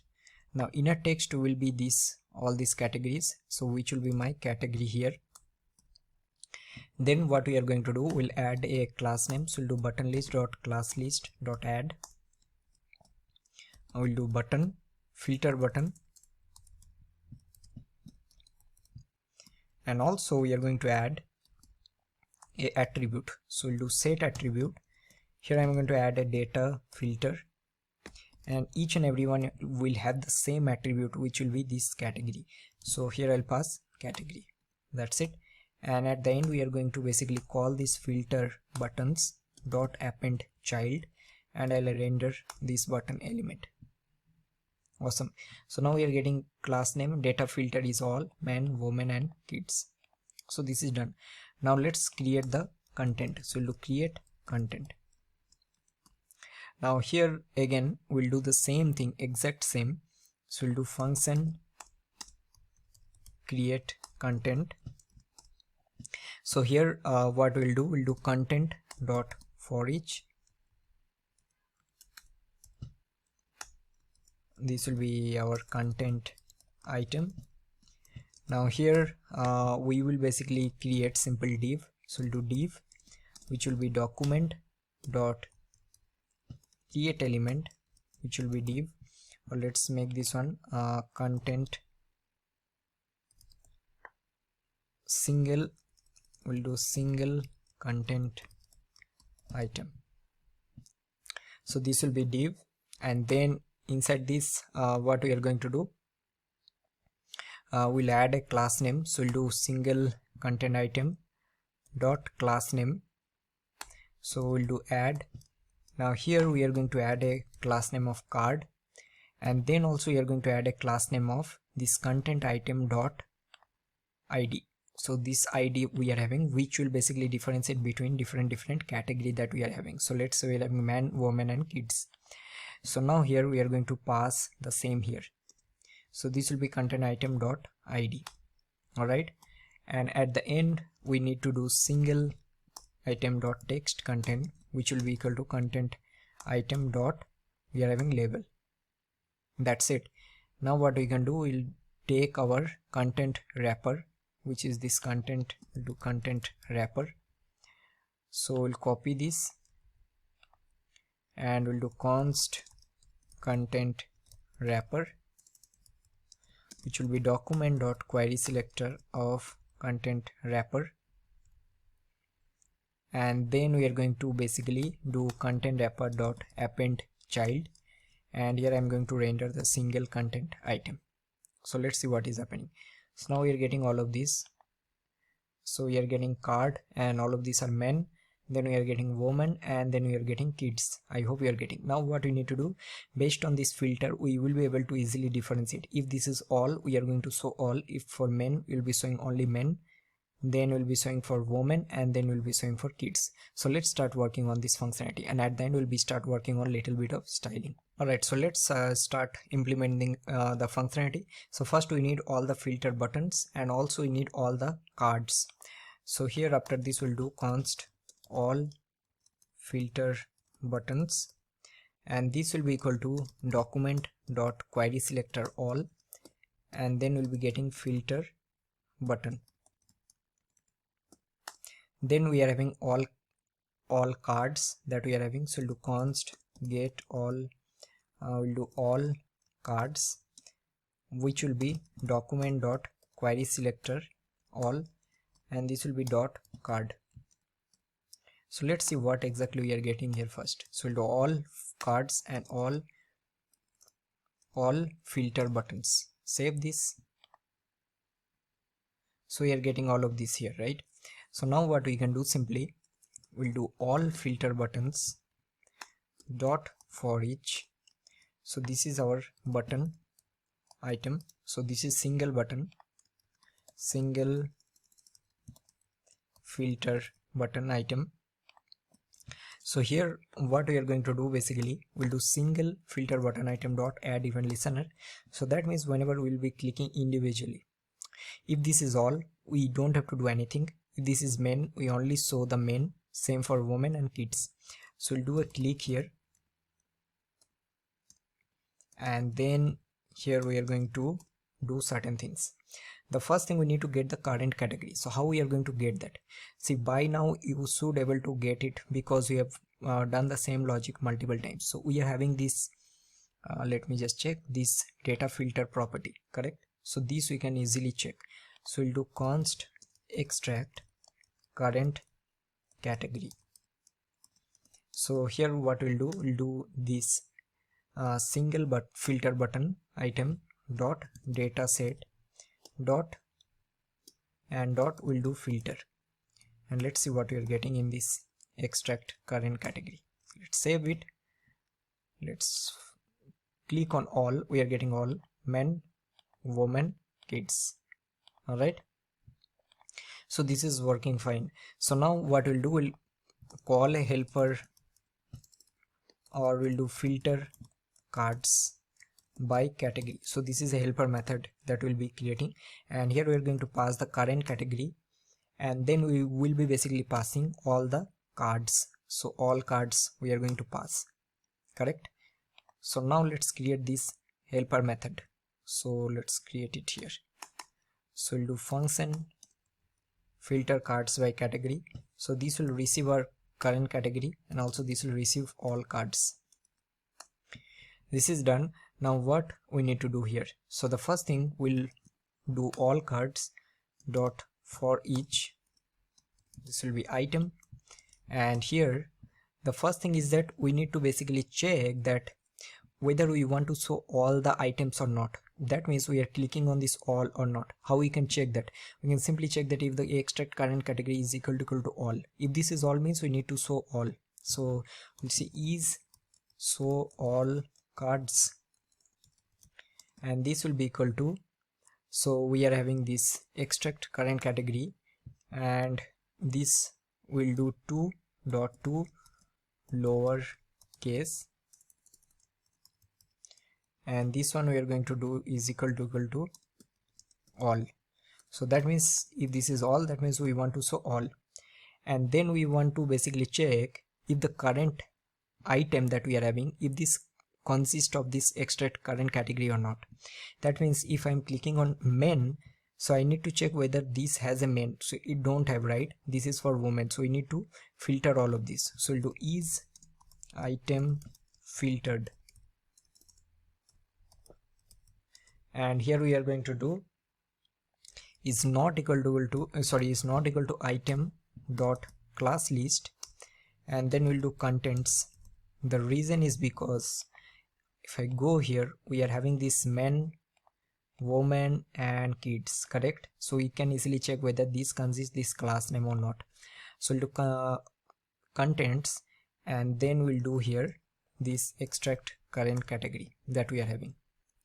So now we are getting all of this. So now we can simply check if this is item filtered and not equal to is so all cards.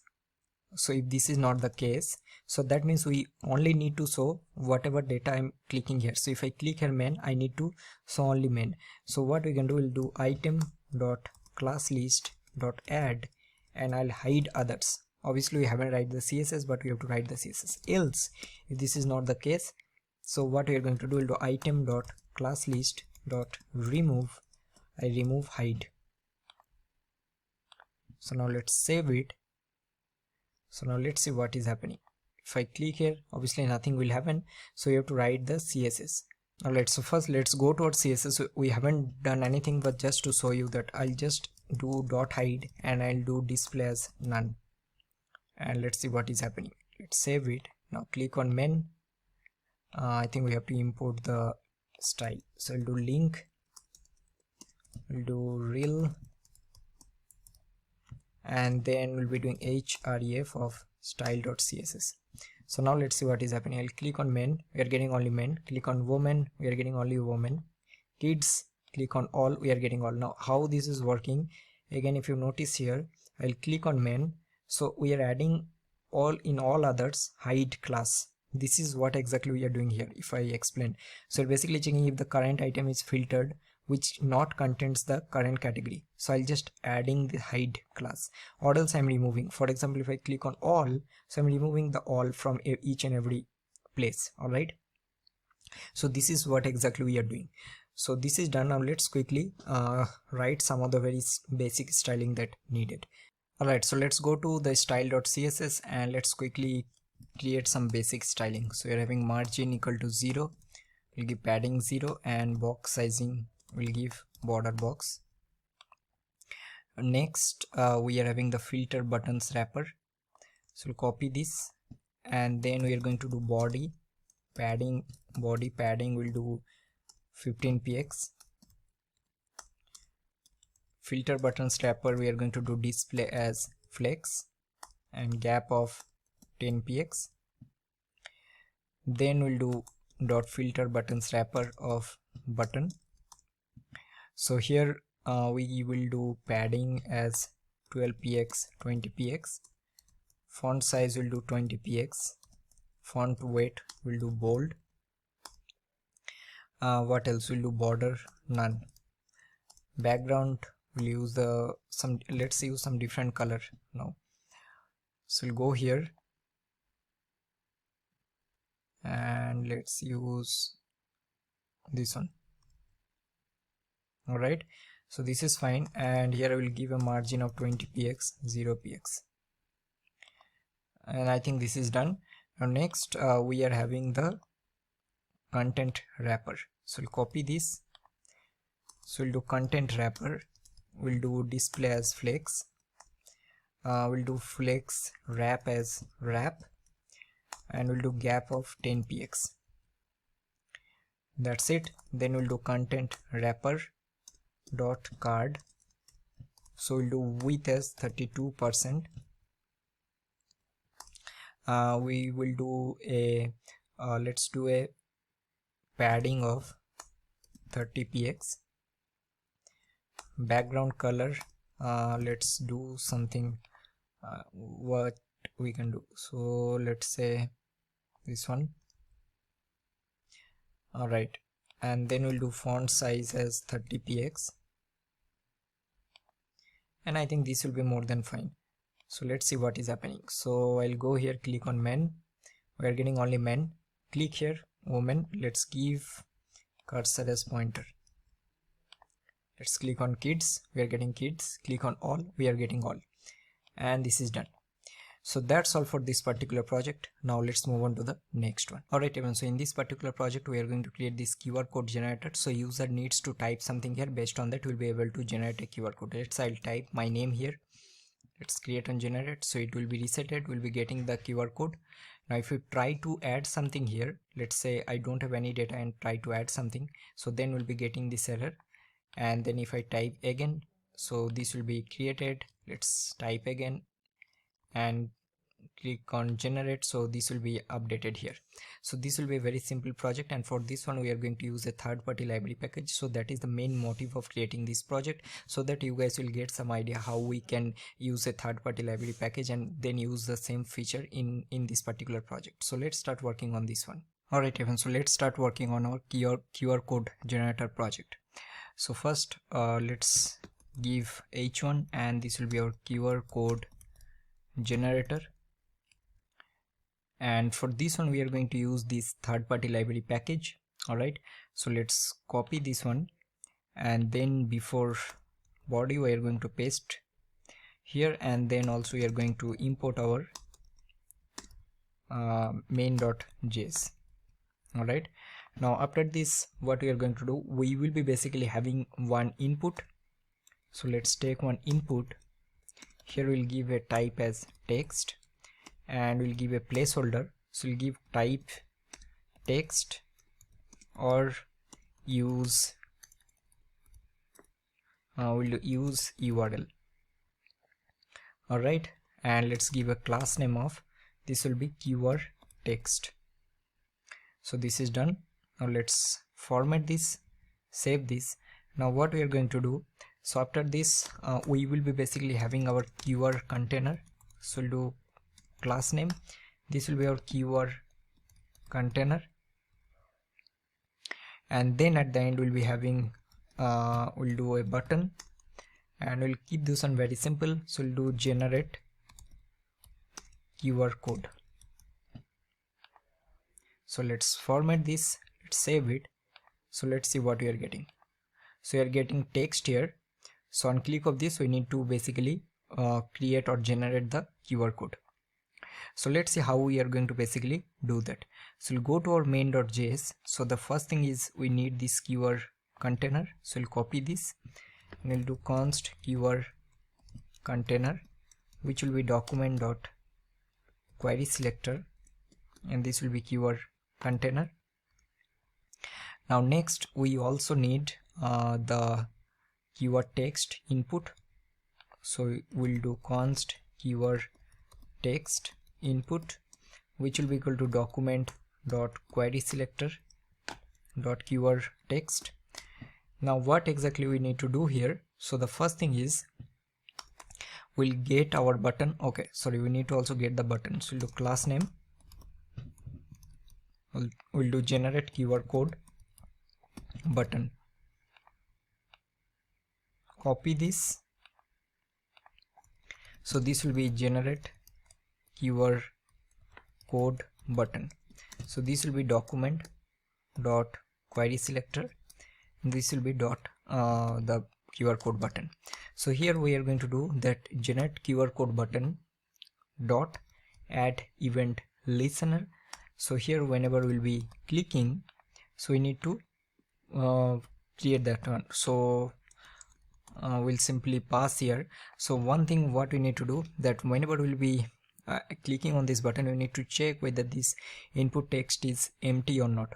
So for this one we'll add a helper method. So we'll do validate input field. Alright, and then we're going to create this function. So we'll do function validate input field. Now here what we can do simply, so we are having this keyword text input, right? So we can log this value keyword text input dot value. Alright, so now let's see what is happening. So if I go here and submit this, we are getting nothing. I'll type something here, click here, we are getting the value here. So using this value we'll be able to see very easily. So we'll check if this keyword text input dot value dot trim, if this is dot length, you can do greater than 0. So what we are going to do, we will generate the keyword code. So we'll do generate keyword code, else this will be generate keyword code. We'll create this method, else we'll render some error message. So for this one we'll go here and let's render some message. So this will be class name this will be error message text. So we'll copy this and let's use this one. So this will be error message text, which will be document dot query selector error message text. So here we'll render that error message text dot text content that will show something that enter text or use some URL to generate QR code. That's it. So let's format this, let's save it, let's see what is happening. I'll click here. So we're getting this one, this is fine. Now next we need to create this method. So we'll create our function generate QR code.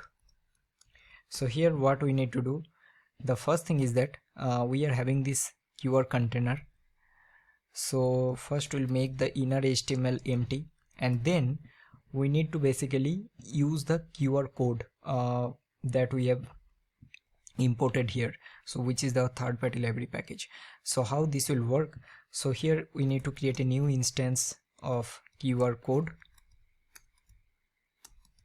Alright, and here so here you need to basically pass the container, in which container you want to create that one. So this will be our QR code container. So this one, so we'll pass this container value here. So this will be QR container, and here you need to pass certain properties. So we need to pass the text. So the text will be our keyword text input dot value. Then we are having the height. So for height, let's make this one 400, and we'll pass this on width, we'll make this one 400. Then we need to pass a color light property, so we'll pass FFF, and we need to pass color dark property, which will be black, and that's it. So now let's format this, let's save it.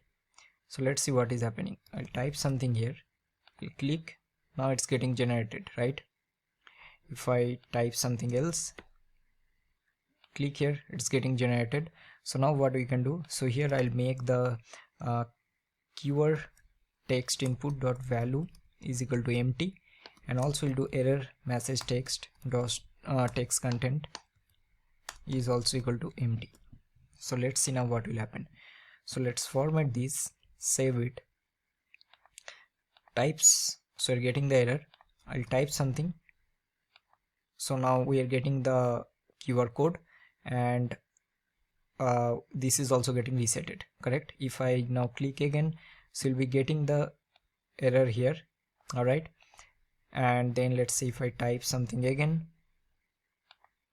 So you're getting the updated value, and this is working fine. Alright, so now let's start working on the CSS. Now for this one, we'll not be doing much CSS. The basic idea is to learn that how you can use a third-party library package, and then you can use the same here. So let's quickly create some of the very basic CSS that we need. So we'll do link, this will be style sheet, and href will be style.css. Alright, so let's quickly create some of the very basic CSS. So we'll start with our famous reset CSS that we are doing in every project, and box sizing we'll do border box. Then what else we are having, we'll do body, and we'll do padding of, let's say, make this on 25 px, and for body we'll do this on text align center. Then what we'll do, we'll target this keyword text input, so we'll copy this, and then we'll do here, we'll do a padding of 10 px, 20 px, width we'll do 400 px, we'll do border none, let's make this on border 2 px, solid red. Alright, and also we'll do a margin of 20 px, 0 px.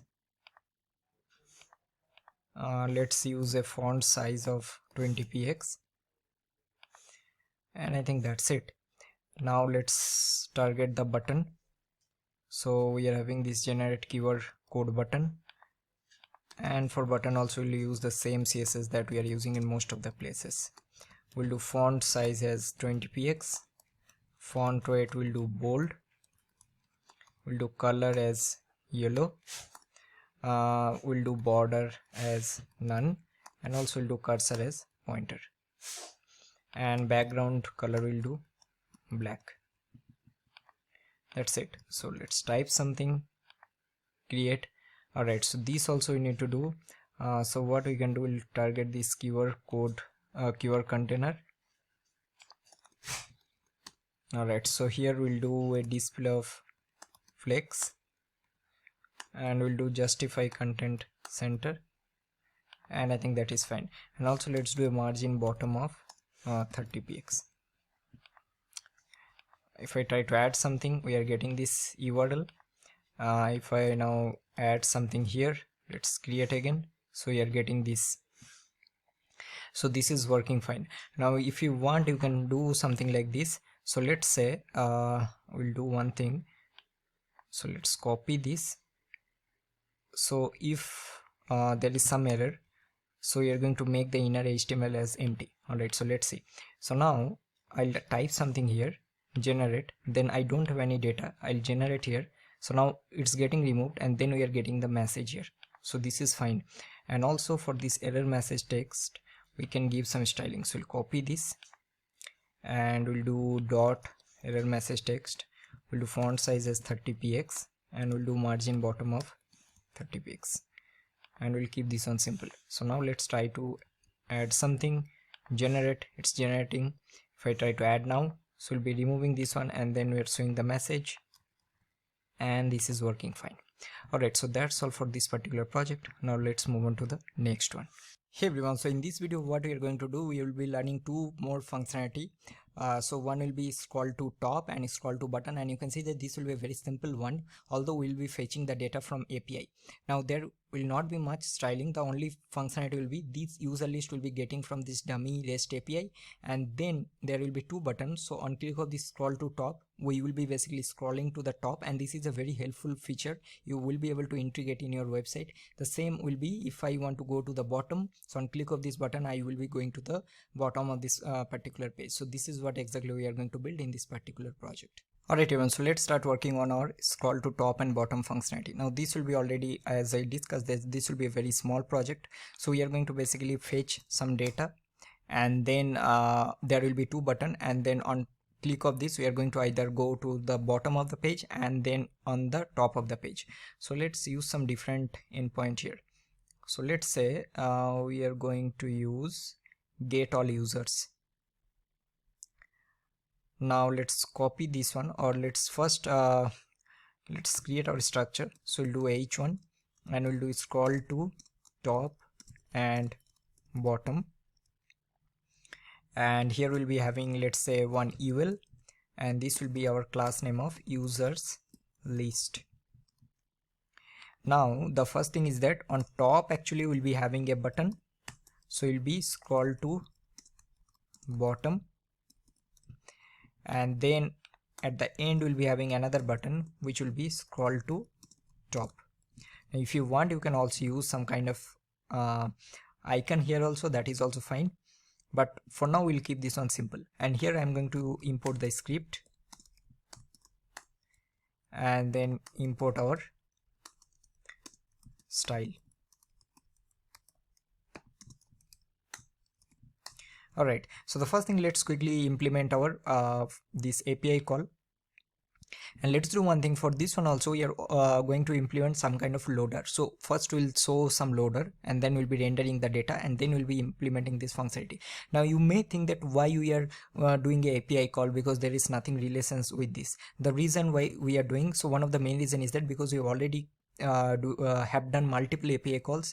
I want you to practice more and more, because believe me, whenever you will give any interview, and forget about the interview, whenever you will be creating any kind of project, most of the times you have to interact with API. There is nothing in this world that you can create any website using static data. You have to interact with API, so it is always a good practice to implement each and every project with some kind of API data.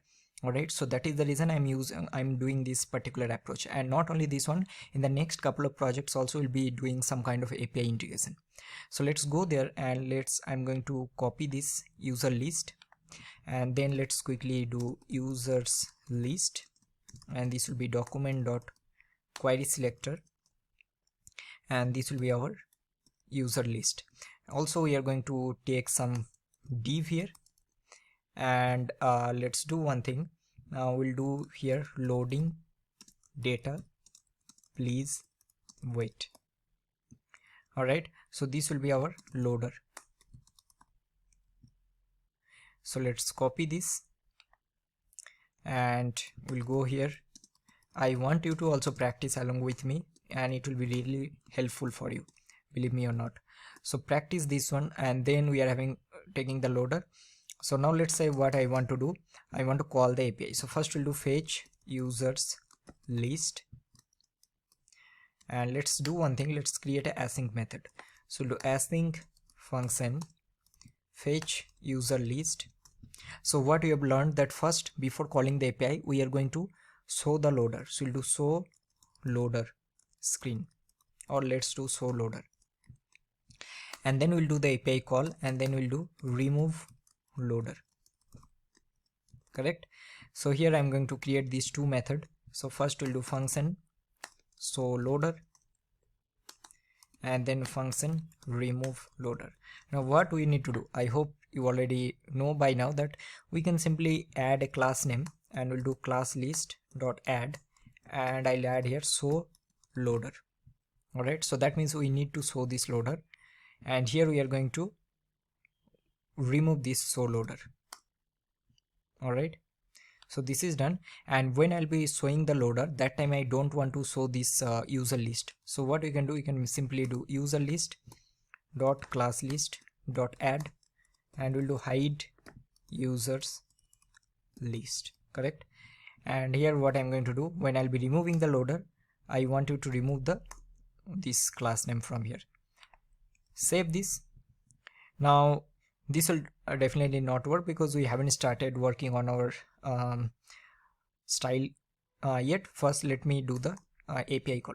So first we'll do async we'll do const, we already have done.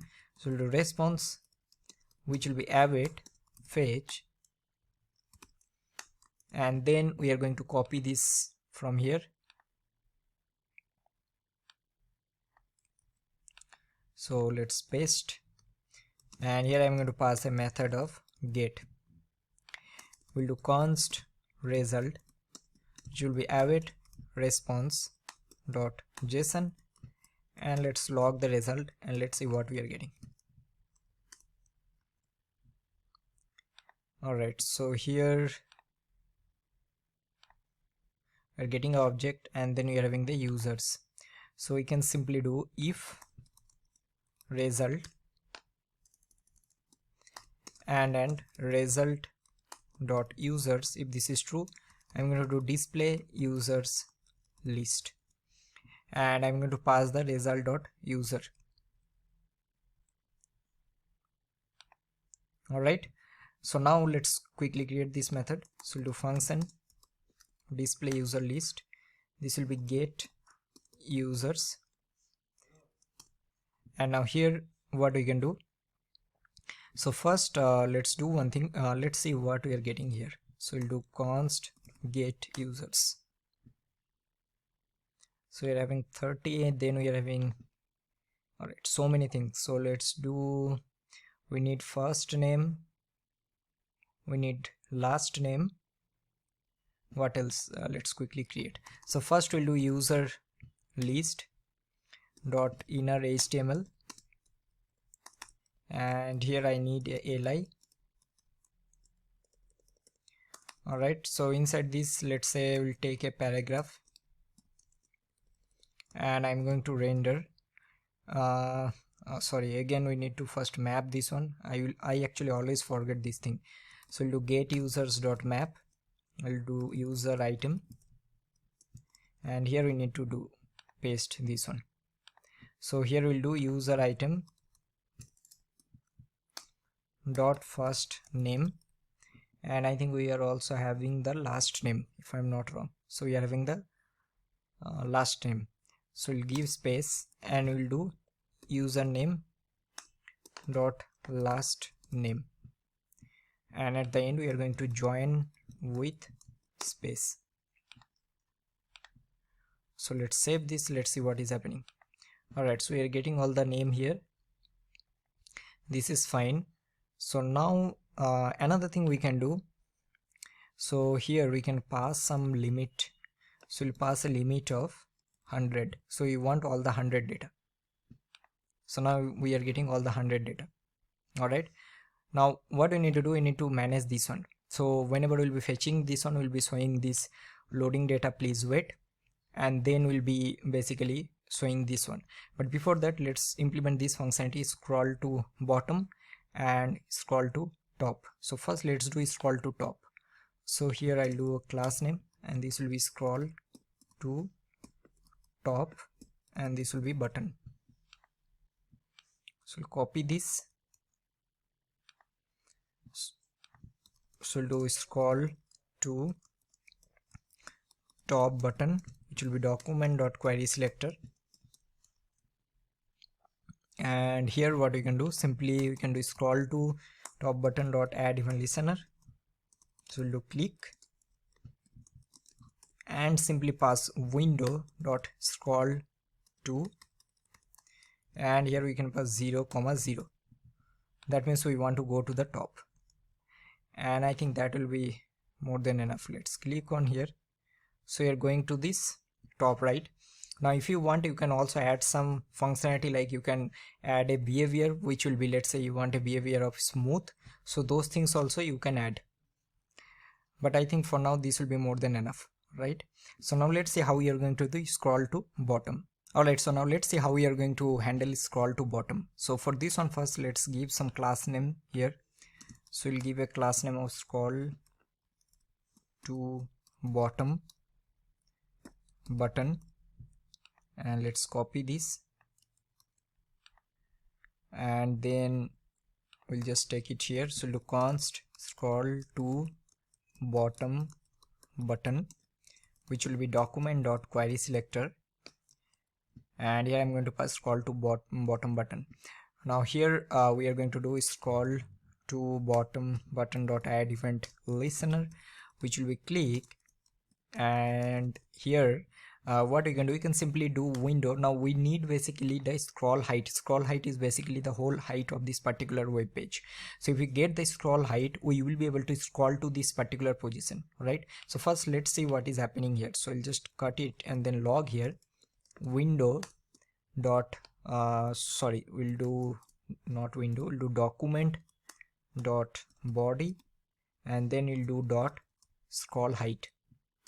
Save this, and now let's see what is happening. So we'll go here, and then I'll click here. So this is what we are getting. All right, this is the height.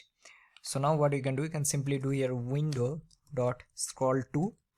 So that means I want to go here, and we will basically pass here top, which will be this document dot body dot scroll height, and here we can pass another property which will be behavior, and I want behavior to be smooth. Let's save this. Now let's see what is happening. So click here, so going to the bottom, click here, going to the top. If you want, you can also change this one. So let's say here you can do scroll to here also, and you can add the same thing. So we'll do top as 0. All right, so sorry, this will be 0, and then again you can pass the behavior which will be smooth. Now this will also work, so let me just comment it out from here.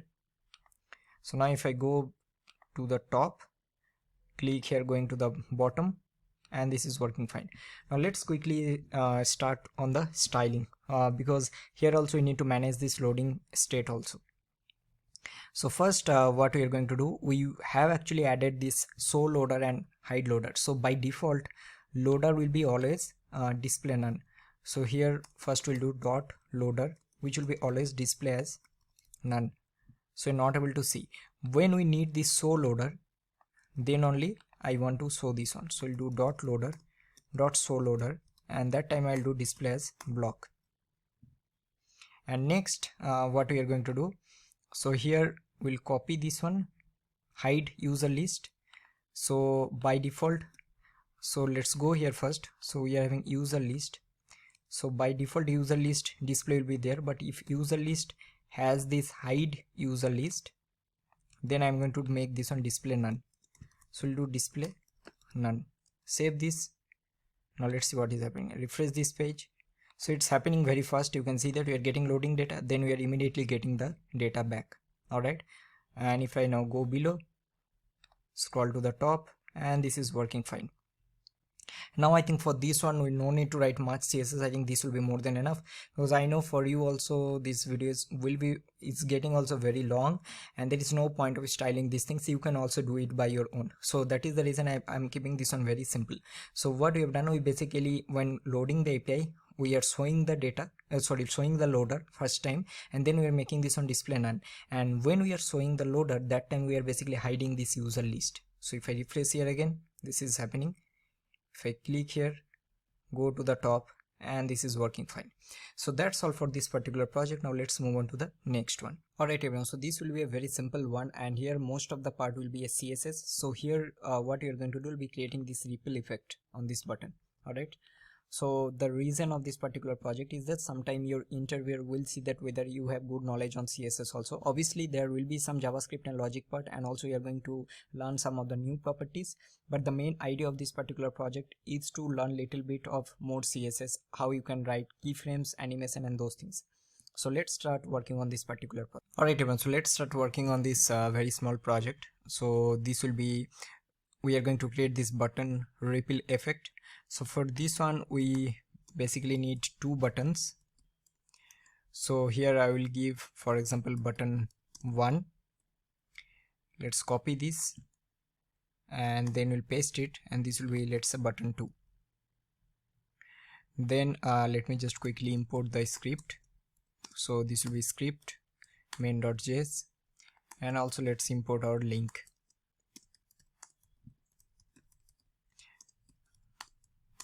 Alright, so here let's give a class name. So we'll give a class name of ripple effect. For this one also we'll do same, and let's make this one primary button, and here I'll give this one as secondary, and this will be secondary button. Alright, so let's see how we are going to basically create that. So first let's write the very basic CSS that we need for this one. Alright, so the first thing, let's go here. So first we'll reset, and then we'll do box sizing is border box. Then we'll do body. So body will do display as flex. We'll do justify content center. We'll do align item center, and we'll do height of 100 VH. Alright, and let's use some background color. So let's use red, and then we'll change this one to something else.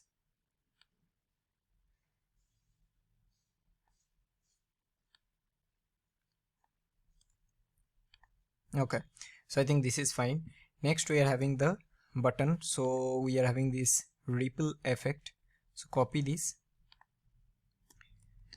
So the first thing what we are going to do, so here I'm going to make the position as relative. Then we'll do padding of let's make this on 15px, 35px. Alright, next what we are going to do, we'll do here display as inline block, and let's make a margin of 10px, 0px. Let's do a margin of 10px. Okay, so this is fine. What else we are going to do, color, let's change some background color. First we change the font size will do 20px. Alright, so this is fine. Then we'll do some letter spacing of 3px. What else, we'll do border radius. We'll do border radius of, let's make 20px. Let's see how this is looking. let's see, 30. If I make 40,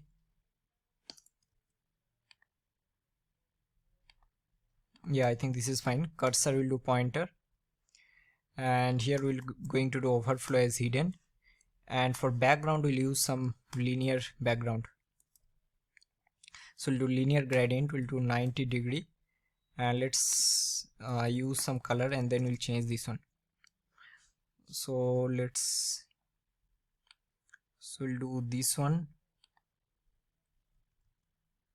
and let's change this one to something else.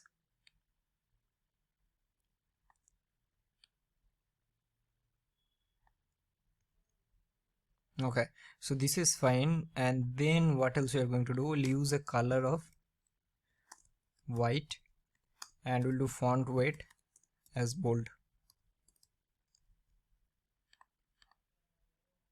Yeah, I think this is fine. Now next thing what we can do, so here let me make this one a little dark. Let's see how this is looking.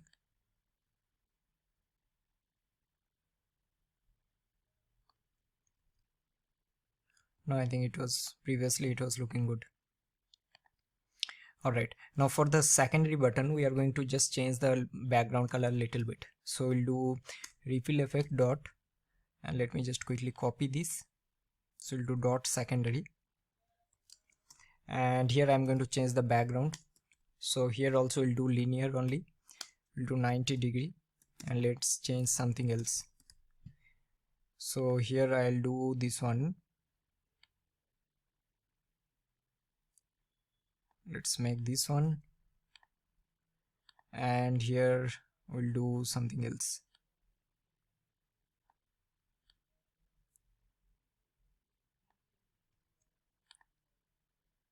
Alright, I think anything is fine, so this is fine. Now next what we are going to do, we will be start working on the ripple effect. Now this will be a very simple one. So the first thing what we'll do, basically we'll get all the buttons. So we'll copy this, and we'll do const get all buttons. So this will be document.query selector all, and here we'll get our ripple effect. So here we'll do get all buttons dot for each.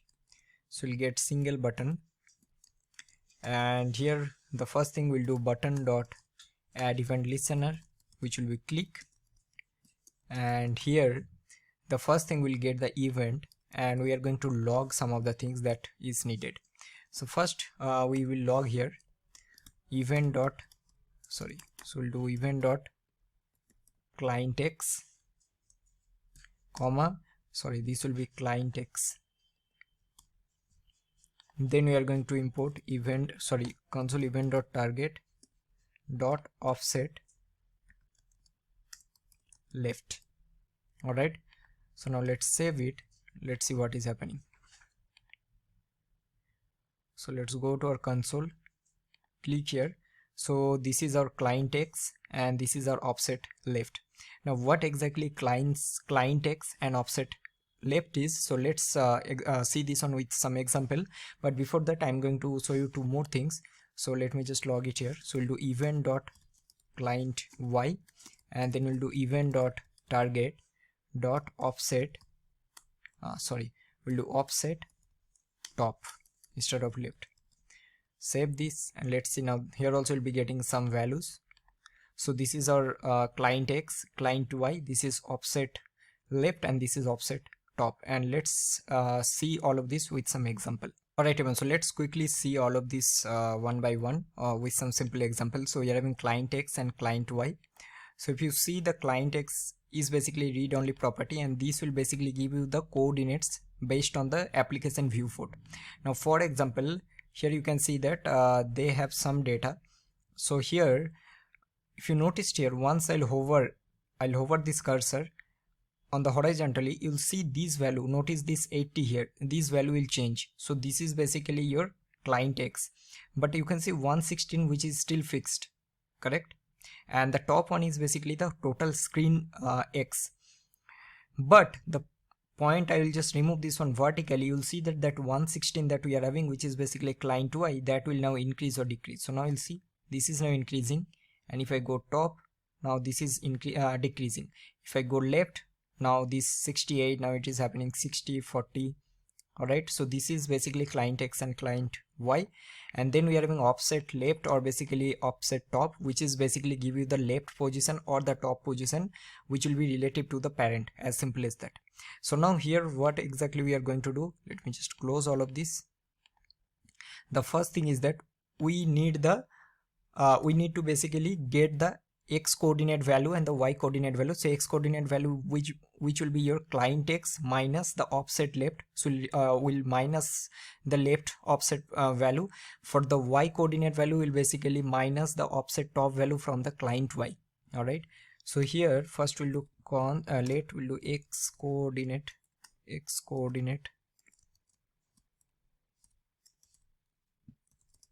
value. So here we'll do this event dot client x minus event dot target dot, so we are going to pass the left one, then we'll do x coordinate and we'll do y coordinate value, and which will do event dot client y minus event dot target dot offset top. Now what we are going to do, we will basically create our ripple element, which will keep this one as a span. So we'll do document dot create element, so this will be a span element. Now here what we are going to do, we'll do this ripple element dot style dot left. So here we are going to pass this x coordinate value, and let's do a template literals. So we'll do x coordinate value of px, and then we'll do ripple element dot style dot top, which will be the y coordinate value of px. So now this will create our ripple element, and then we need to append this one. So we'll simply do this dot append child, and we can basically append these ripple elements that we are having. Now we need to also remove this ripple element. So once we'll click on this button, so we can take window dot set timeout, and here we are going to basically do we'll do ripple element dot remove, and let's give a time of, for example, 1 second. So after 1 second I want to remove this. Let's save this. Now we need to write some CSS. So what we can do, we are having this span element, right? So you can go here, and then we'll do dot ripple element. So here we'll be getting a span. So first thing, we've taken position absolute. The reason is because we have a parent position relative. And after this we'll do a background color. So we'll do a RGBA of 255 comma 255 comma 255 comma 0.4. Then we'll do a transform of, we'll do translate minus 50%.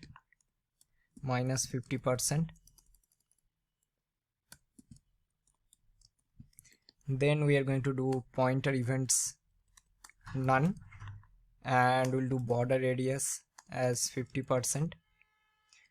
And also we are going to do some animation. So we'll do animation, and here I'm going to do ripple effect animation.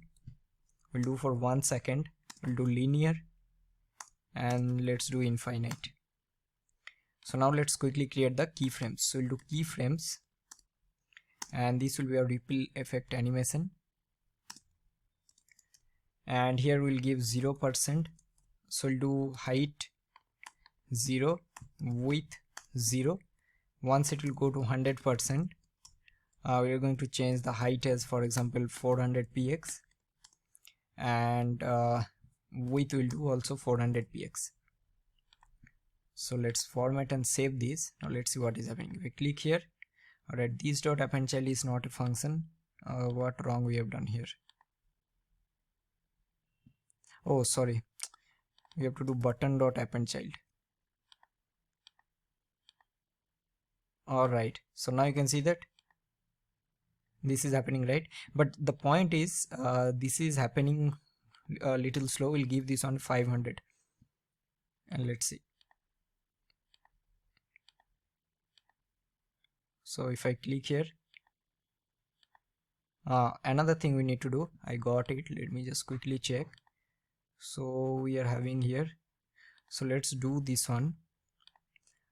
Let's make 500 and we'll do 500 here. Let's see. And also let's change some different color. Let's see how this is looking.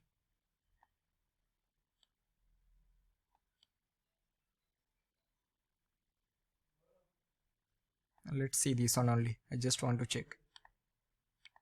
Now if you want, you can give any color you want. So let's make this on previous only. I think it was looking nice.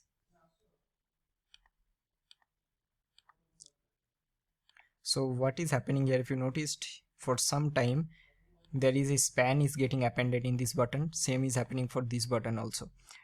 So, and based on that it is creating, and also it is removing after 0.5 seconds, 0.5. all right, if you give more it will be more. So let's say I'll give 2 seconds, it will be very slow. All right, now if you, it's up to you whatever you want to give. So it's happening infinite time. You know the reason is because we have given this on infinite. So that is the reason it's better to keep this on either 500 millisecond.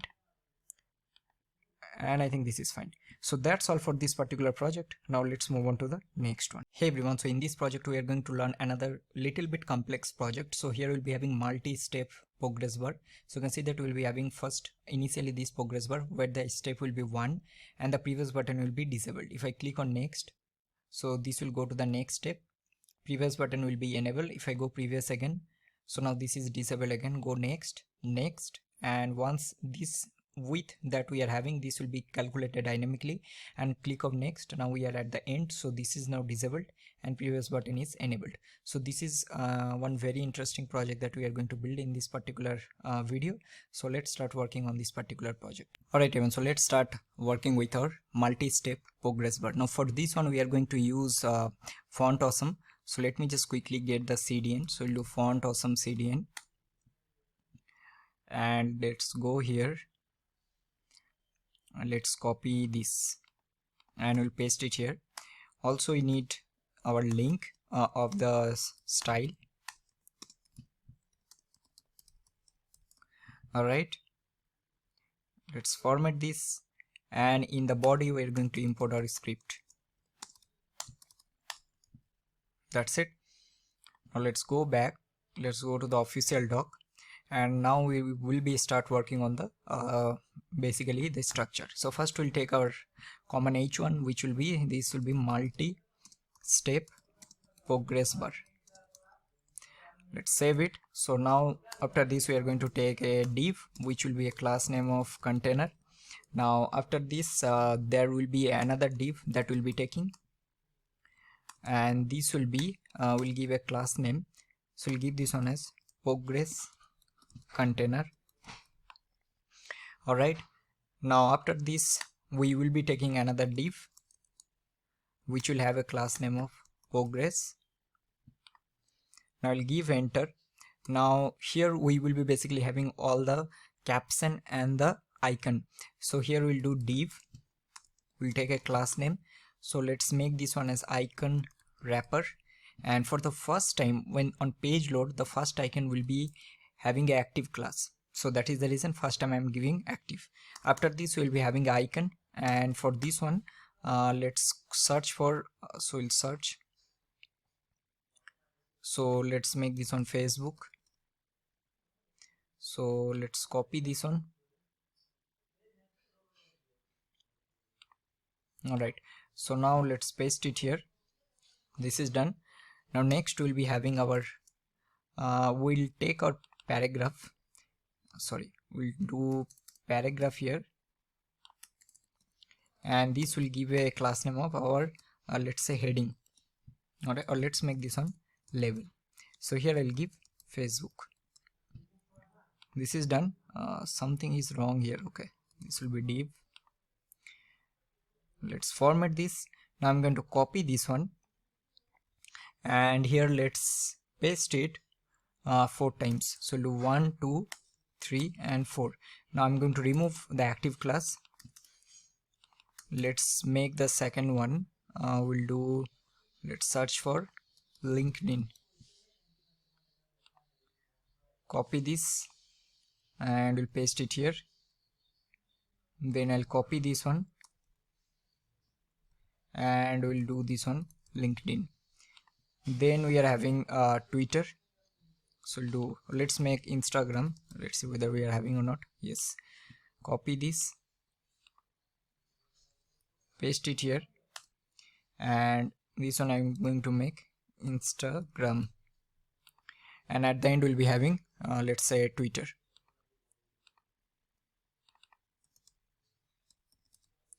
Alright, so we are having Twitter. So we'll copy this, paste it here, and we'll make this one as Twitter. That's it. So this is done. Let's format this. Now let's save it. So you're getting all of this, and now once this is done, so what we can do, let's take another button here. So we're going to take 2 buttons. So one will be our previous button, and let's copy this, and this will be our next button. So for both we are going to take a class name. So this will be our prev button. Then for this one we'll take a class name and we'll make this one as next button. Alright, so this is done. Now let's first work on the styling. So I think we have already imported the style here. Let's go here, and then here I'm going to first reset, and we'll do box sizing as border box. Alright, now after this, the first thing we'll take body. Now body, what we can do, we'll do a display of flex. We'll do justify content center. We'll do align items center. We'll do mean, we'll do a height of 100 VH. So it will be on the center. And what else, we'll do a font size of 18px by default. And let's use a background color of we'll do DDD. Okay, so this is fine. Now next we are having container. So copy this. So for container we'll do text align center. Alright, so this is fine. Next we are having the progress container. So we'll copy this. So here, so we'll do progress container, and for body I think we need to do flex direction as column. Okay, so progress container we are going to display as flex. Alright, then we are having, we'll do justify content space between. Then we'll do position as relative. We'll give some margin bottom as 40px. Okay, and what else, we'll do a max width of 100% and we'll give a width of 400px. Save it. Alright, so this is fine. Let's go to our h1. So we are having h1 and we'll give a margin bottom of 40px for this one also. Alright, so this is done. Now next what we are going to do, we are having this progress, but before that we'll take our progress container and we'll do before, and here I'm going to pass content as empty, and we are going to do a background color. So let's make this background color as some gray color, and then we are going to change this one.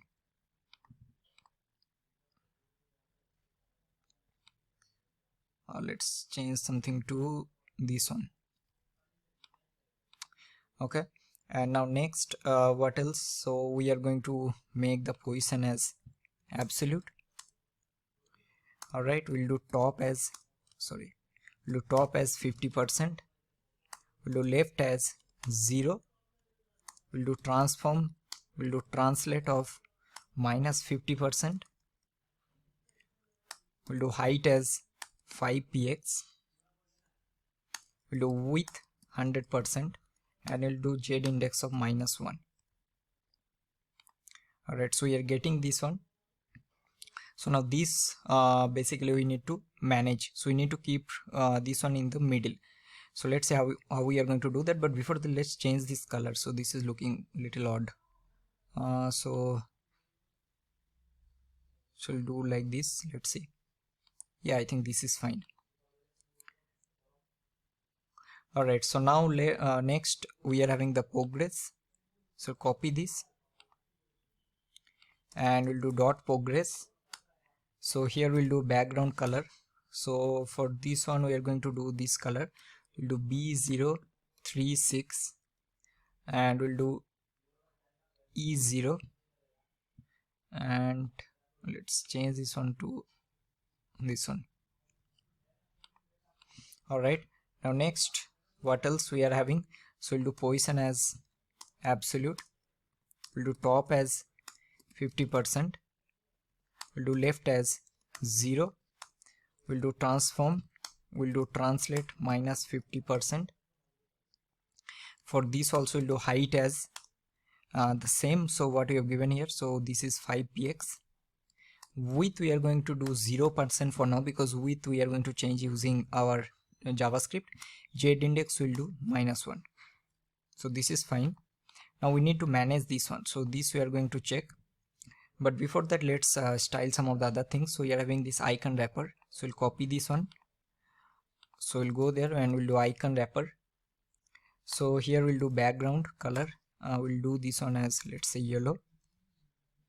Alright, and color I think black is fine. We'll do border radius as 50%. Alright, now next we are going to do a height of 10px, then we'll do width as 10px, we'll do display as flex, then we are going to do align items center, justify content center, and we are going to do a border of we'll do 3px solid, we'll do orange. Alright, so you can see that we are getting here, but this one we need to manage. Alright, so next we are going to target the icon, so we'll do dot icon wrapper of I, and here let's make this one also position absolute. We'll do font size as 25px and we'll do bottom as 25px. Alright, so this is fine. Now next thing we are having the caption, or basically the label. So we'll copy this, so we'll do dot icon wrapper dot label, so we'll do position as absolute, and here we are going to do font size of 16px. We'll do here bottom, let's make the bottom as -30px. Okay, and then what else? We'll do font weight as bold, and let's make this one little large, so we'll do this one 25px, and let's go to our H1 and we'll do this one 80px. Alright, also we need to manage this here, so let me just check. So we'll give a, sorry, what we've given, we don't have to give overflow here, sorry, we need to give z index.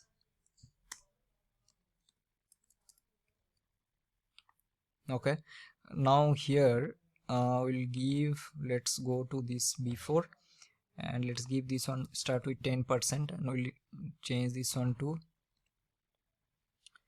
yeah, I think 50% is fine. And also let's do one thing, what else we can do, I think this is fine. Let's go to progress here and let me just increase this one little bit. I think 400 is fine. So let's do one thing, let's make this one as 50% and we'll do -50%. This should work. Alright, so now this is fine. Now next thing what we can do, let me just change this one to 15 and we'll do 15. Alright, so this is fine. And also you can do another thing, and that is change this background color to something else. Which one we can make? We'll make this one. Let's see.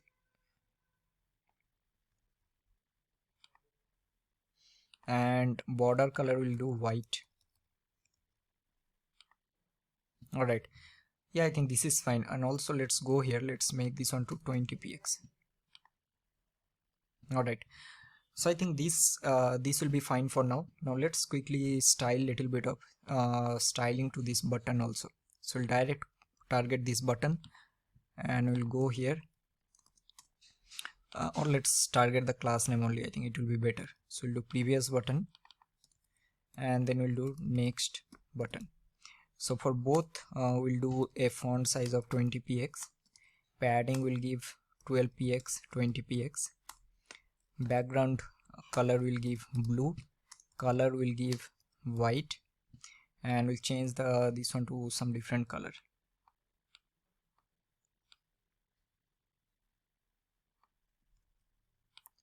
Okay, border radius will give 30px and border will give none, and cursor we are going to give pointer. All right, so this is fine. Now another thing we need to do, first time this previous button, this button will be disabled. All right, so this should be disabled. Let me see whether this is all right. So this is disabled now. Now here we can give another property, is that if this previous button is disabled, so we'll do disabled, so we'll give opacity of 0.65 and cursor will give not allowed. All right, so this is fine. All right, so now next we need to start working on the functionality. So next we'll go to our main.js. So first we'll start with our let's go to our progress. So we'll copy this one and we'll do const progress, which will be document.query selector progress. Then we are having the previous button, so we'll do document.query selector of previous button. Then we'll do const next button, which will be document.query selector, and this will be next button. Also we need all the icons. So for this one, what we are going to do, we will be using query selector all. So let's do this one. So we are having this icon wrapper, so we'll copy this. So we'll do const icons wrapper will do, and we'll do document dot query selector all, and I'll get this icon wrapper. And for now these four things we need. Now next what we need to do, we will basically check let current selected, something like that, and we'll do step is 1. Let's say this is the current selected step. All right, now next we are going to basically write a helper function. So we'll take here next button dot add event listener, we'll add click. Alright, so first thing what we need to check first here, so we'll just write the condition, then I'll explain. So we'll do current selected step if this is less than icons wrapper dot length. Now why we are doing this? So here let's say icons wrapper we are having 4 and we are in the first step. So now first step is actually 1, then we'll go to second one, then we'll go to third and fourth, and after this we don't have anything. That means whenever we'll be at the third place we have to, or second place, or at the first place we have to increase the step by 1 on click of this next. So first one, click on next, go to the second step, so it will be 2, then I'll click on next, it will be 3 and 4, something like that. So here we are going to do current selected step plus plus, and then we'll create another helper method which will be handle update step. Now what will be for previous button? So we'll do previous button dot add event listener of click. So here we are going to check if the current selected step, if it is greater than 1, so then what we are going to do, we'll do simply current selected step minus minus. Alright, because if we are in the first place we don't have anything in the previous, right? So that is the reason we are checking if it is greater than 1, and then again we are calling the handle update step. So now let's quickly create this method. So we'll do function handle update step, and here the first thing we are going to do, we'll do icons wrapper dot for each. So this will be our item, and also we need the index. Now here what we are going to do, first we'll check if this index is less than the current selected step. So that means what we are going to do, we will be basically adding a active class, or else we'll be removing a active class. All right, so that means let's say if the index is 0, so it will be 0 and current selected step is now 1. So that means we'll be adding a active class here. All right, now index is 1, current selected step is 2, so will be 0 1, so we'll be adding in both. So here what I'm going to do, I'll do item dot class list dot add, and here I'm going to add an active class, as simple as that. Else I'm going to remove this active class, so I'll do item dot class list. If you're not able to understand, please comment down, I'll try to explain. I'll do active class. All right, this is done. So once this is done, next we need to basically, you see here in this progress we have given width as 0% in the progress, because on click of next we have to calculate the width. So how we are going to do that? So to do this one, we'll simply do something like this. So we'll come here and we'll do, so we are having progress, so we'll do progress, we'll do progress dot style, we'll do style dot width. So this will be equal to, so we are having the current selected step -1. First I'll do and then I'll explain, divided by, we are having this icons wrapper dot length -1. Let me just do it one, the bracket, and then what we are going to do, we'll multiply this one with 100 and plus we are going to do %. Now what exactly we are doing here?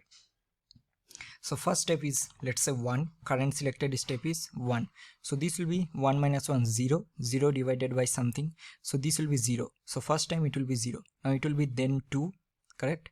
So then it will be 2 minus 1 1 divided by icons wrapper minus icons wrapper dot length, which is basically 4 minus 1, so 1 divided by 3, which will be 33%, something like that. All right, so this is what exactly we are doing. Now here we need to do another thing, and that is if the current selected step is equal to 1, so here I'll do prep button dot disabled, this will be equal to true. All right, else if, so here to current selected step is equal to icons wrapper dot length, so here I'm going to do next button dot disabled is true. Else what we are going to do, so if nothing happens, like here if this is false, this is also false, so that means both the button that we are having, so prep button dot disabled will be also false, and then next button dot disable will be also false. Alright, so I think this is done. So let's see what exactly is happening. So I'll refresh this page. So first this is disabled, I'll click on next. Alright, so this is the problem here. Let me just check what is the issue. I think we are doing something wrong with the translate. First let me see the disabled one. So now both the button are not disabled. I'll click again. So now this is disabled because we are at the end, and if I see, so this progress bar will now have a width of 100%. Okay, this is working fine. I'll go previous 66.66, again previous, now it is 0. Okay, let me first do one thing, then we'll do, so here we'll do the same for next button of disabled. So this is, so we'll do next, this is disabled previous. Alright, now let's see what is happening here.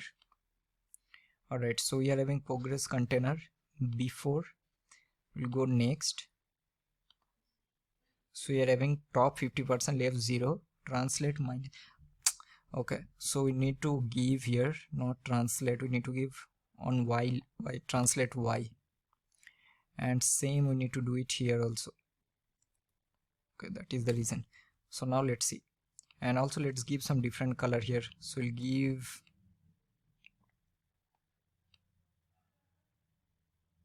let's give this one.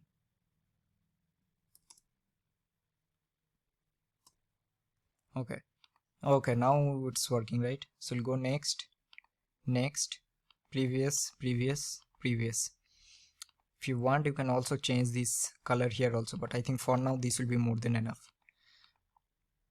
Alright, so I think that's all for this particular video. Now let's move on to the next project. Hey everyone, so in this particular video we are going to implement this scroll indicator. So we'll be fetching the these data from API, and once we'll scroll, we'll be showing this indicator, you can see that, and once we'll go to the end of the page, so this will be completed. So this is a very simple yet very effective project that we are going to build. So let's try to implement this one.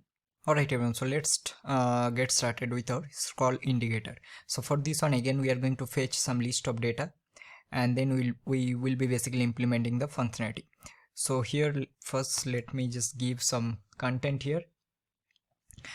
So what we are going to do, we'll take a div, and here I'll give a class name. Let's give this on top section, and inside this I'm going to take a h1 and we'll do this on a scroll indicator. Alright, inside this we are going to take another div. We'll take a class name and we'll make this one as progress container, and here we'll be having basically a progress bar. So we'll give a class name and we'll do progress bar. Alright, so this is the first step, and after this we will be basically having the content. So we'll have a class name, so we'll give this one name as, so we're going to basically fetch, let's do list of post. So we'll do posts container. Alright, and inside this container we will be rendering all the post. So let me first format this, and let's copy this one. Now we can also basically improvise this particular project. So first let's implement the basic one, and after that we'll be adding some more features. So let me just quickly do a script. So we'll do source main.js, and we're going to do link.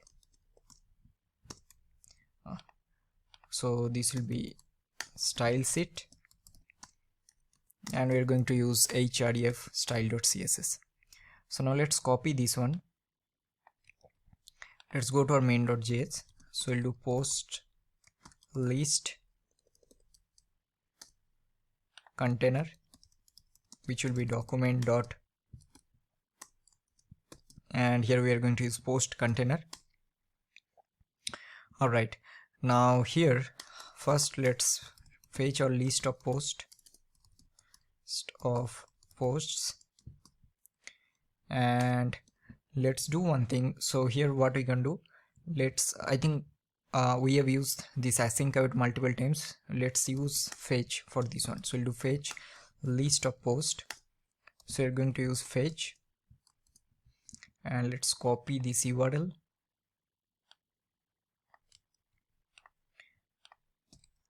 and then we are going to pass a method which will be get dot, then we'll be getting the response, and we need to do response.json dot, then so we'll be getting the result. Now here we are going to basically do if I know, so we'll be having these posts. So copy this, and we'll do display post list, and we're going to pass this result.posts. Result.post is basically this array of objects. So let's copy this. So we will be basically getting our get posts. Now what we can do, we can simply see what exactly we can render. So let's render this title, then we can render these tags and also the body. So let's quickly create this one. So what we can do, we'll do get posts dot, we'll do for each, we'll do post item, and here we are going to create our post item wrapper, so which will be document dot create element of div. We'll do post item wrapper dot class list dot add. So this will be, we'll do post item wrapper, Then we'll create our post title, which will be document dot create element of p. We'll do post title dot text content will be post item dot we are having this title. Then we will do like the body, so we'll do const post body, which will be, let's do this on document dot create element.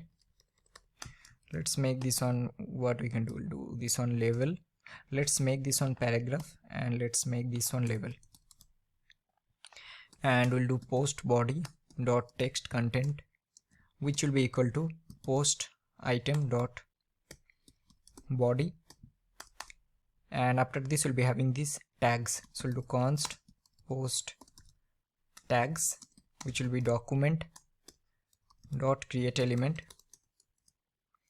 Let's make this on div, and we'll do post tags dot text content, which will be post item dot tags dot map. So we'll be having tag item, and we'll just render the tag item here, and then we'll do join with comma.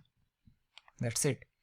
So now we have created our title, body and post tags. Now we are going to append all of this. So we'll do post item wrapper dot append child. We'll append post title, and then we'll do post item wrapper dot append child. We are going to render the post body, and we'll do post item wrapper dot append child. We are going to render post tags. Alright, so all are done. Now we are going to render the post item wrapper inside our post list container.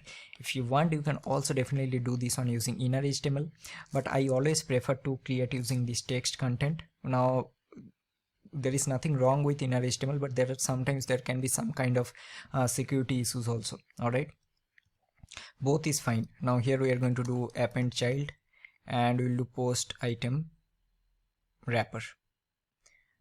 Let's go here, and then we'll paste it. Let's save it. Alright, so we're getting all of this. Alright, now let's quickly give some styling here. Another thing what we can do, so here, so we'll give a post tags dot class list dot add, and we'll give this one name as post tags. Alright, now let's go to our style. So we'll do margin 0, padding 0, and then we are going to do box sizing as border box. Alright, now next what we are going to do, so we are having this top section first, so we'll copy this. Now we need to make this on, or basically do this on fixed. So we'll do body, first we'll do a padding of 25 px, and then we are going to target the top section. We'll make the position as fixed, and what we can do, we'll do top, let's do this on 40 px. Alright, so this is fine, or let's make top as 0 px. I think this also will don't give any on the top, we'll only give left and right. Yeah, I think this will come, this is fine, this part we need to manage. Position fixed, top 0, we'll do z index as 1, width we are going to do 100%, and also we'll do some background color of, let's say, again we'll do the same thing, we'll select from here, we'll do like,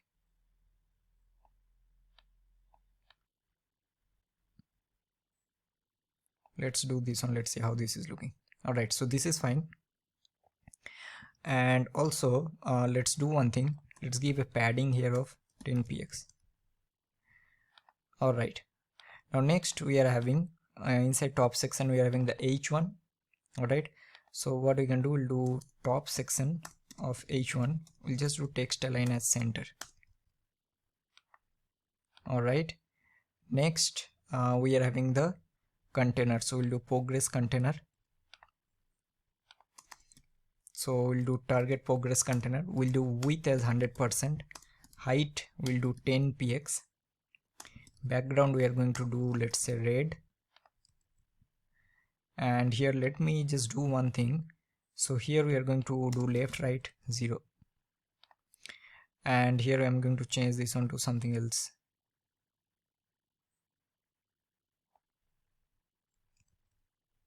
Now this is little light, we need dark. Let's make this on black only, I think it will be good. Yeah, I think this is fine. Also let's I think for now this will be more than enough. Now next thing, what else we are having? We are having the progress bar.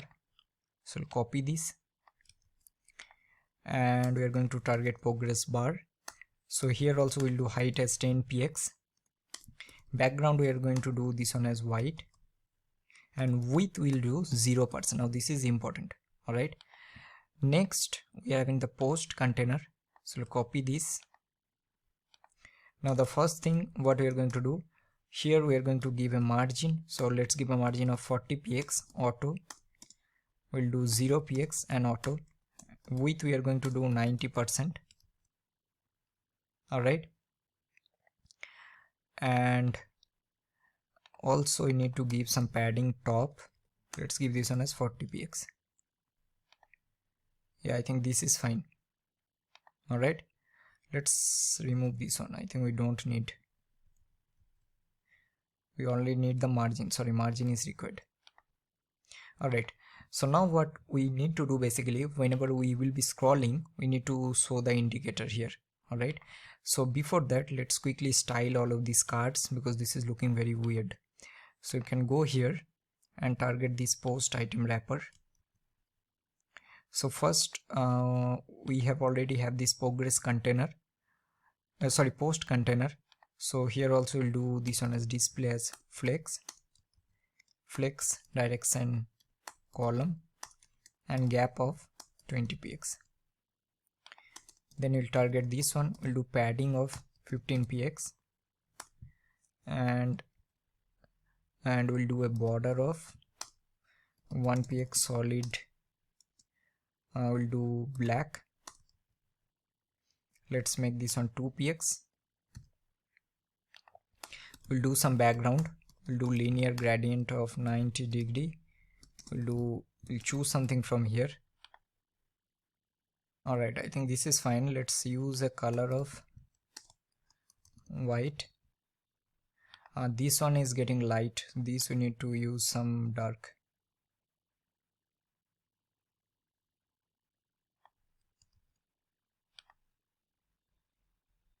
All right, I think this will be fine, but like this is, I think let's skip it like this, or else it will be time consuming. Then we can target the, I think we are having the label, paragraph, and also the div. So let's quickly do all of this. So first we'll do this one as display as flex.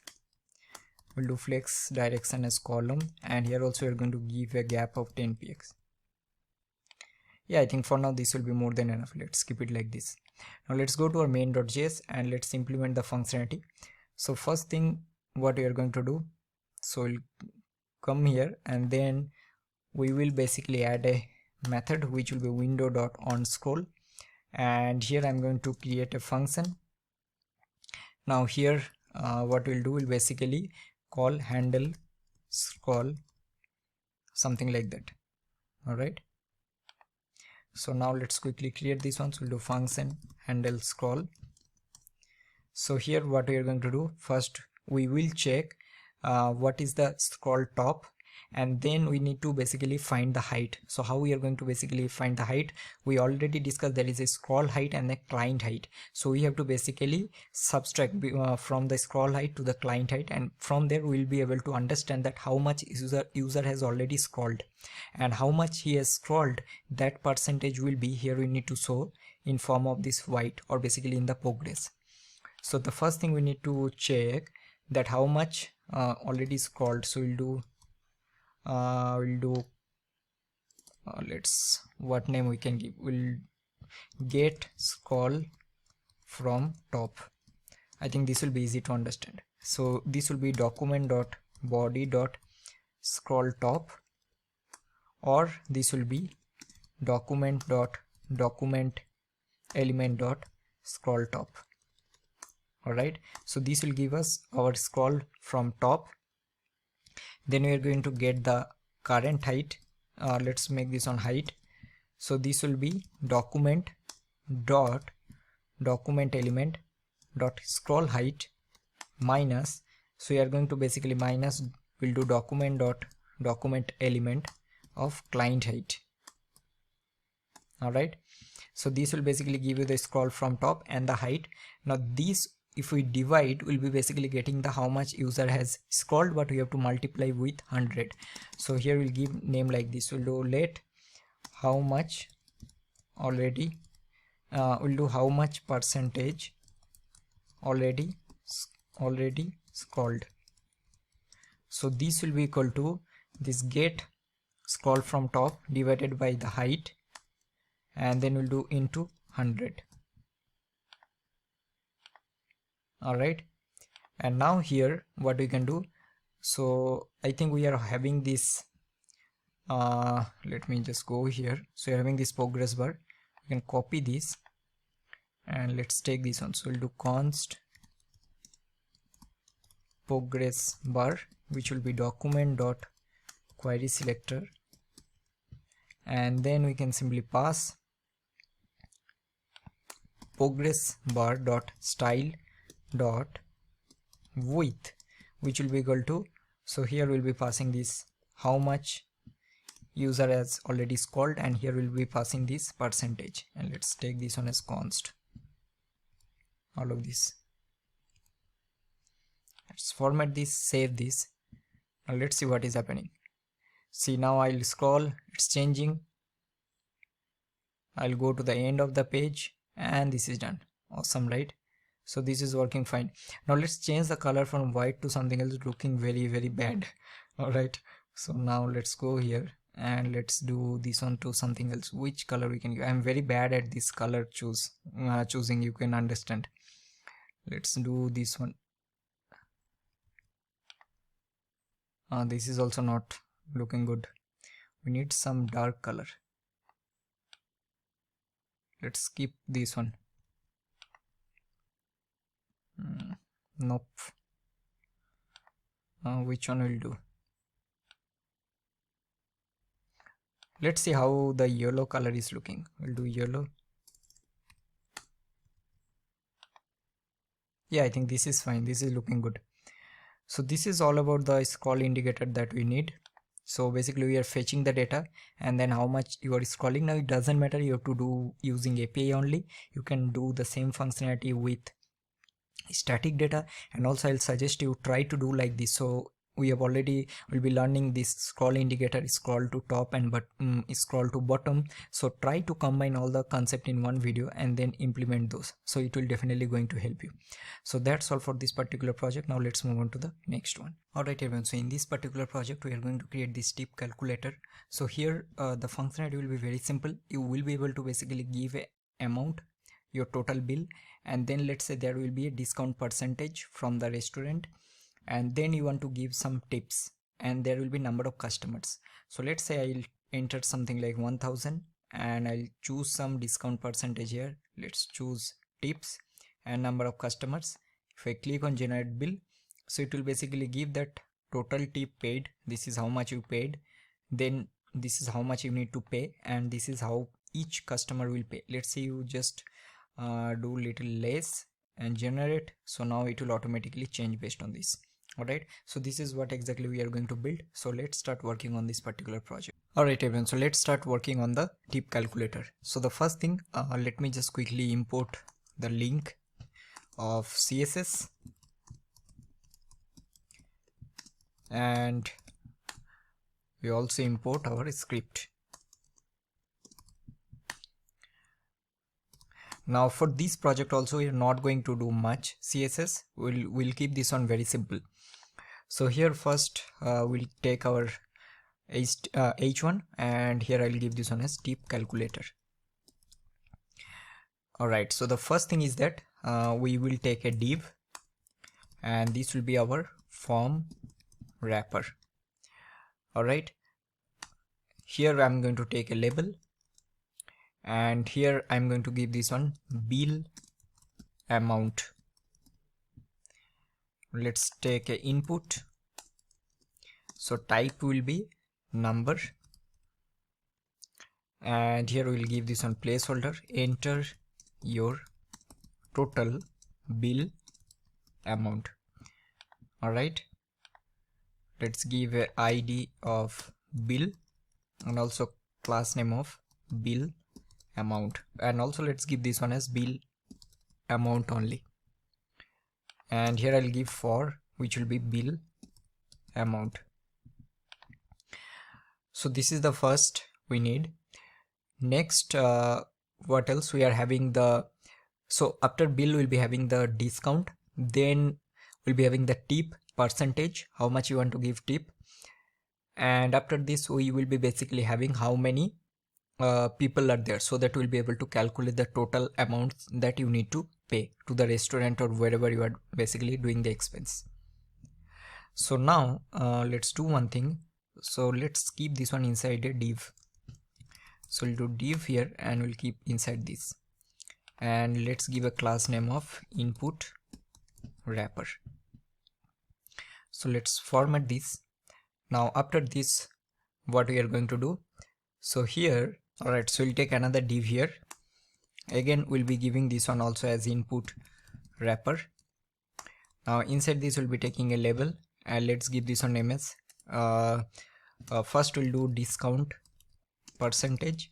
Now this discount will be getting from the, let's say, restaurant, and here we'll be giving a input, and here I'll be giving a type of range. Sorry, we'll give a type of range. We'll do mean of 0 and max of, let's say, 50. All right, so this is done, and also let's give a ID of, this will be my discount percentage. All right, so now here I'm going to copy this and I'll pass a for here which will be same. Sorry, this will be div. Next, I'll just copy this one, paste it here. Now this will be my tip percentage, this will be my tips. For this one also you're going to make 0 to, let's say, 80%. Also this will be tip percentage. So this is done, and at the end we'll be having another input wrapper, so I'll paste it. Now for this one, what we are going to do, this also will keep this one as a range. So let's say that can be maximum 100 people, and this will be my how many people are there. So what we can do, we can give this one number of customers, remove the percentage. So this will be number of customers.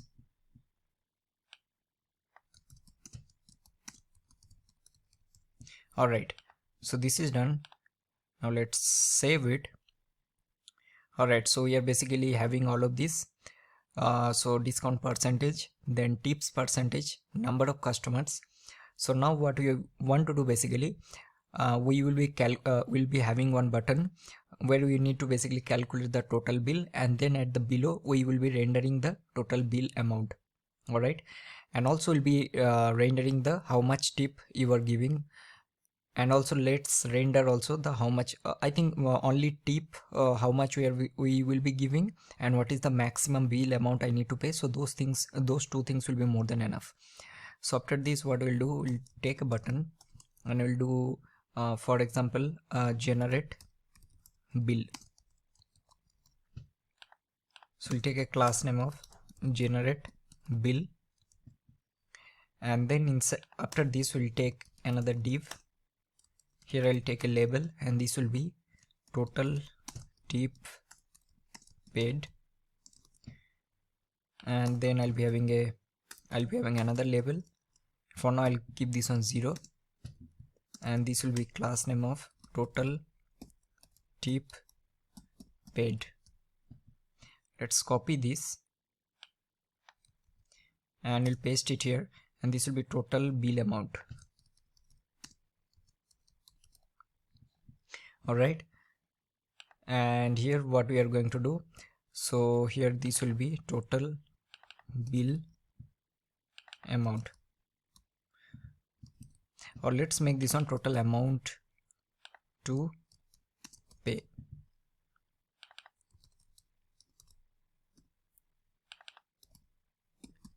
That's it. So now let's save it. So we are having the very basic structure. All right, now next thing what we are going to do, let me just change this one. So here let's go to our main.js.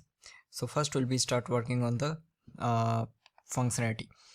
So first let's take this button here, so we'll copy this and we'll do const generate bill button.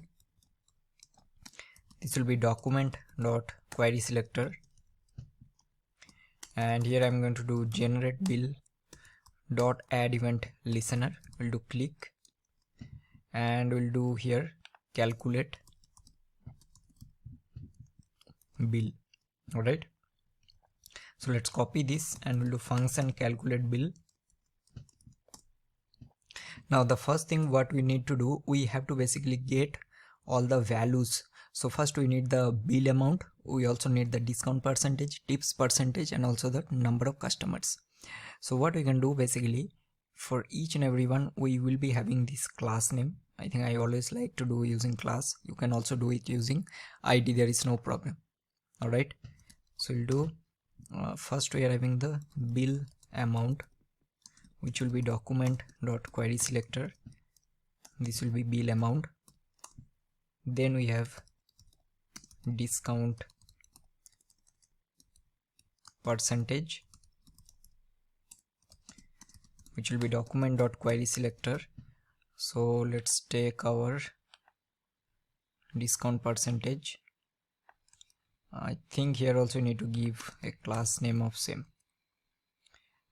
and same for this one. So this will be this will be where is that, this will be tip percentage, and here this will be class name of number of customers.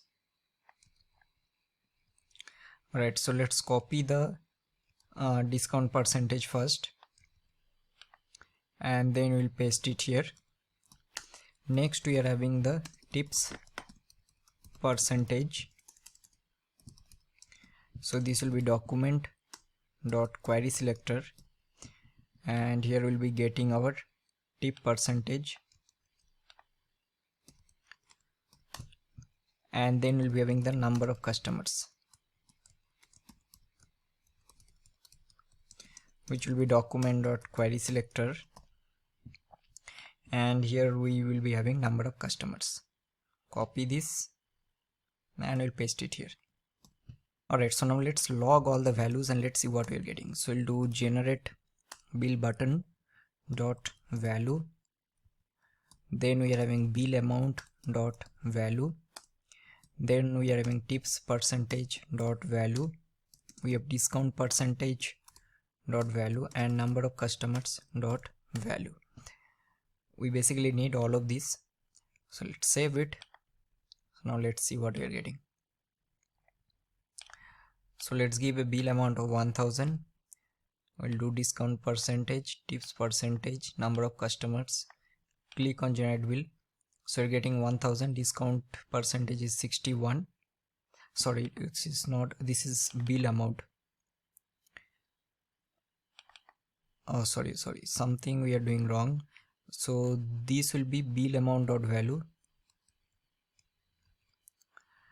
tips percentage, discount percentage, and number of customers.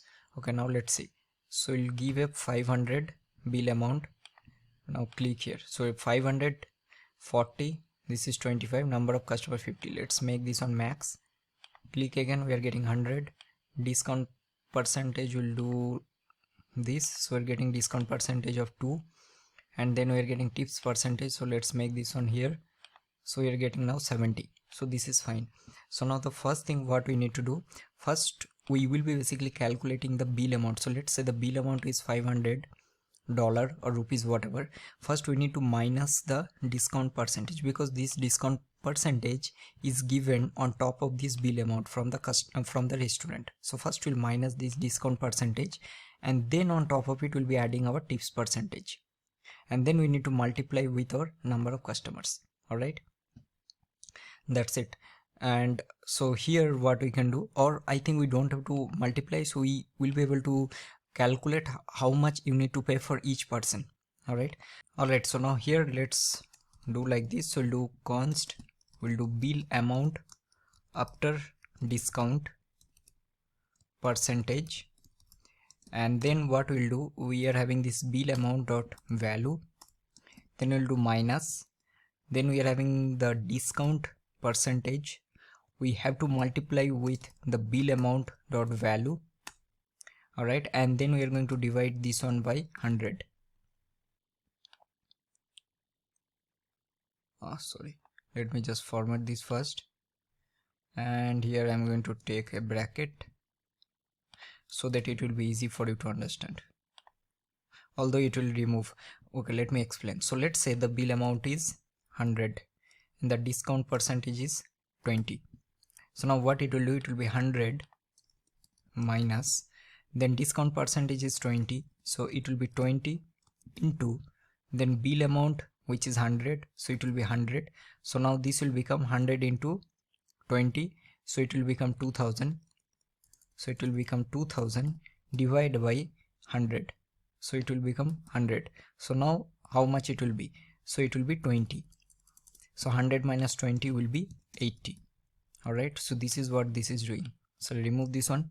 So now this will be after discount percentage. So now we will basically do that how much is the tip. So we'll do const get tip amount. Now this will be equal to this bill amount after discount percentage into, this will be into, we are having the tip percentage divided by 100. All right, and then we are going to basically get the total bill. So this will be our total bill, which will be this bill amount after discount, and then we are going to add this tip amount, and that's it. Now this will basically give you the total bill, and this will give you the total tip. So now we can basically render this thing here. So let's say if I copy this one, so total tip paid, so we'll do here const total tip paid, which will be document dot query selector, and then we are having another one which is total amount to pay. So here we have const total amount to pay, which will be document dot query selector, this will be total amount to pay. Now total tip paid, will copy this, so total tip paid dot text content will be this get tip amount, and then we are having total amount to pay dot text content will be this total bill. That's it. So now let's see if this is working or not. So we'll save this. So now here I'll give a bill amount of 100, I'll give a discount percentage of, let's say here, then what we can do, let's do one thing so that it will be easy to understand that what is the value that we are having here. All right, now currently we're not using any number of customers, so that also we are going to do, but before that let me quickly do one thing. So we are having here discount percentage, and we'll do label, and we'll keep this on 0, and we'll do class name of discount value. We'll copy this and we'll paste it here, and this will be our tip value. All right, and then we are having the number of customers, so we'll do number of customers value.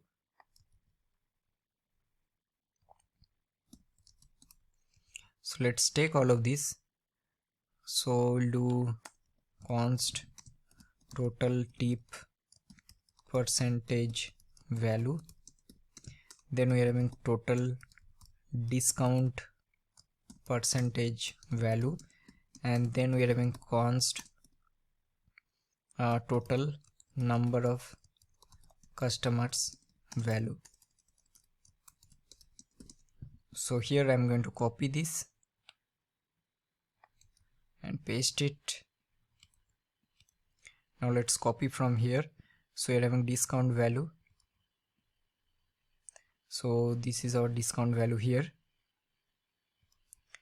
Then we are having the tip value. So this is our tip value, and at the end we are having the number of customer value. So here, so now I'll do total tip percentage value. So you can copy this value dot text content. This will be equal to this tip percentage dot value that we are having, or basically this range value. Alright, so now we are not getting anything. The reason is because we haven't managing any on change or on input. So if I click on generate build, then only you'll be able to see here, right? Here it is giving error, so that also you need to fix, but just to show you why that is happening. So then we are having discount percentage value dot text content, and this will be our discount percentage dot value. Then we are having total number of customer value dot text content will be number of customers dot value. Let's save all of this. Now let's see what is happening. So I'll give a bill amount of 100. Let's choose something here. Tip I'll choose here. Number of customer I'll keep this one. Let's click on generate bill. Alright, so we are getting some error that total tip paid is coming, not a number. So let's see what is the issue here. First let's log here this bill amount after percentage, and then we are going to do get tip amount, and let's do total bill. Let's save it. So now let's see what is happening here.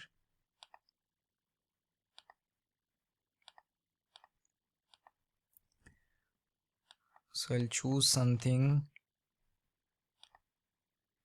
Okay, I think this is a string if I'm not wrong. Let me just quickly check.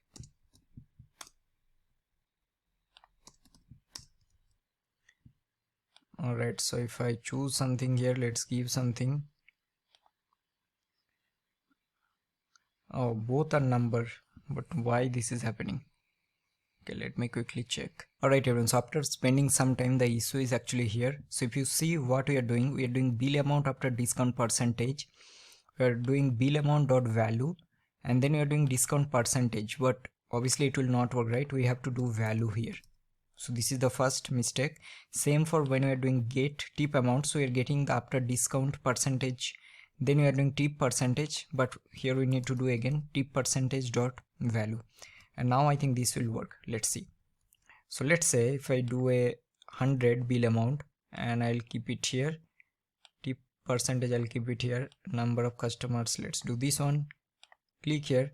So this is what is happening. So we are having 100, then we are having discount percentage of 9, then tip percentage, this is total tip paid, and this is basically total amount to pay. If I do a little less, so this will automatically increase.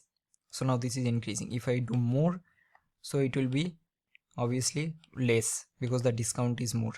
All right, so let's say tip percentage also I'll do less.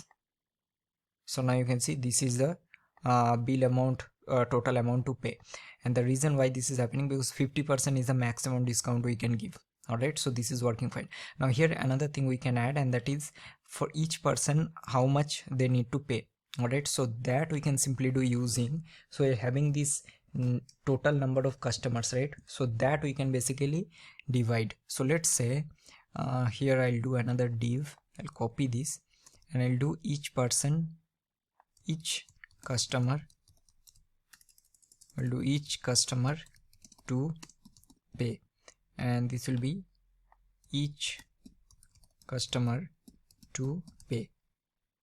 So let's copy this, and then we'll go here, we'll do const each customer to pay. This will be document dot query selector. so each customer to pay. Now here we can simply do like, so here we can do const, I'll do each customer to pay amount. So we are having the total amount, right? So which is basically our total bill divided by number of customers dot value. That's it. So this will be each customer to pay. So now what we can do, we can do each customer to pay dot text content will be each customer to pay amount, this one. So now let's save it. So let's say I'll have 1000, I'll keep like this. Tip percentage number of customer is, let's say, more, generate. So this is how much each customer needs to pay. Alright, so we noticed here we are having 1056 and we'll do divided by 67. So this is what we are getting here. If I do less, it will automatically increase. Alright, so this is done. So now this is all about the functionality that we need. Now let's quickly give some basic styling and then we'll be done. Now for this one also, as I already mentioned, we're not going to do much styling. Very simple. So we'll do some margin as 0, padding as 0, and box sizing will do border box. Then for body, let's do a padding of 15 px. Then we are having h1, and also let's make this one display as flex direction column. We'll do mean height of 100 vh. And for padding top and bottom, we'll do 0, padding top and bottom. We'll do align item center and justify content center. Alright, and let's do a gap of 10 px. Let's do 30 px. So here I'm going to use a font size of 50 px and font weight will do bolder. Awesome. Let's use some background color also. So background color will do DDD. Alright, next I think we are having the form wrapper. So copy this. So we'll do display flex. We'll do flex direction column. We'll do gap of 10 px. Then we are having the input wrapper. So here we'll do dot input wrapper. So here what we can do, first for this form wrapper, let's give a background color of red. I'll do padding of 20 px. We'll do border radius as 20 px. Let's make this one 12 px. And then let's change this one to something else.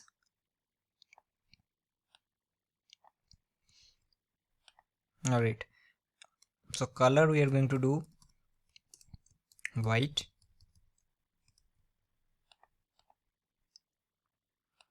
And for this input wrapper, we'll do display as flex. We'll do gap. Let's make the justify content space between. Yeah, I think this is fine. And let's do one thing. So we'll do input wrapper of label. We'll do font size as 20 px.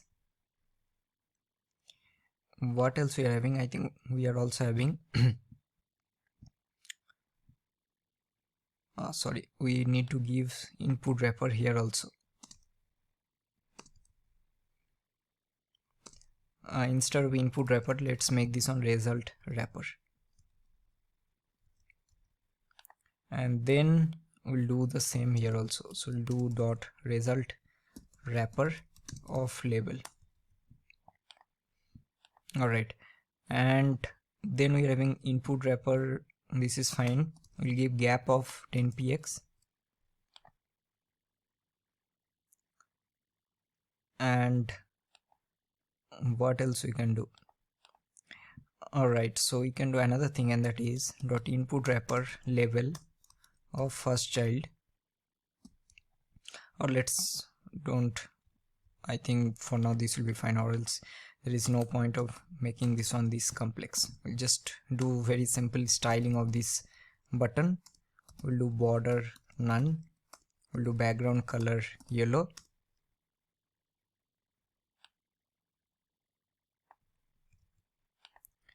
we'll do font size as 20px, cursor pointer, and color I'm going to do white, and then we'll do a letter spacing of 2px. Let's change this color, this is not looking good.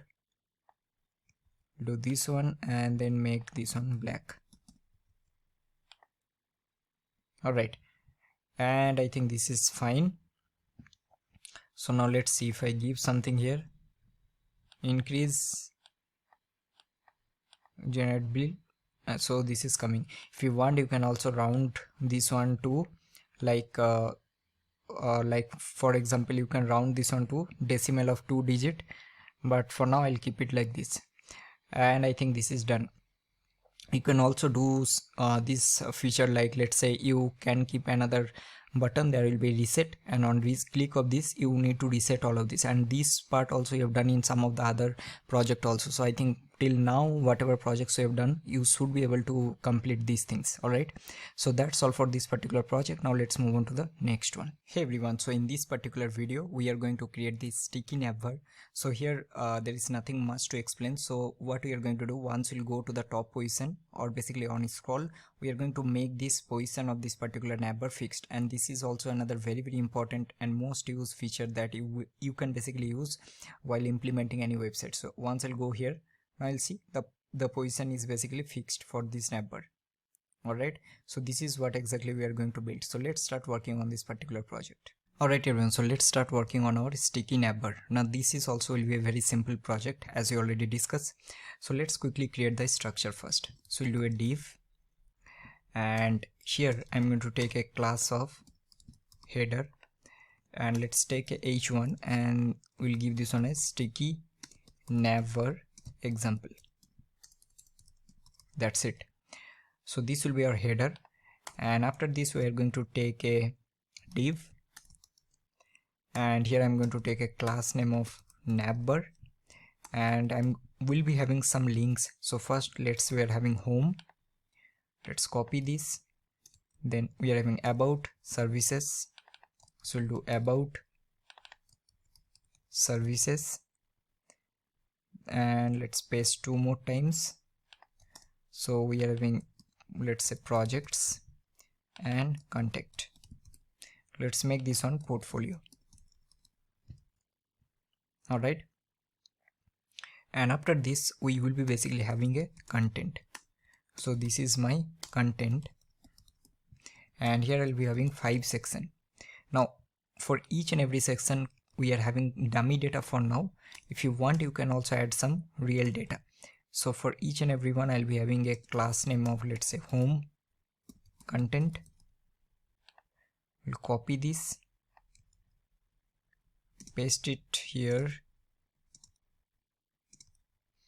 and this will be our about, this will be services, this will be portfolio, and this will be contact. So for each and every one I'm going to just pass some dummy data. All right,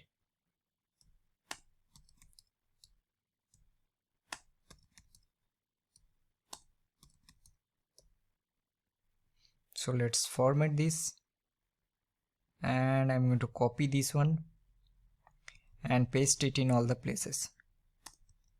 All right, I think you will also be now tired till now doing so many API integrations. We'll keep this one like simple.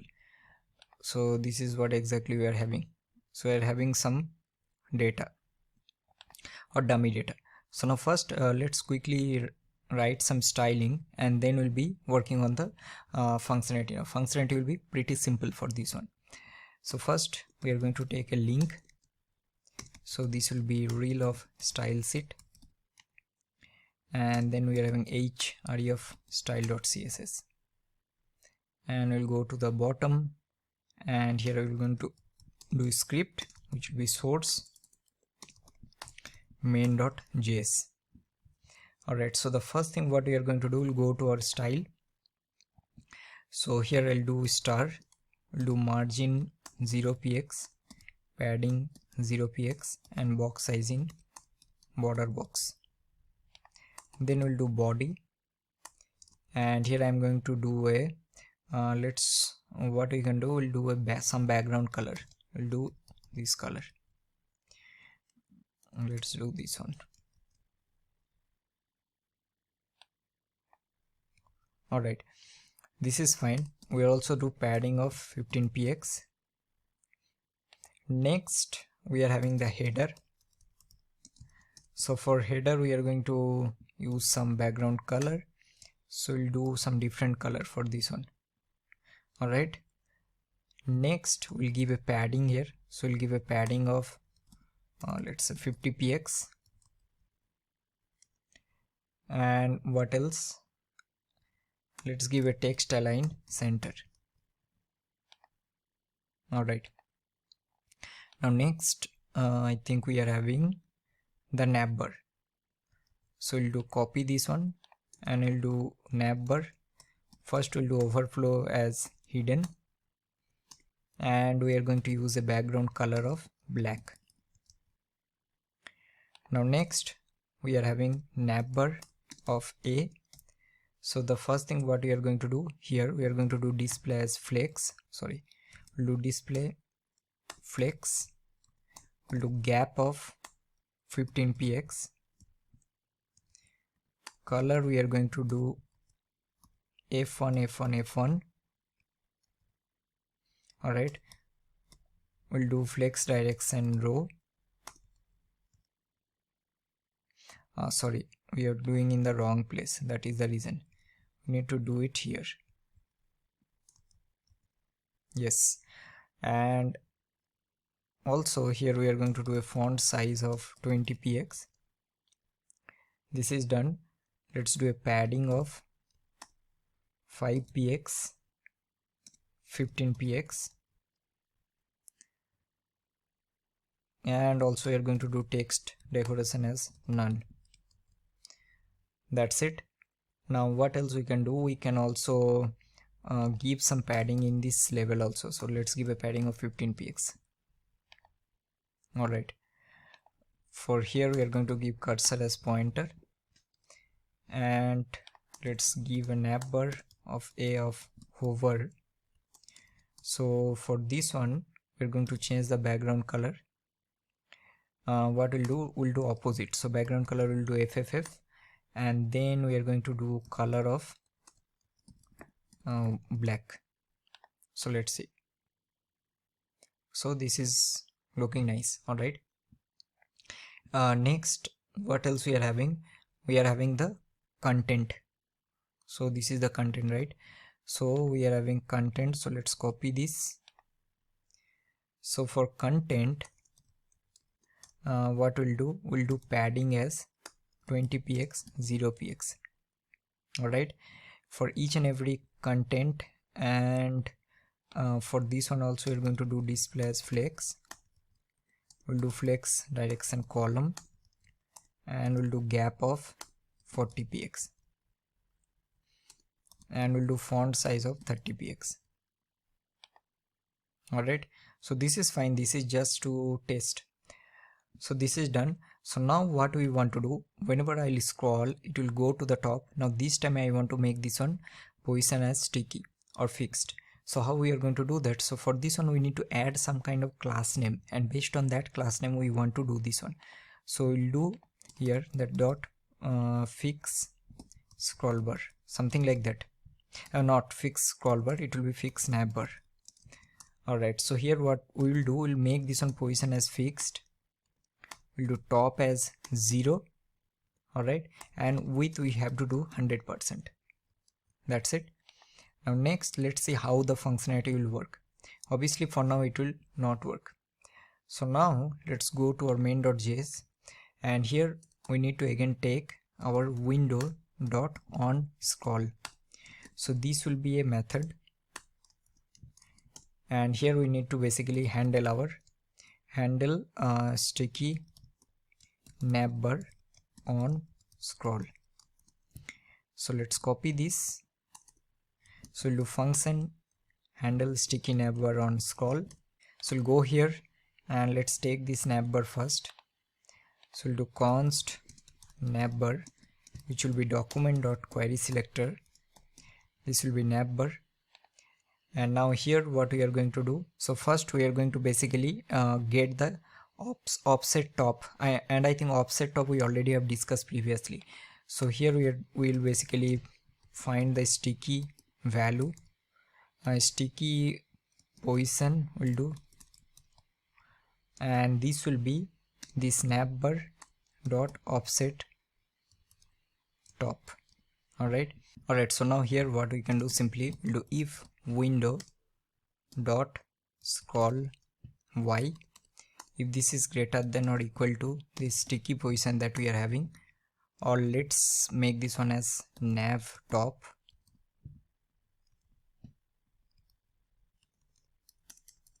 Alright, so what we'll do, we'll simply add here this navbar dot class list, this will be navbar dot class list dot add, and let's see the class name that we have given, so fix navbar. Alright, else what we are going to do, we'll do navbar dot class list dot remove, and then we are going to remove the fix navbar here. That's it. Let's save this. Now let's see what is happening. So we'll go here. So now it's fixed, right? So if you want, you can also do one thing, and that is you can also give some padding. Alright, so we'll go here in the content. So let's say the navbar is fixed and then we are having the content. So in this case we'll give a padding top, let's say padding top of 50 px. So let's see what will happen. So now we'll go here, and now so you're getting a padding, and now this is basically fixed. Alright, so this is how you need to do that, although this part is actually not necessary, so you can also remove this one.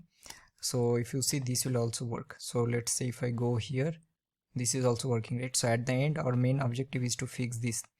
So this is how we are going to do that. So that's all for this particular project. Now let's move on to the next one. Hey everyone, so in this particular video we are going to basically create some random images. So if I now refresh this page, you can see that on first time we'll be getting some 5 random images from a API or basically endpoint, and then whenever I'll click on this next, so it will basically load next set of images, and this continues. So I'll click here, it will create next, so something like that. So this will be a very simple project, but this can be very helpful, like whenever you want to use any kind of random images in your website, you will be able to use this particular particular URL that we'll be discussing in this particular project. So let's start working on this one. Alright everyone, so let's start working on our random image generator. Now in this one, as I already mentioned, that this is also will be a very simple project. So we are just going to create some random image. Alright, so for this one we are going to use this API. So let me just show you. So this is the API that we are going to use. So here we need to pass some random value which will automatically give you some photos or basically images. So let's take our h1, and this will be our random image generator. Alright, and here we'll be taking a div, and let's give a class name. So we'll give this one as images wrapper. Alright, let's import the script, and also let's import the style.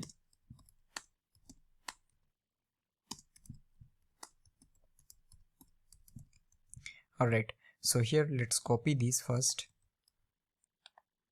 So now I'll go here and we'll do images wrapper, which will be document.querySelector. This will be images wrapper. So now what exactly we need to do? So first time there will be a count, so which will be 1. Now let's see what exactly we need to do. Now here we are going to first do fetch random images. Alright, now here first we'll create our function and we'll do fetch random images, which will basically receive a count argument. Now this count we are going to pass it here. Alright, so we'll do count this current value that we are passing. Alright, so here now what we are going to do, so we'll be getting the count, and let's say first time we want to load 5 images. Alright, so now I'll take a for loop, and here I'll do I is equal to this get count, I less than equal to get count. So let's say if it is 1, so we'll do 1 2 3 4 5. Alright, so it will be get count plus 5, sorry, this will be plus 4, and I plus plus. Alright, now here what I'll do, I'll basically create an image element, and here we'll do document dot create element. I'll do image, and then here we need to do image element dot source. So this will be, now see here what we need to do, we need to copy this URL, and here we need to dynamically pass this I value. That's it. Alright, and now what we can do, simply we'll do images wrapper dot append child, and then we'll render this image element. That's it. So now let's format this and let's save it. Let's see what is happening. So you can see that we are getting 5 images here, correct? So this is one very simple way of doing. Now let's say there is a button, and every time what we want to do, we want to fetch next 5 images. So how we are going to do that? So to do this one, every time we'll be doing this thing, let's say we are going to increase the count. We'll increase the count by 5. Alright, and then what we can do, so this count value will be getting increased by 5 times, and next time when we'll be calling this one, so we'll be getting the updated value. Alright, we can do it here, or the best will be, let's say we'll go to our HTML, and then there is a button, and we'll do load next 5 images. Alright, so this will be a class, so this will be load more images. So we'll copy this. Now I'll go here and we'll do const load more images button, which will be document dot query selector of this one, and then here what we can do, we'll do load more button dot add event listener. We'll do click, and here we are going to basically call fetch random images and just increase the count value by 5. That's it. So now if it is 1, so it will be now 1 2 3 4, so we need to increase by 4. Sorry, let me just quickly check one. So we are doing here 1 2 3 4 5, so that means we are getting 1 to 5. So here when we'll be passing next time, so we need to make this one, instead of 5 we have to make this one 6, so we'll be doing plus 5. Let's save it. Now let's see what is happening. So we'll go here, click on next. Alright, so now we are getting next, click on next, we are getting next list of images, and it goes on. Alright, so this is a very basic project I just want to discuss. So just give you some idea that how you can create your own random image. So let's say there is a requirement that you have to create some random images for your project, so you can basically use this API URL and then basically use the same logic that whatever you have done here. Now for this one, no styling is required. I think that will be more than enough. Alright, so this is all for this particular video. Now let's move on to the next one. Alright everyone, so in this particular video we are going to create this GitHub profile finder. So you will be able to search any GitHub username by their username. So let's see if I give my name here and click on search, so we'll be getting the data based on that. Now for this one also we are not going to do any CSS. The reason is that because, as I already thought, that there are so many CSS and like logic and so many projects we are doing in this particular video, so the video is getting very long. So if you want, you will be able to definitely give the styling whatever you want. And also the main point is that this is only the part 1, and there will be part 2 and part 3 of this particular video series. All right, so that is the reason we will only complete the functionality for this particular project. So let's see how we are going to do this one. Hey everyone, so let's start working on our GitHub Profile Finder project. So first let's quickly create the structure. So we'll take a h1, and this will be our GitHub Profile Finder. All right, then we'll take a div, and inside this we are going to take an input which will have a type of text. We'll do placeholder, we'll do enter your username, and also we're going to take a class name of search. Then we'll take a button, and let's give this one as search, and here we'll give class name as search button. All right, next we are going to take a div. Let's take this one as a p, and this will be basically our loading text. So we'll do loading data, please wait. And I think for now we have done this on multiple times also. And here I'm going to give this one class name as loading text. All right, after this we are going to take our div, and this is basically our GitHub profile details. All right, so now let's format this, save it. So we are getting this one. Obviously for now we'll be getting here, later we are going to change this one. First let's start working on the functionality. All right, so what we are going to do, so the first thing is that let's copy this search here. Let's give this one name as search input. We'll copy this, and first we'll get this one. So we'll do search input, which will be document.querySelector, and then also we are going to take search button, so which will be document.querySelector, and this will be search button. All right, now what we need to do, so first we'll do search button dot add event listener. We're going to do click, and we are going to fetch our API details. So we'll do fetch GitHub profile details. That's it. So now this will be async method because we need to call API. So we'll do async function fetch GitHub profile details, and the first thing is that what we are going to do, so here we'll do const response, and this will be equal to await fetch, and the URL is this one. So this is the base URL. So let's copy this one, and we are going to store this one here. So we'll do base URL, which will be this one. So now what we can do, simply we'll take template literals, and here we'll pass the base URL, and then we'll pass the value, which will be your search input dot value. All right, so this will be search input dot value. That's it. Now we'll do const result, which will be equal to await response dot json, and let's log the results. So let's see what is happening. So we'll go here, let's type my name only, click on search, we are getting the data. Awesome. So now we simply do that if result is true, so we are going to do display profile details, and we're going to pass the result. That's it. Now let's go here and let's copy this part,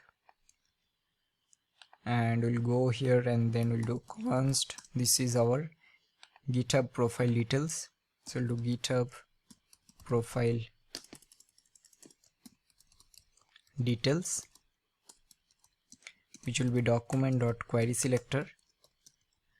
And now, so we are going to create this method, which will be function display profile details, which will basically get the details. So we'll do get profile details. Now what we can do, we'll simply do GitHub profile details dot inner HTML, and here we are going to create the structure. So the first thing, we'll take a p and we are going to render the username. So if I now show you here, you can see that we are having this login, which is basically the username. So we'll do here get let's destructure. So we'll do login, which will be from get profile details. Also we'll need this other URL. Let's take what else we can do. We'll do public repos, and we'll do followers, and how many following. That's it. So now let's format this. So here we are going to pass login. Alright, after this we'll take an image. Any error is there, is it?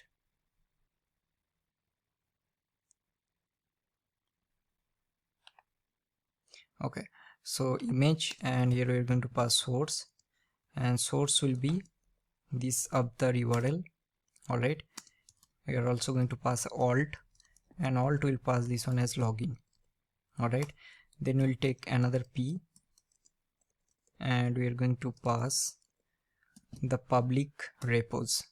So we'll do repos here. Alright, then let's copy this and paste it 2 more times. So this will be our followers, and this will be how many following. So this will be our followers, and this will be following. And for each and every one we are going to give some class name. So this will be our username. Let's copy this. So this will be repos, this will be followers, and this will be following. That's it. So now let's format this, save it. So let's see what is happening. So we'll search my name.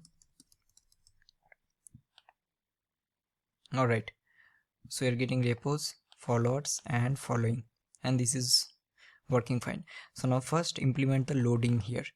So what we'll do, I think we have already done this on multiple times. So first we'll do function so loader, and we'll do function remove loader. So here first we'll take our loading. So we'll do const loader, which will be document.query selector, which will be loader. So this is loading text, and here we are going to do loader dot class list dot add. So we're going to add so, and then while removing we are going to remove so, and then we are having GitHub profile details. So here we are going to add hide, and here we are going to we're going to remove hide class. That's it. So now let's save it. So now let's go here, and first we'll do dot loading text. So this will be display of none, and then when we'll be having loading text dot show, so we're going to do display as block. Alright, now we'll go here, and before calling the API we are going to call show loader. Once this is done, we are going to call the remove loader. So now we'll do Sangam Mukherjee search, and then we are getting the data. Awesome, right? So this is working fine. And here also what we can do, so we'll do GitHub profile details dot hide. So that time we'll do display as none. Alright, so let's see what is happening. Another thing we need to do, once this is done, we need to reset this input. So we will do here basically if result, we can do here also, anywhere is fine. Let's do here. So we'll do search input dot value will be empty. Okay, I'll type my name, search, I'll type some different name, search. Alright, we are getting the data, right? We'll do Tom,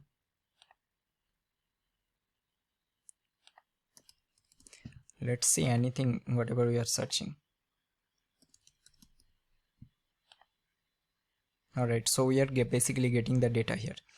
Now it's up to you if you want to give any kind of styling here, but for now I'll keep this one very simple, or else this video will be getting very long. Alright, so that's all for this particular video. Now let's move on to the next one. Hey everyone, so in this particular project we are going to implement the pagination. So you can see that, so we'll be having some dummy data, and then on page change we'll be changing the data. Then also we'll be handling some of the disable feature. For example, if we are on the first page, we'll be disabling the previous button.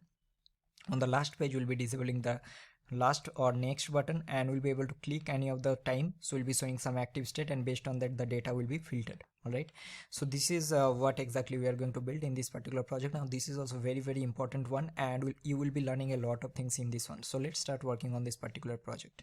Alright everyone, so let's start working on our pagination. So first let's quickly create the structure. So here inside this we'll take our h1, and this will be sorry, pagination using JavaScript.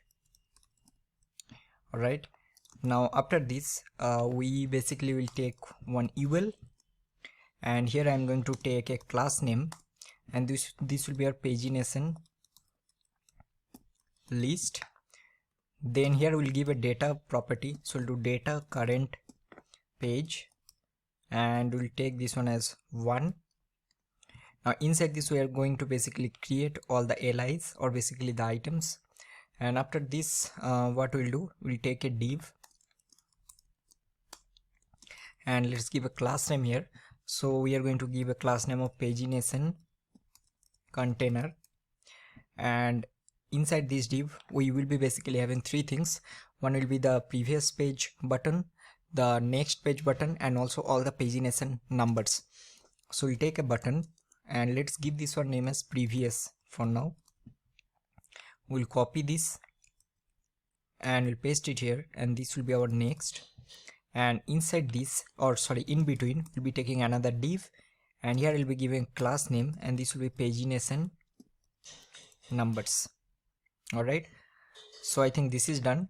Next we are going to import our script, and also we are going to import our style.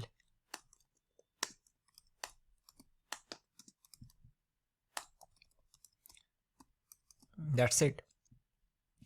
Alright, so now first let's quickly create all the items.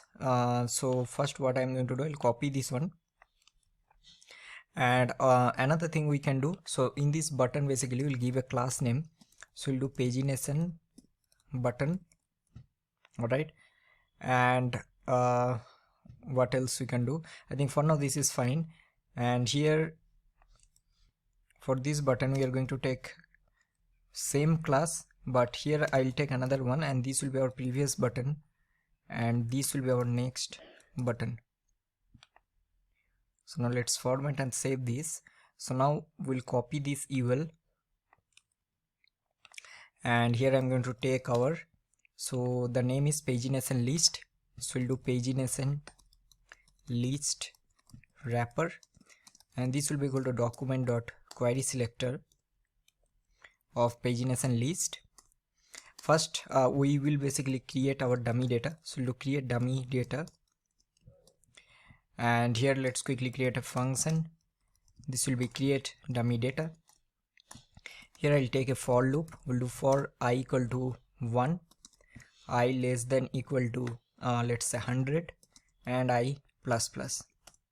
Now inside this what we can do, so let's do like this. So we'll create our li, which will be document dot create element of li, and then I'm going to do li dot text content. We'll take a template literals, and we'll give something like card, and here I'm going to pass this I value, so it will be like card1, card2, something like that. And after this I'm going to do pagination list wrapper, dot append child, and I'm going to append this li, and I think that's it. So now let's save it.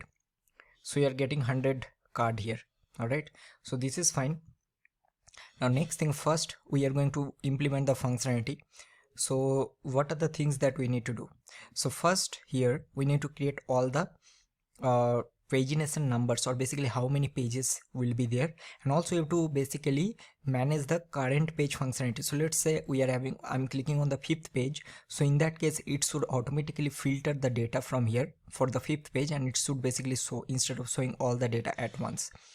So what I'm going to do here, the first thing, after this we'll take window dot add event listener, and here we can do, or let's remove this one, we can also directly do that. So first I'll create our get or create pagination numbers. So this will be our first step.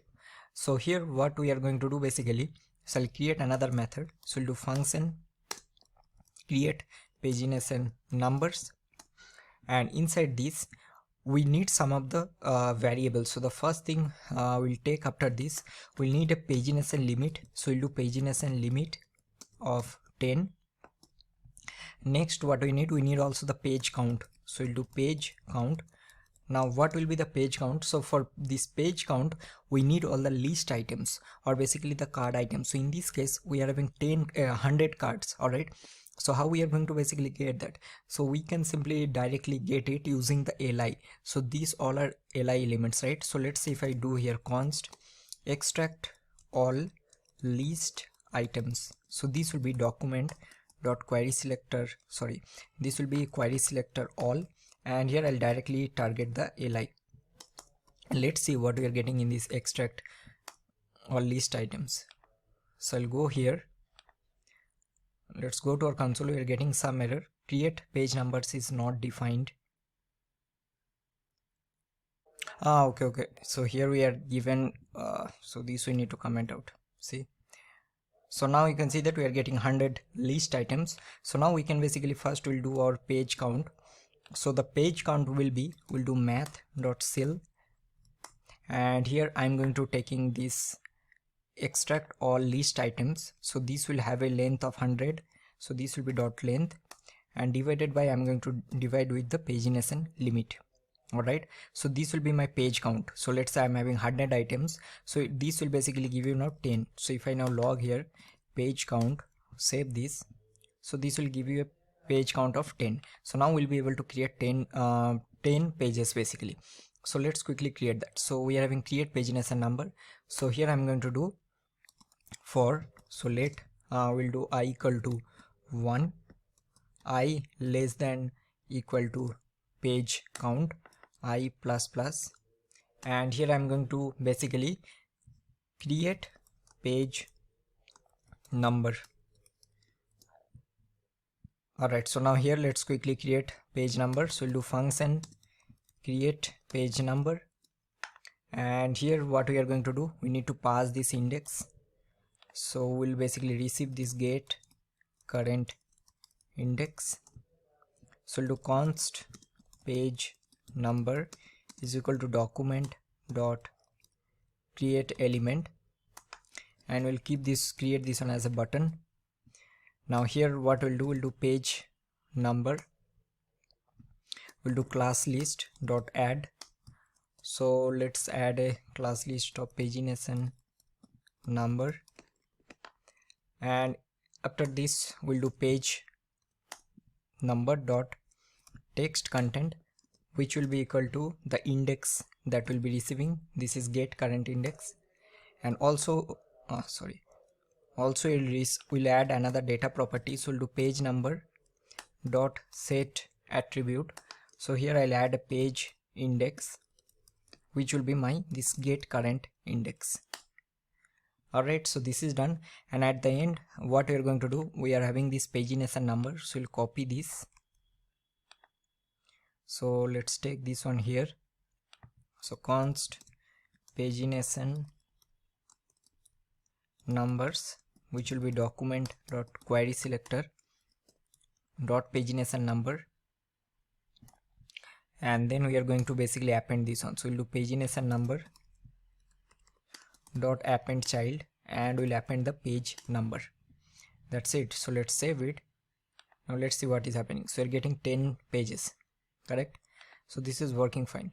So that means on page load, first we have created 10 pages, and how we have created this is basically based on the number of cards we are having, or basically the number of data divided by the number of limit that we are having.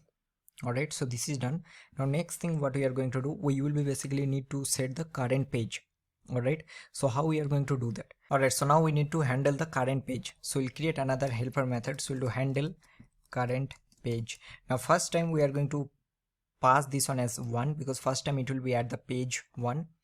Now let's quickly create this method. So here let's create function handle current page, which will basically receive the current get current page number. Alright, now here let's do one thing. Let's take another variable here, which will be let current page, which will be equal to 1. And here what we'll do current page will be equal to get current page number that we will be receiving. Now after this we need to do a couple of things. The first thing is that we have to handle the active page number, and also you need to handle these buttons. So that means, let's say if I on the first page I need to disable the previous button. If I on the at the end of this particular page, or basically the last page, I need to disable the next button. So this one we need to do. So here I'll create two helper methods again. So the first one will be handle, we'll do handle active page number, and we'll do handle button, we'll do handle pagination button, we'll do what we can do, we'll do status. So these two things we need to create. So first we'll do function handle active page number, and then we are having function handle pagination button status. Alright, now after this what we are going to do, we need to basically get the previous range and the current range. So what exactly is that? So let's say I'm at the first page. So first page I have a limit of 10, that means I will only show this 10. Then I'm on the second page, so I'll be showing the data from card 11 till card 20, for example. Then I'm in the third page, so it will be 21 to 30 and so on. So this will be our previous range and the current range. So what we are going to do, first we'll do const previous, we'll do const get previous range, and this will be equal to this get current page number that we are having. We'll do -1, and then what we are going to do, we are going to multiply with our pagination limit. So we are having pagination limit, correct? So how it will work, let me just quickly explain. First we'll do the current, also we'll do get current range, and this will be simply get current page number into pagination limit. See how this will work. So first time we'll get current page number as 1.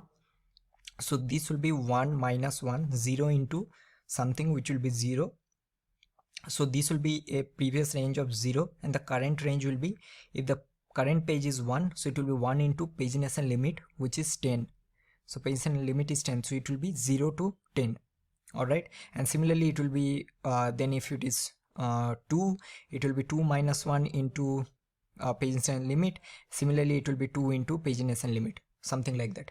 Once that is done, then now next thing what we are going to do, we have to basically, whenever we'll be having active cards, so let's say I'm in the first page and I need to show card 1 to 10, so I'll be adding a class and then I'll be hiding all the other classes, or basically other cards here. So how we are going to do that, so we can simply add a class, for example hide, and whenever this hide class will be added, that time I'll be hiding all the other cards. I hope you're getting. And whenever I need to show these 10 cards, I'll be removing that particular class, so that I want to show this. So let's say how we are going to do that. So here where is that? Okay, so here we are getting previous range and the current range. So now we'll do, so we are having this extract all list item. So we'll do extract all list items dot for each. We'll do list item and we'll do index, Now here what we are going to do, so simply first we will basically add a hide class in each and every item. So we'll do list item dot class list dot add, and I'll do hide list item. So this will hide all the list item at once. And now what we are going to do will basically check if this index, so this index that we are having, which will start from 0, if this is greater than or equal to the previous, so you can get previous range, and index is less than get current range. I'll also explain this one what is happening. So now we are going to add remove this class list. So we'll do list item dot class list dot remove, and here I'll remove this hide list item. See what is happening. For example, get previous range is 0 and get current range is 10. So now we are checking. So first time it will be 0. So if it is 0 greater than or equal to 0, which is true, and index is less than get current range, which is 10. So index is less than 10, which is 9. So that means what it will do, it will show all the 10 items. So it will start with 0, index 1 2 3 4 5 6 7 8 9. So it will show till this. I hope you're getting. Then again for page 2, it will start with this card 11, it will go till card 20. For page 3, start with card 21, ends with card 30. This is exactly what we are doing. Alright, and this is all about you need. Now there are quite a few things we need to do. The first thing is that we need to basically handle the current page number. Alright, so we need to show some kind of styling. So how we are going to do that? So before that, let me first handle this pagination button status. So that means whenever I'm in the first page, I'm going to hide the previous button or disable. When I'm in the next last page, I'm going to disable the next button. So let's quickly implement this functionality. Alright, so let's quickly implement the button status. So button, what we need to do, again I'm repeating. So on the first page we need to disable the previous button, and on the last page we need to disable the next button. So this is pretty simple.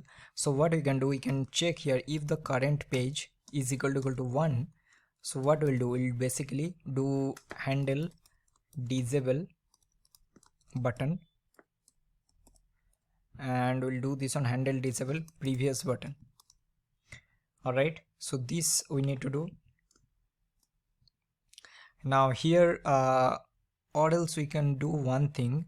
Let me just do quickly. So we are already having this previous button and the next button, right? So we can take this one. So we'll do const previous button, which will be document dot query selector. This will be previous button.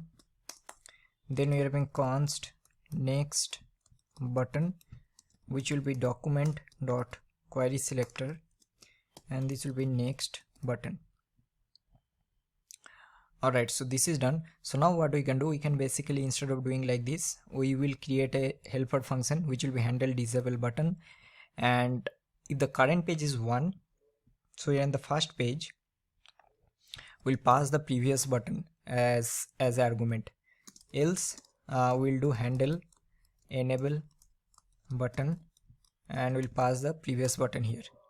Alright, so now next what we'll do, we'll need to disable the last button, which will be, we are having this page count. So this page count, we have checked that if this is equal to this current page, that means we are at the end. So we'll do handle disable. So we'll do handle disable button and we'll pass the next button. Alright, else we'll do handle enable button and we'll pass the next button. So that means if we are at the first page, we will disable the previous button. If we are at the last page, we'll disable the next button. So now let's quickly create these two. So we'll do function handle disable button, and then we are having function handle enable button. So here we'll be getting our button as argument, get button, and what we can do, simply we'll add get button dot class list dot add. We'll do disabled, and we'll do get button dot set attribute, and here we need to pass disabled, which will be true. the same we can do. So we'll copy this. The only difference will be here we'll be removing instead of adding. So we'll do class list dot remove disabled, and this set attribute disabled will be false because we need to enable. So this is done. So these all are done. Now next what we need to do is to handle the active page number. So let's see how we are going to do that. So for this one, so let's say I'm on the, so you can see there already it's disabled, the previous button, if you're able to see here. So let's say I'm clicking on the fourth button, so I need to basically show some kind of highlight in this button. So that we are going to do using this handle active page number, or basically handle active current page number we'll do instead of this one. So we are having handle active current page number. So here what we can do first, we are having this pagination number that we have created. So this is our pagination number. So what we can do, simply we'll do document dot query selector all, then we are having pagination number. So we'll do dot for each, so we'll be getting our button. And here what we'll do first, for each and every button we are going to remove active state. All right, and then we only need to add whichever button we have clicked. So first we are removing from all the wherever that is active is there, and then let's say click on the fifth button, so I'll add active in this fifth button only. So how we are going to do that? So for this one we need the page index. Now you see that here we are having this page index set attribute that we have set in this page. So for each and every button has a page index. I'll show you here also. Let me inspect. So if I now inspect here, so we are having this page index, right? So here we will be able to basically check that what is the page index, and if this page index is equal to current page, so that means I clicked on this page, or I am in this current page, so I'll show some kind of active here. So that we can easily do. So here we are having, first we are removing, and then we'll do const get current page index. Now here this will be, we'll do number of, so we'll do button dot get attribute, and here I'm going to pass the page index. All right, and then we are going to check if the page we'll do get current page index is equal to current page. All right, so now we'll do button dot class list dot add, and this will be active. So we are having active state. All right, so this is done. So all are done. Now what exactly is left? So the only thing is left is on click of this we have to do. So we haven't done on click of these buttons, so this part we need to do. So to do this one, another thing we need to do, and that is whenever we click on next, we need to go to the previous, next button, and when click on the previous we need to go to the previous page, and that is pretty simple. So we can simply do previous button, and we'll do add event listener, we'll do click, and what we need to pass, I hope you are getting. So we are having this, let me just show you. So we are having this handle current page, correct? So this we can call, so we'll call handle current page, and here we are having this current page, we'll do -1 because we need to go to the previous page. And for next button, I think I don't have to explain, we have to go to the next page. So we'll do here handle current page, and we'll do current page +1. That's it. See what is happening.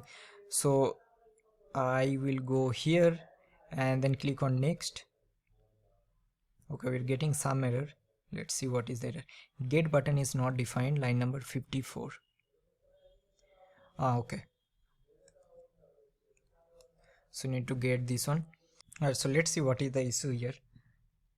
Alright, so we are getting both as disabled for the first time, but what exactly we are getting in the current page?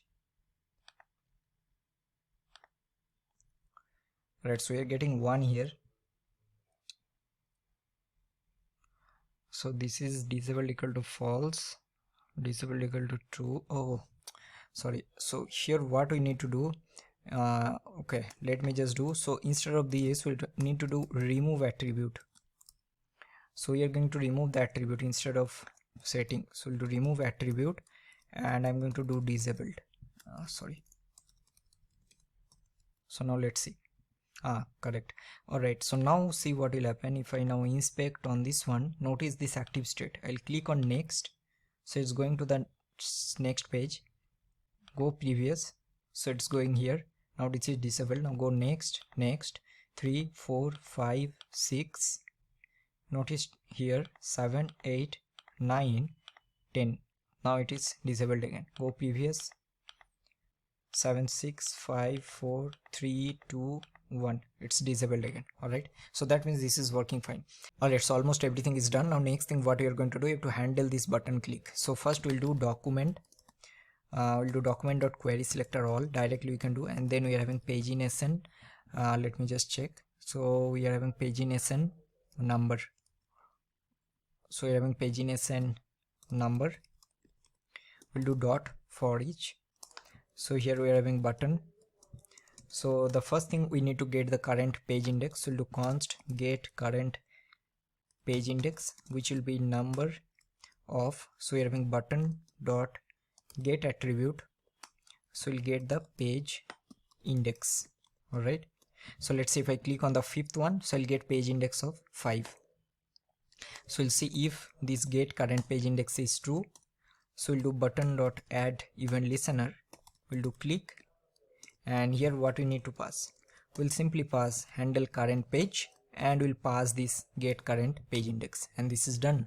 I hope you are getting. So let's say if I click on the fifth one, so I'm passing the get current page index in this handle current page here, and it will automatically do all of this. So let's see what is happening now. So now notice if I click on the fourth button, see, fourth one we are having active state, correct? This is working fine. And also if you noticed here, let's go to this card.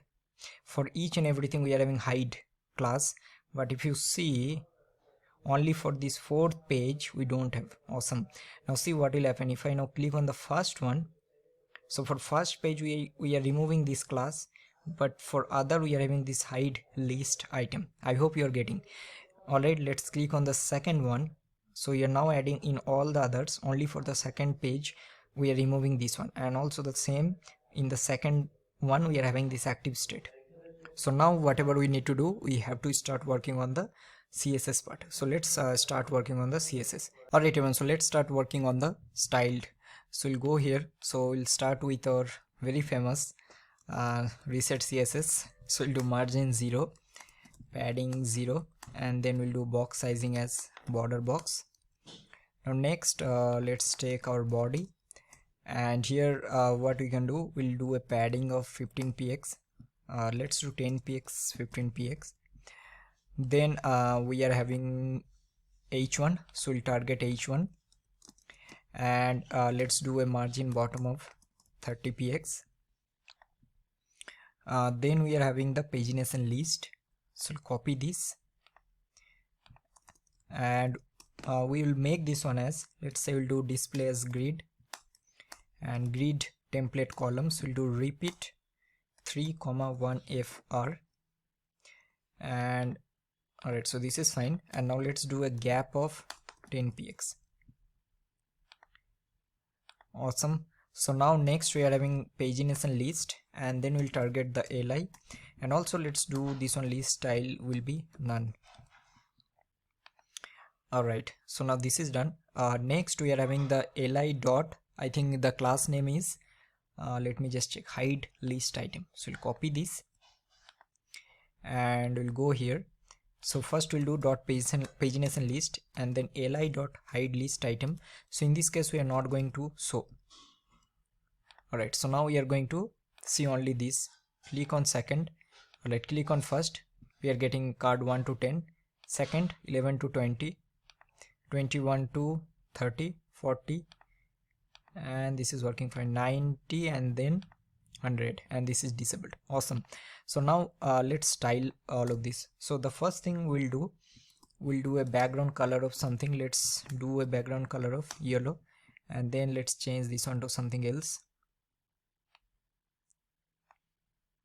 Let's keep this one. Let's see, let's make a padding of, we'll do 20px. Alright, and let's do a font size of 20px, font weight will do bold. Alright, so this is fine. Now next, what else we are having? We are having the pagination container. So we'll copy this and we'll do display as flex. We'll do margin top as 30px. We'll do justify content center. Then we are having pagination container of button. So here we'll do, and also let's do another thing. Let's do a gap of 25px. Alright, and then we'll do a padding of 12px, 18px. Font size will do 20px. We will do a background color of black. Font weight will do bolder, and color we are going to do white, and let's make border none. Alright, and then we are having cursor as pointer. So this is done. Now let's give some space here. So we are having pagination number, so we'll copy this and we'll do pagination numbers, which will be display flex, and we'll do gap of 10px. Awesome. And now I think this will be more than enough. So let's go here first, and we need to basically give some style if it is disabled. So let's open this one. So here we are having, I think, some disabled prop class name that we have given. Okay, so class list disabled. So we can go here and we'll do dot pagination container of button dot disabled. So we'll do opacity of 0.65, and cursor we are going to do not allowed. Alright, now let's see. So we'll go next. Another thing we need to do, and that is we need to give the active state that we have given. So this is our active state. So here we'll do pagination numbers. We'll do pagination numbers button of active state. So let's do the opposite. So we'll do a background color of something else. So let's do this one. Yeah, I think this is fine. Color will do black. So let's go previous, it's disabled. Sorry. Then we'll go next. So this is changing, this is also changing. Next, 9, and now 10. Now this is disabled again. Go previous. Let's go to the 7th page. This is working fine. Go to the first page. This is disabled. Go to the last page. This is disabled. Awesome. So now I think that's all about the pagination functionality. Now this is also very helpful. I hope that you learn a lot of things in this particular project. Now let's move on to the next one. Alright everyone, so in this particular project we are going to create a very simple recipe app. So we'll be fetching the list of recipes, and this is the UI, and also we are going to implement a custom loader. So if I now refresh this page, you will be able to see a loader here. So let's see. You're able to see the loader, right? And then we are going to basically create this UI from scratch, and also there is a interesting features that we are going to implement. So once we'll click on these recipe details, we'll actually go to the below of the page, and then we'll be able to see the recipe for this particular element. Although we'll not do much styling, but the main concept is to implement all the concepts that we've learned so far and try to implement those things in this particular project combinedly. If I click here, so you're going to the below, and then you can see that you are now seeing the details of the following recipe, and you'll be able to see the name. So let's say if I click on this Korean whatever, I don't know the name. So if I click here, it's going below. Now you're able to see related to this one. So this is a very interesting project that we are going to build. So let's try implementing this one. Alright everyone, so let's start working on the recipe application. So first what we are going to do, so as I already discussed in the demo section, that will be having list of recipes, and on click of each and every recipes we are going to basically render the recipe details. Alright, and for each case we are going to also manage some kind of loader, or basically any loading state. So let's see how we are going to do that. So the first thing we will do, we'll take h1 and we'll do this one as recipe app. Now next let's take a div, and here I'll be giving the class name as recipe list. Alright, so first we'll complete our recipe list and then we'll be start working on the recipe item details. Then we'll just take a div and we'll make the class name as recipe details. That's it. Now next let's copy this and we'll go to our main.js. So first we'll do recipe list container and this will be document dot query selector. So this will be our recipe list, and then the first thing we need to basically fetch the list of recipes, and also we are going to basically render some kind of loading screen. All right, for this one. So here I'll take a div and let's take a class name of loader. All right, and then what we can do basically here, so either we can take two loading for each and every recipe details and recipe list, or you can also manage with only one. So for now let's keep this only one for now. All right, so this will be our loader. Now let's copy this and let's go there and we'll do const loader, which will be document dot query selector, and this will be dot loader. Alright, so first thing we are going to fetch our list of recipes. So we'll do fetch list of recipes. Let's create a async method. So this will be fetch list of recipes. Now here another thing is that we are going to use this get all recipes. This is the one. Now here first we'll take const response, which will be await fetch, and then we are going to pass a method of get. Then we'll do const result, which will be await response dot json, and let's log the result. Till now I think we have done so many API integration, and I hope that you will be able to do this API integration by your own. All right, let's go to our console. So we're getting an object, and then inside this we're having these recipes. So we can simply do like if result and result dot recipes and result dot recipes dot length, if this is greater than 0. So we are going to render display recipe list, and we are going to pass this result dot recipes as an argument.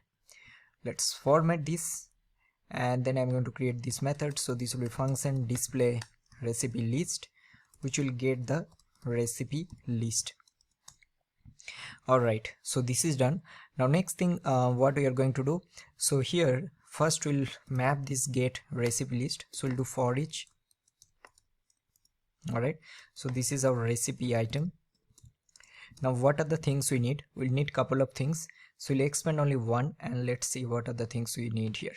So the first thing is that we are going to render, let's say, the image. We also need the ID. Then we need ingredients.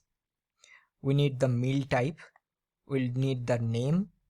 We need the rating, and also we also need the tags. All right, so these many things we need. So we'll start one by one. So first we'll do const. So first we'll create the main wrapper. So we'll do recipe item wrapper, which will be document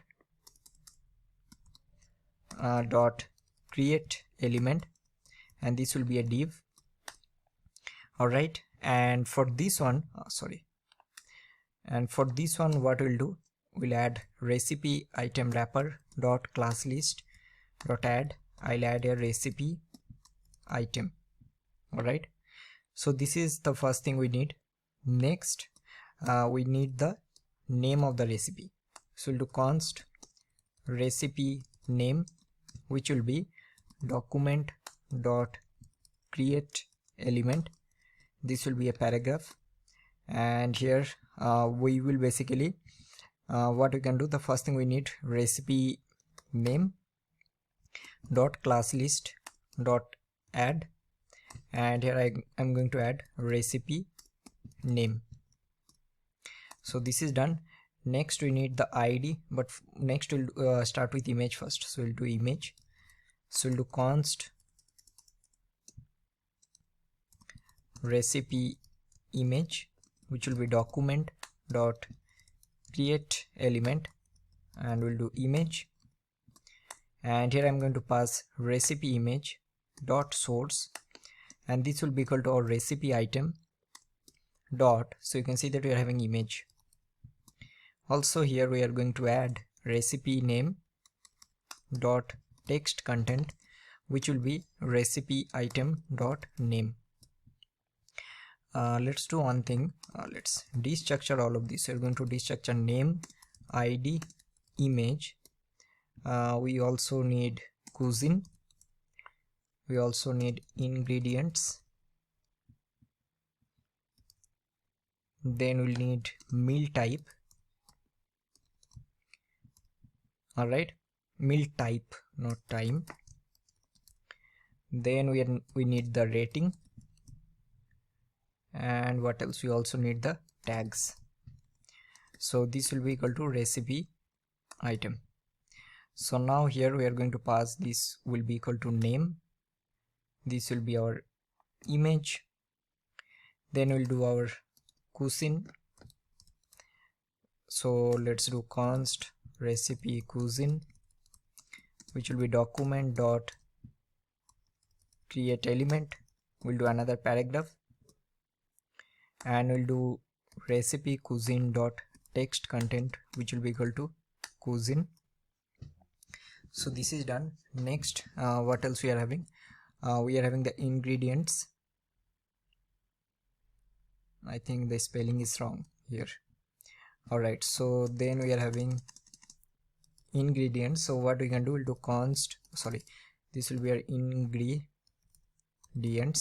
So we'll do const ingredients,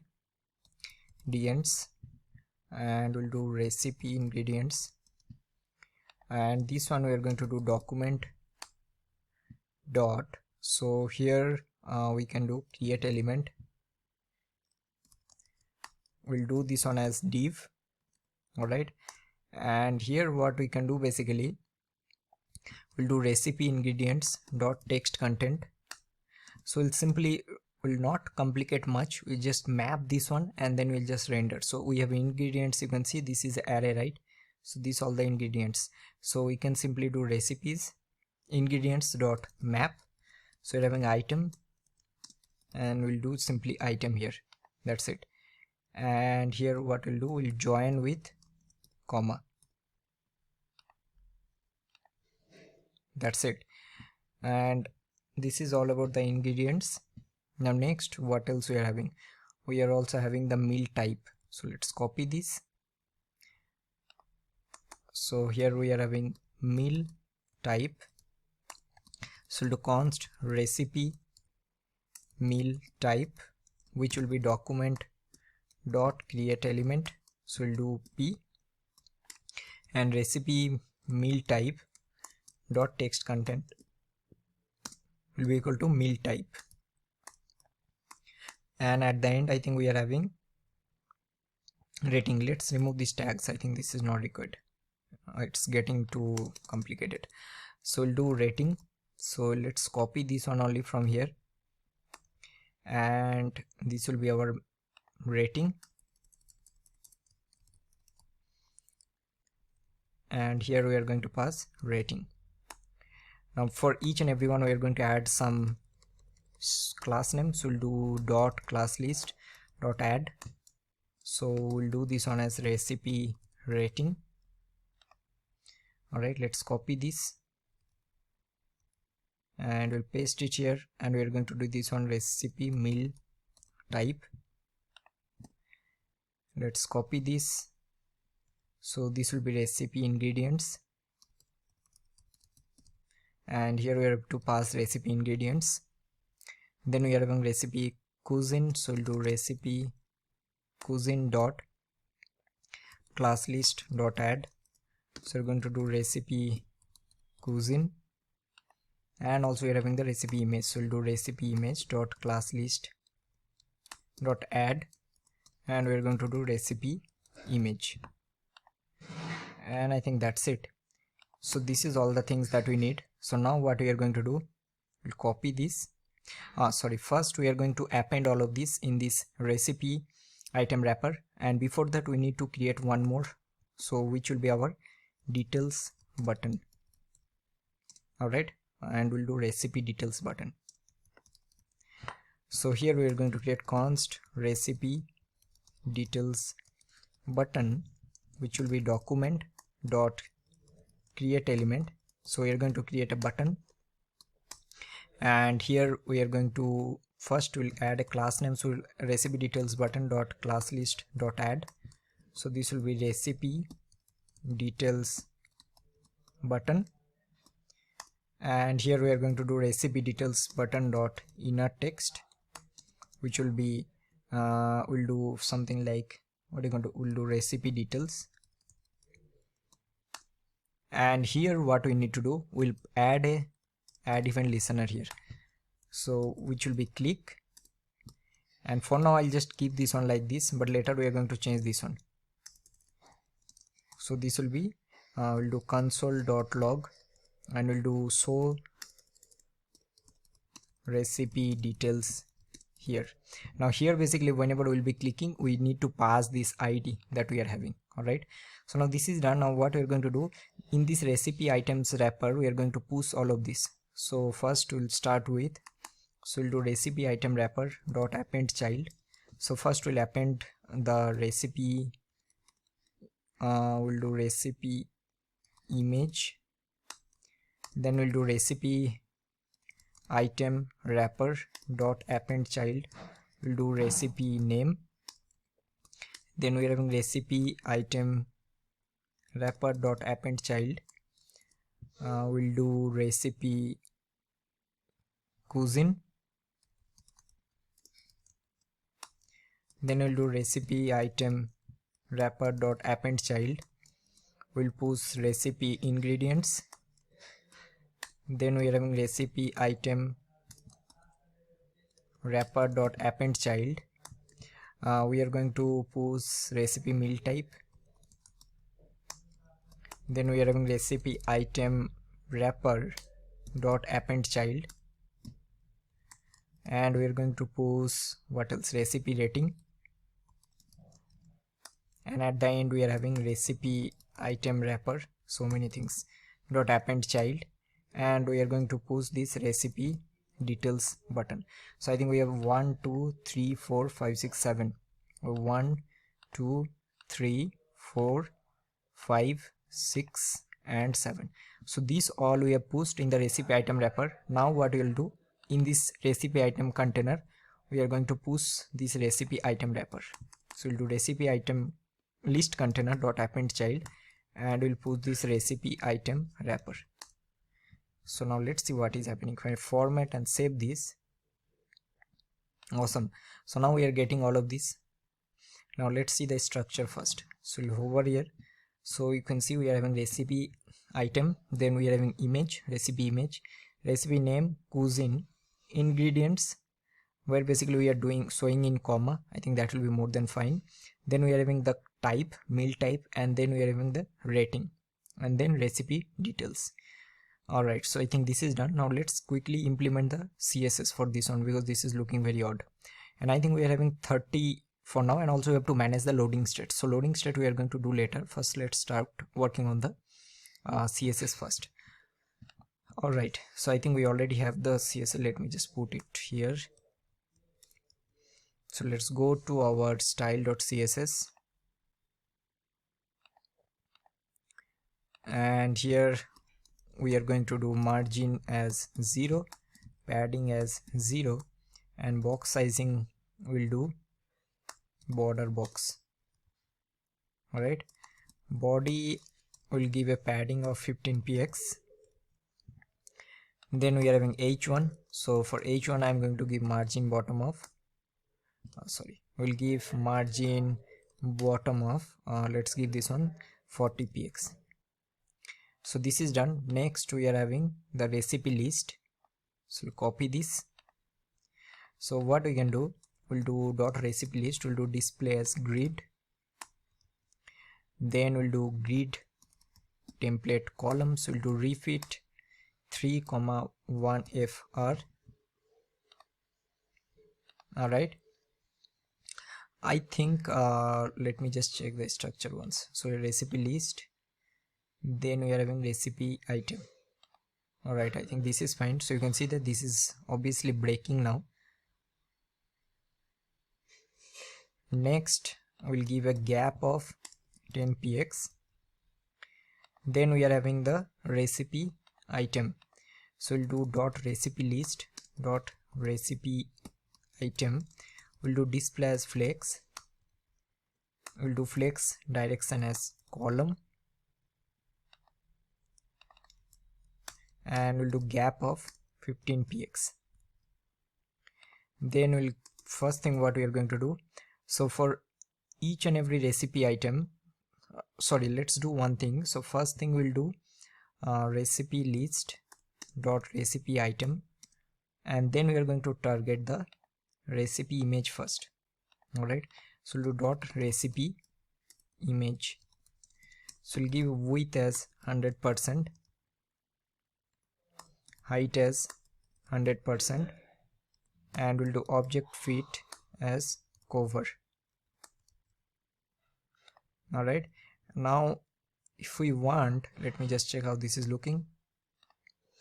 Obviously this is looking very big, so what we can do, let's do one thing.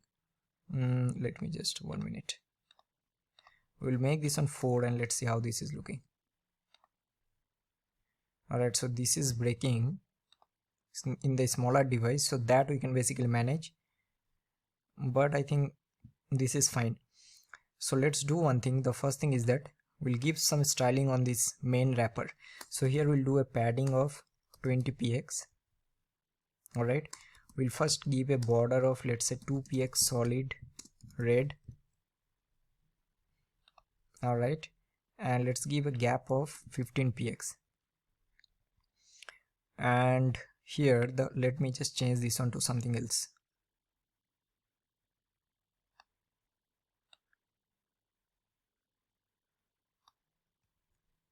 Okay, now we'll do a background. We'll do a linear gradient of, we'll do 90°, and let's give some color here. So we'll change this one to something else, and this one will do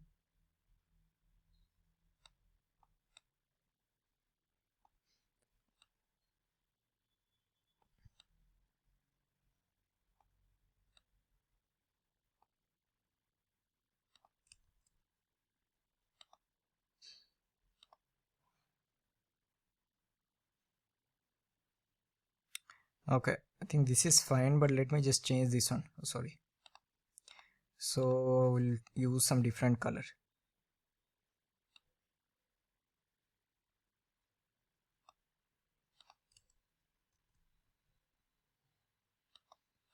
Alright, and if I, let's say if I make the color as white, let's see how this is looking. Alright, so this is not looking good. Let's do one thing. Let me first remove this color from here, and let's search some linear gradient generator.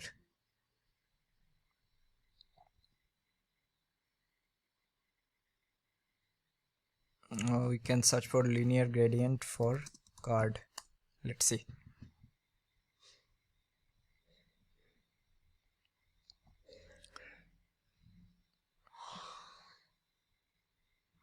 Yeah, I think this is looking good. So you can copy this one. Let's copy here. Let's see how this is looking. The color is white here, so that we can do definitely. Okay, so we'll come and paste it here,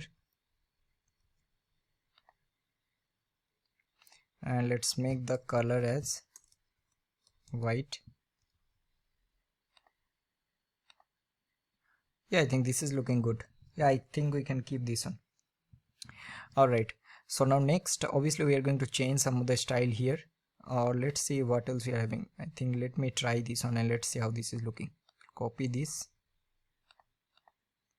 and we'll paste it here. Yeah, I think this is looking better, right? So let's use this one. Alright, so this is fine. Now next thing, we'll start with our name. So we'll do dot recipe list dot recipe item dot recipe name. So font size, we'll do this on a little big, 30 px, and font weight will do bolder. Alright, so I think this is fine. Now next, let's see this one. So this is, I think, the cuisine type, right? So let's target this one. So we'll do recipe list dot recipe item, then dot what we are having. So we are having recipe cuisine. So we'll do dot recipe cuisine. So for this one, I think we'll do font size of 18 px. We'll use some different color. Let's see, let's use which one?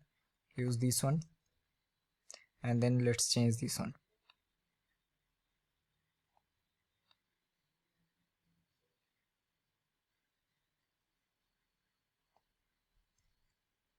No, this is not looking good.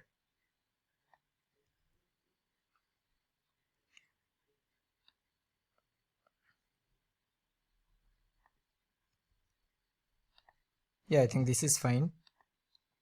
Next we are having the ingredients. So we'll do dot recipe list dot recipe item dot recipe ingredients. So here also we'll give a font size of, let's say, 16 px, and we'll do font weight as bold. Alright, and then for this both this meal type and this rating, so we're going to do the same. We don't have to write different. So we'll do recipe list dot recipe item dot recipe, we have meal type, then we'll copy this and paste it here again, and this will be our recipe rating. So for this one, we'll do font size of 20 px. Let's make this on 22, and color we'll use, let's use some different color now.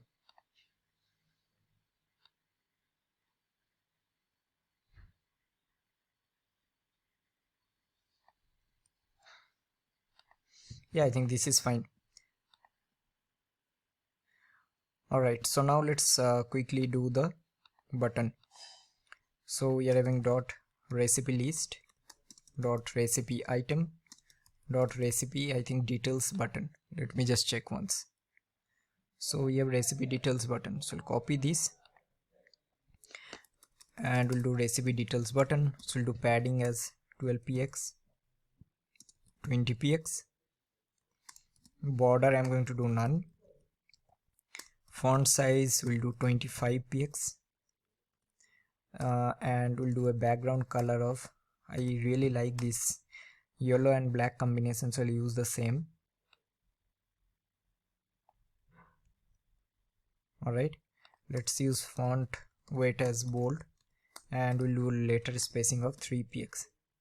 Let's do 2 px. Alright, now here also let's give a cursor as pointer, and I think this is fine. Alright, so now next, this is done. Now next what we are going to do, so here you can see that we are having so many. So instead of this, let's keep it like this. So now on click of this, we have to first call the API, and before that we also have to render the loading state. But for now, let's first implement this details API, and at the end we are going to implement the loading state. So first let's go here, and then first we'll go to index.html, and we are having this recipe details. We'll copy this and we'll go here and we'll do const recipe details, which will be document dot query selector, and this will be recipe details. So now here you can see that in this recipe button we are having this add event listener. So here what we can do, we can simply pass a function which will be handle recipe details, correct? And now we need to pass this ID as argument. So now I'll copy this.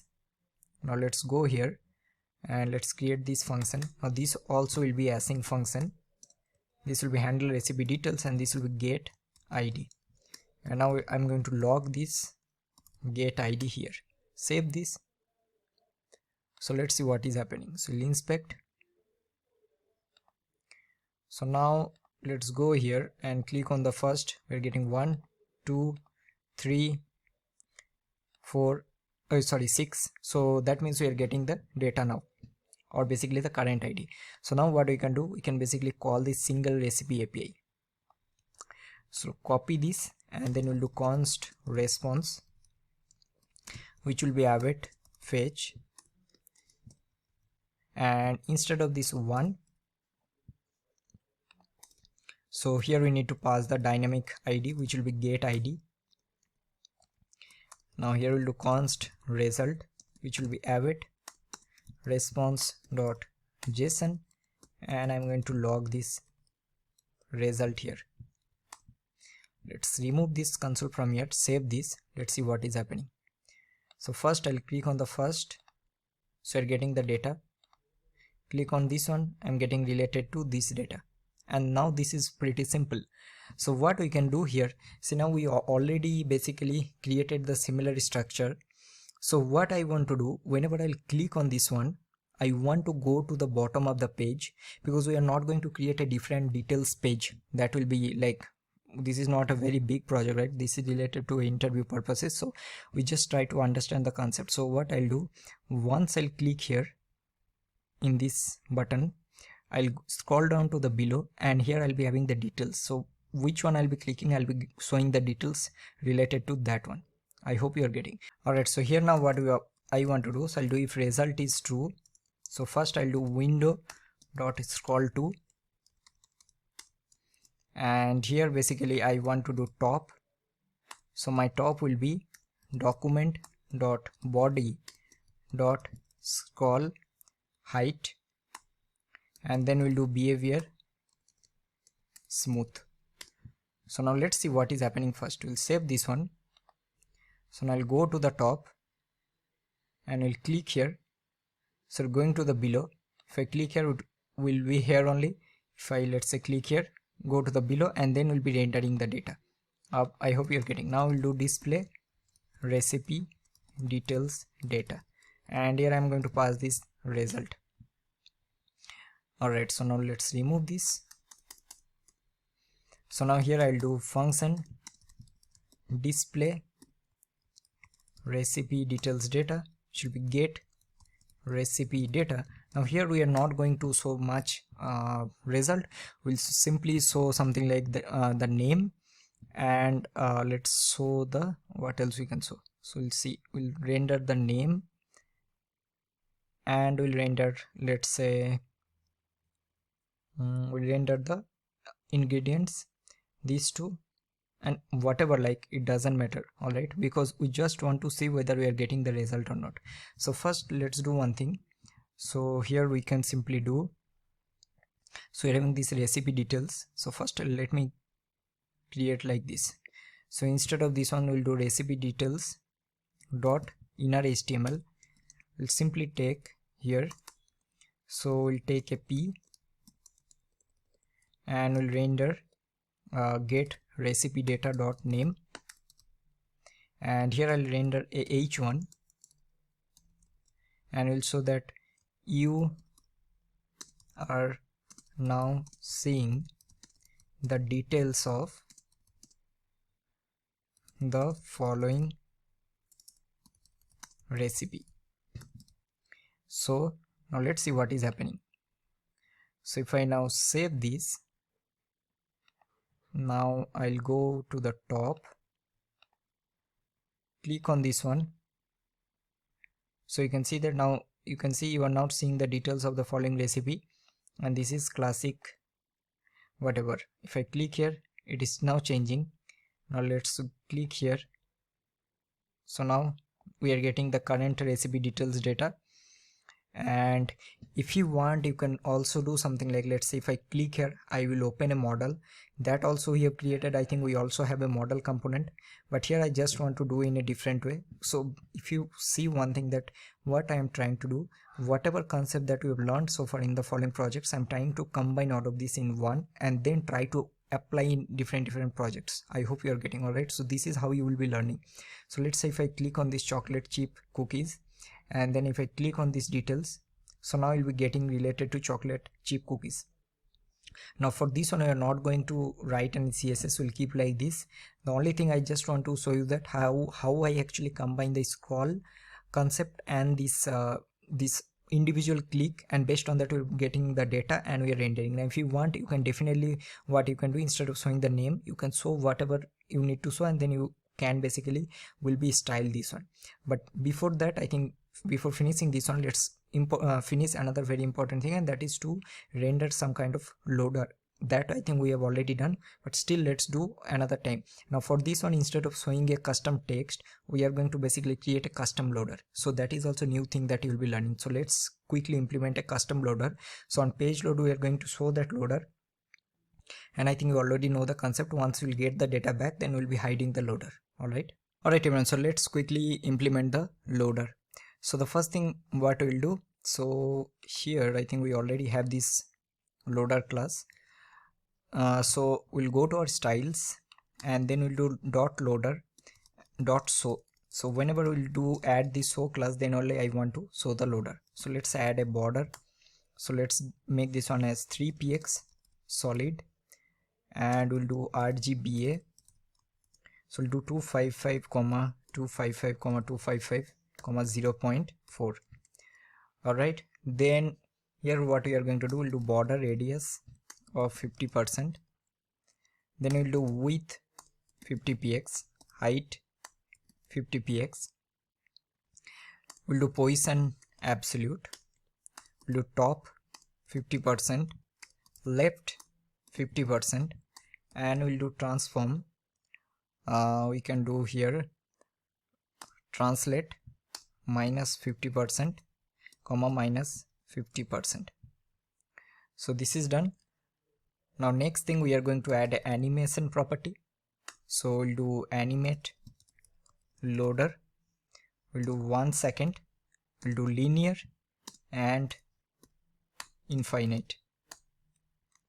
So let's create this one. So we'll do keyframes, we'll do animate loader.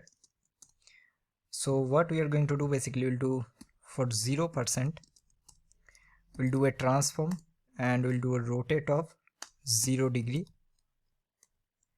and then we are going to do 100%, we'll do transform, we'll do a rotate of 360 degree. That's it.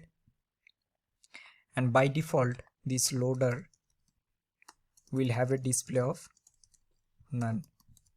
All right, so if you'll show, so this will be display of block. Now let's go there. So now here first we are going to, I think we already done this one, so we'll do function show loader. So we'll do loader dot class list dot add, we are going to do show, and here I'm going to do recipe list container dot class list dot add, and I'm going to add a hide class. All right, now let's copy this, and here I'm going to do remove loader. So I'm going to remove the show class, and here I'm going to remove the hide class. So now we'll go there and let's copy this. So recipe list, so in the recipe list, when we'll have hide, I'm going to do display as none. So now let's go to our main.js. Now before we'll be calling the API, we'll do show loader, and once we'll get the data back, so we'll do remove loader, and then we are going to display the recipes. Alright, so now let's see what is happening. So if I now refresh this, you can see that this is happening very fast, so that is the reason. So let me just quickly show you. So I'll just, if I comment this one, right, Alright, so you're not able to see anything. Let's see what is happening here. Oh, we are getting some error. Result is not defined. Okay, I'll just remove this one. And let's go to our elements.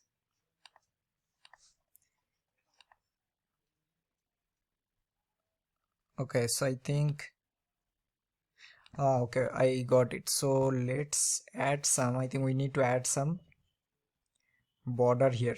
So let's go to our CSS, and so alright, here we are going to add a border top, and we'll add this one as 3px solid. Let's add red for now. Let's see. Okay, I can see this is happening, right? So this loader is coming. So if I now go there, remove the comment, and now let's see if I now refresh this. Obviously this will happen very fast, but you're able to see the loader, right? Alright, and let's say if I now click here, so we are getting the data. If I let's say click this on blueberry, so I'll click here, I'll be getting related to blueberry. If you want, you can definitely style this part, the details part, you go ahead, but I just want to mention some of the concept here. And I think in this particular project we have learned so many things. That's all for this particular one. Now let's move on to the next project. Alright everyone, so in this video we are going to create this to-do app or notes app, you can say. So obviously we'll be able to do the CRUD operations, we'll be able to create, we'll be able to delete, update, and also we'll be able to we'll be fetching the data or basically reading. So let's see if I add a new one first, or new note added. So now this will be added here. If you try to add now, so you'll be getting a message that your input cannot be empty. If you try to add another one, let's add, that is added. So now let's see, want to delete, edit this one. So this will be edited, edit. So this is edited. If I now refresh this, we'll be fetching this one from storage, because we are going to store all of this into a local storage. If I delete this one, this will be deleted. Refresh this, so we'll be getting the updated data. So this is what we are going to build. So let's start working on this particular project. Alright everyone, so let's start working on our notes app. So I already created the structure and also imported the link and the script. So let's create the structure first. So we'll take a div, and here we are going to take a class name of container. Now inside this we'll take another div, and this will be our input wrapper, or let's take this one as input container only. Now inside this we'll be taking one h1, and this will be our notes app. And now we'll be having one input. So here we are going to give a type as text. We also will give a name of, let's say, notes. We'll give a placeholder. We'll give add your note here, and also we'll give ID of input. Let's give a name as also input. That's it. And next we are having a button. So this one will give add note, and for this one we are going to use a type as button, and also we are going to use a ID of add button. Alright, let's use a class. So this is done. Let's format this, save this. So we are getting this one. Now after this, what we are going to do, here we are going to take a UL. So this will be our note list. So this will be notes list wrapper, and here we don't have to do anything. I think for now this is fine, because whenever we'll be creating, we have to append all the li inside of this, and for now I think this is more than enough. Now let's go to style. So we'll start with our margin of 0px, padding of 0px, and box sizing as border box. Alright, now after this what we are going to do, we'll do body, and here we are going to use some background color. So let's use a blue color, and then let's change this one to something else.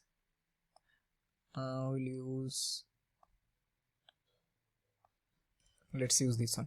Alright, now next we are having h1 and p. So for both we are going to use a color of white. Alright, and for body also let's give a padding of 15 px. Sorry. Now we are having the container, so we'll target the container, and for container we are going to use a display of flex. We'll do flex direction as column, we'll do justify content as center, we'll do align items as center, and also we'll do a margin top of 20. Let's make this on 30 px. Alright, next we are having the input container, so we'll do input container, and here I'm going to use a width of 100%. We'll use a max width of 450 px. Alright, and what else, we'll do padding of 20 px. This is done. Then we'll target our input, so we'll do dot input container of input. So here I'm going to do border as none, we'll do outline as none, we'll do padding of 12 px. Then what else, we are going to do border radius of 8 px, and we'll do font size of 16 px. Alright, I think this is fine. Let's give, so we'll take our h1 and we'll give a margin bottom of 30 px. Alright, I think this is fine. Now next thing what we are going to do, we'll give some style to this button, correct? So we'll go here and then we'll target dot input container of button, and for this button we are going to use this background color, so we'll use this FBFF28. Alright, next we are going to use a color of black, we'll use a font size of 18 px, font weight we are going to do bold, we'll do border none, let's make border as 1 px solid black. And now we are going to use some padding, so we'll do first, we'll do cursor pointer and we'll do a padding of 12 px and 24 px. Let's give some border radius, we'll give a border radius of 8 px. Alright, I think this is fine. Let's give a display of flex for this one. We are having input content, let me just check once. Okay, so we are going to paste it outside of this. Yes, now we will do a display flex and gap of 15 px. Alright, and I think this will be fine. So this is all about the CSS structure that we need. Now obviously we need to start working on the functionality first. So let's go to our main.js. Now we will be learning this one means like each and every concept very carefully, because this is a very famous interview questions, and also this to do app for notes app is like one of the project that you should always learn very first whenever you'll be doing your web development journey. Alright everyone, so this is all about the CSS and HTML structure that we need. Now let's start working on the main.js, or basically functionality. So the first thing what we are going to do, we'll take our input box, and let's do this a little slow so that it will be easy to understand, because notes app is one of the very famous interview questions, so you should know this one very well. So we'll do document dot query selector, and here let's copy the what is the name, so we are having let's do a class as input, so we'll do dot input, then we'll do const add button, which will be document dot query selector, and here I think we are having add button. Alright, then we are having the notes list wrapper, which will be document dot query selector, and I think we are having this notes list wrapper. That's it. Now let's save this. So first we will start with our creating new notes, so we'll do creating or adding new note. Alright, so the first thing here we will basically create our method, so which will be add button dot add event listener. So here we are going to pass click, and here directly we can pass the method. So let's create a method of add new note. Alright, and here I'm going to create function add new note. Awesome. So now what we are going to do, so first here we basically need whatever user is typing here. Alright, so that value we need. So how we are going to get that? So first we will get the value using, so we'll do const extract input text, and this will be this input box that we are having dot value dot, and here we are going to do a trim. Alright, and let's see what we are getting first here. So we'll do extract input input text. So let's go to our console. I'll type my name here. Let's click on add. So we're getting Sangam here. Alright, now here we can give some validation, like if this extract input text dot length, if this is less than or equal to 0, so here we will be rendering some kind of error message. So for this one we can do one thing, and that is after this we'll take another paragraph and we'll give a class name of error message text. Correct, and this one we are going to render. So we'll copy this and we'll go here. So first we'll do const error message text, which will be document dot query selector of dot error message text. Now here if this is less than or equal to 0, so what we'll do, we'll basically simply do error message text dot text content, and here we'll show some message like input cannot be empty, you must write some note to proceed. Correct, and then what we need to do, we are going to basically return false. So we'll do return false. So let's see what is happening. So I'll format this, save this one. If I do something, so you're getting this message. Correct, so this is fine.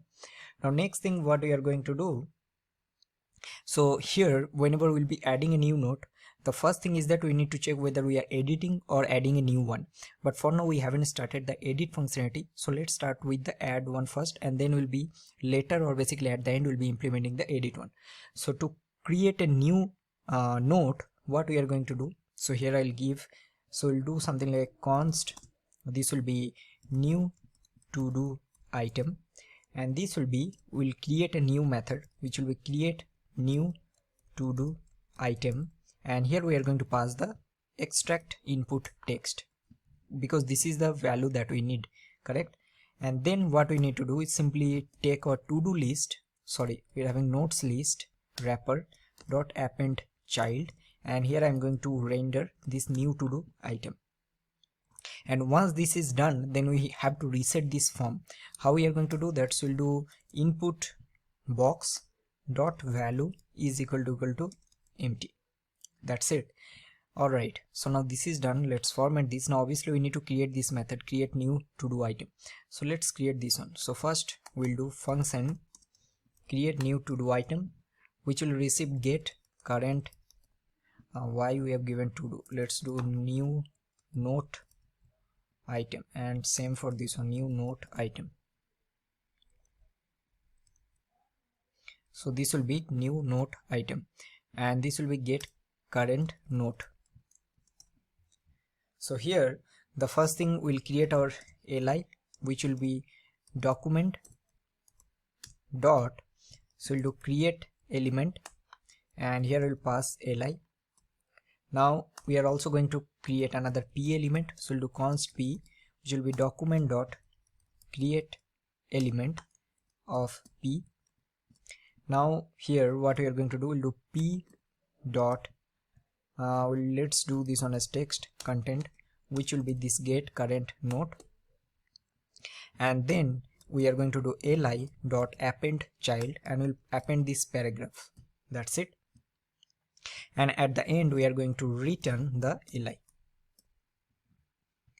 and this is done. So now let's save this And now let's see what is happening. So I'll add here first. So we're getting first. I'll add here second. So we're getting second. I'll add here third. We're getting third. And if I just inspect this one, so we are getting UL, and inside this we are having all the LIs. So that means very basic functionality is done. So now what we want to do, we need to store all of this in our local storage, so that whenever we refresh this page, see now if I refresh this value is not getting stored, right? Because those are already temporary value or basically static value. So how we are going to do that? So whenever we will be basically calling this method, that is get, which is create new to do item. So here we are going to save these to dos into our local storage. So let's see how we are going to do that. So here to save notes to storage, and here we are going to basically pass this what is that value? So extract input text, sorry. So we are going to pass this value here. Alright, so now let's quickly create this method. So we are having save notes to storage.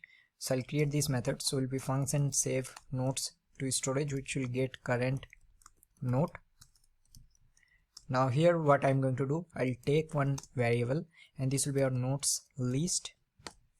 And here the first thing we are going to check, if local storage dot get item of notes, if this is equal to null, that means we don't have anything. So what we are going to do, we'll make this notes list is empty array, correct? This notes list that we are having.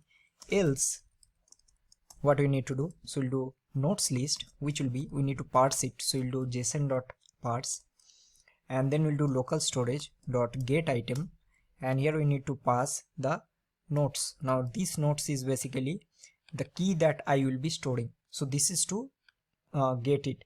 And then what we are going to do, we'll simply do notes list. So this notes list that we are having, and we'll push, which one will push the get current node, or basically the current one. Alright, so what we are doing, let me just quickly explain again. So first time, let's say whenever we're doing this the first time, we don't have anything in the local storage, so it will be null. So that means the notes list will become empty array.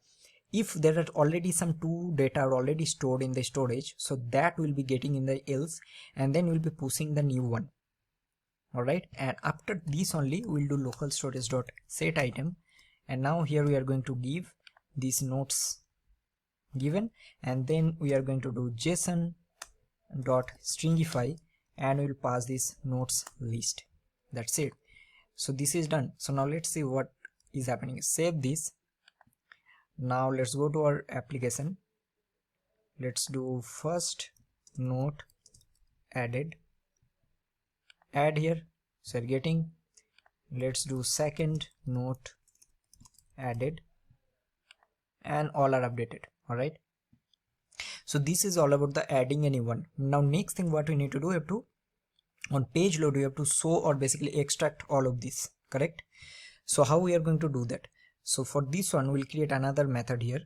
Sorry, we'll add another add event listener. So we'll do document dot add event listener, and here I'm going to pass DOM content loaded. So that means when the DOM will load, and I'm going to basically do fetch all notes.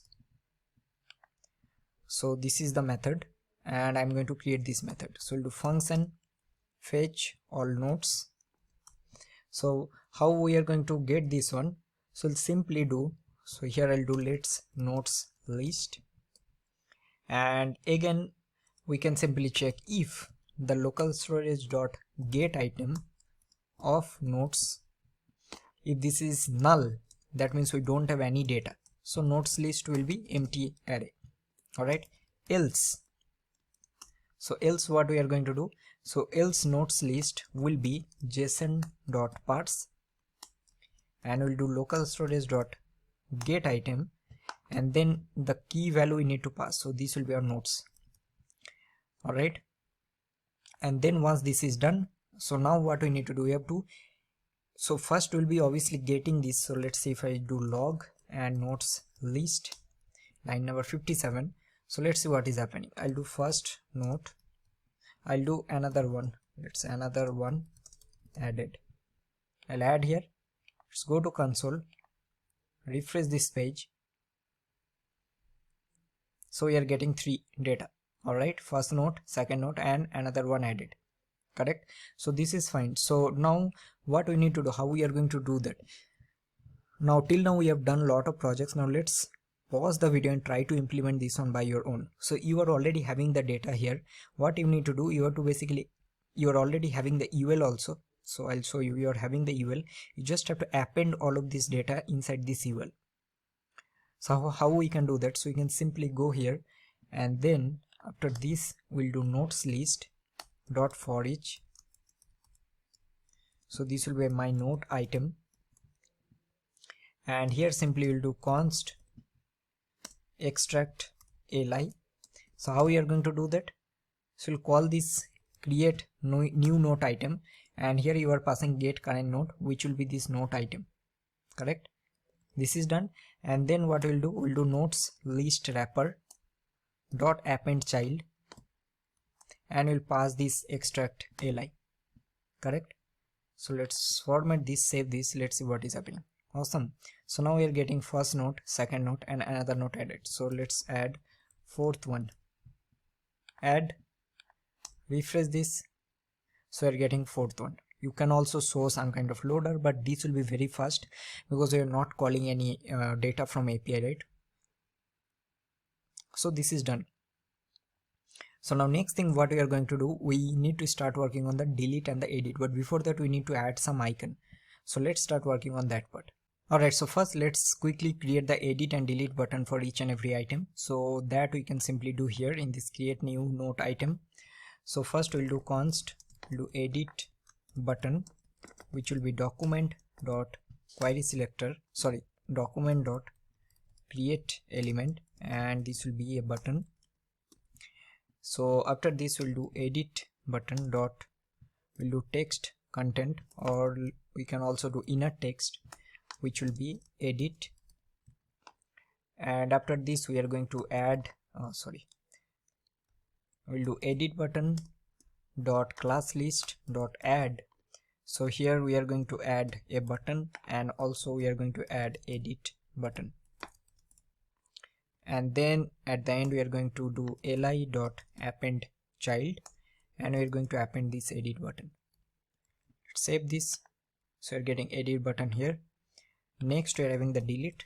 So again we'll do the same thing, delete button, which will be document dot query selector. Again, why I'm doing query selector, see, most of the times I'm using this. So this will be create element, this will be button, and then we'll do delete button dot inner text, which will be delete. Then we'll do delete button dot class list dot add.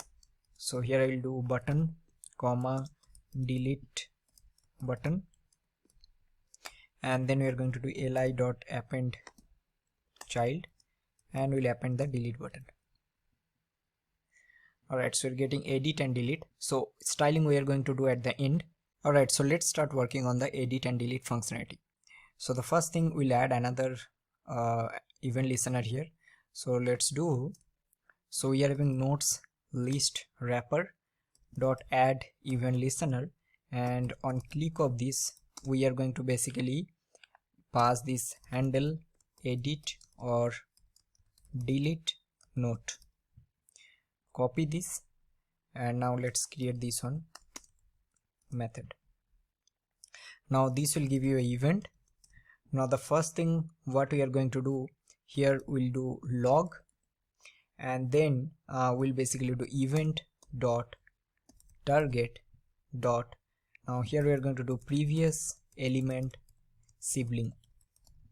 Alright, now let's save it. Now let's see what is happening. If I click on this, let's say delete, so you're getting this button, same for this one. Alright, now what we can do, we can simply target that. Alright, so here we are getting edit, and also let's log another one. So I'm going to log event dot target dot, so here we can simply do inner HTML. Alright, sorry, this will be caps. So let's save this. Now if I click on this delete, so you're getting delete here. If I click, and also you can see we are getting the previous element, which is edit. If I click on edit, so now we are getting edit, but you are getting the previous element, so which is basically this one. Now when I'll click on this edit, what will happen? I'll be able to get the value from here, and this value I need to populate here. I hope you are getting. So let's say if I click on this edit, so you're getting fourth one, correct? So this is what we need to do. First let's start with the remove one, and then we'll be doing the edit one. So how we can do the remove one? So the first thing we can simply check using this event.target.inner HTML, that if this is delete, that means we want to delete something. So we can do here if event.target dot, and here what we can do, we'll do inner HTML. If this is equal to, so we are having delete, so we'll do here delete. So first thing what we'll do, we'll check our nodes list wrapper of remove child, and what we are going to remove, we are basically going to remove the parent element. So here I'll quickly show you what exactly parent element is, or let me just comment it from here, and let's log here event.target.parent element. Save this. So now I'll click on this, so you can see that I think we are getting line number 80. So you're getting this li, which is the parent element here. So you can see this parent element I want to delete. If I click here and go here, so this is the parent element. If I click here, go here, this is the third one. Alright, so this is how it is working.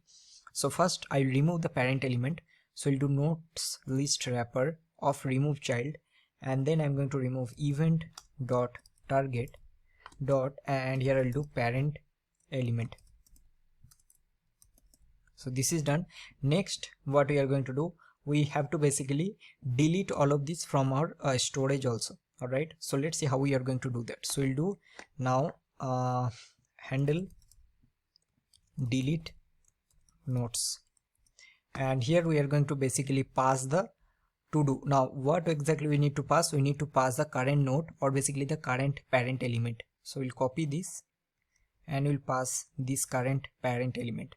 So now let's quickly create this function handle delete nodes, which will receive the current node.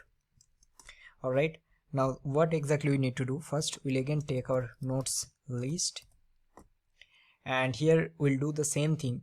So first we'll basically get all the nodes. So we'll check if local storage dot get item of nodes, I think this is the name what we have given. Let me just check.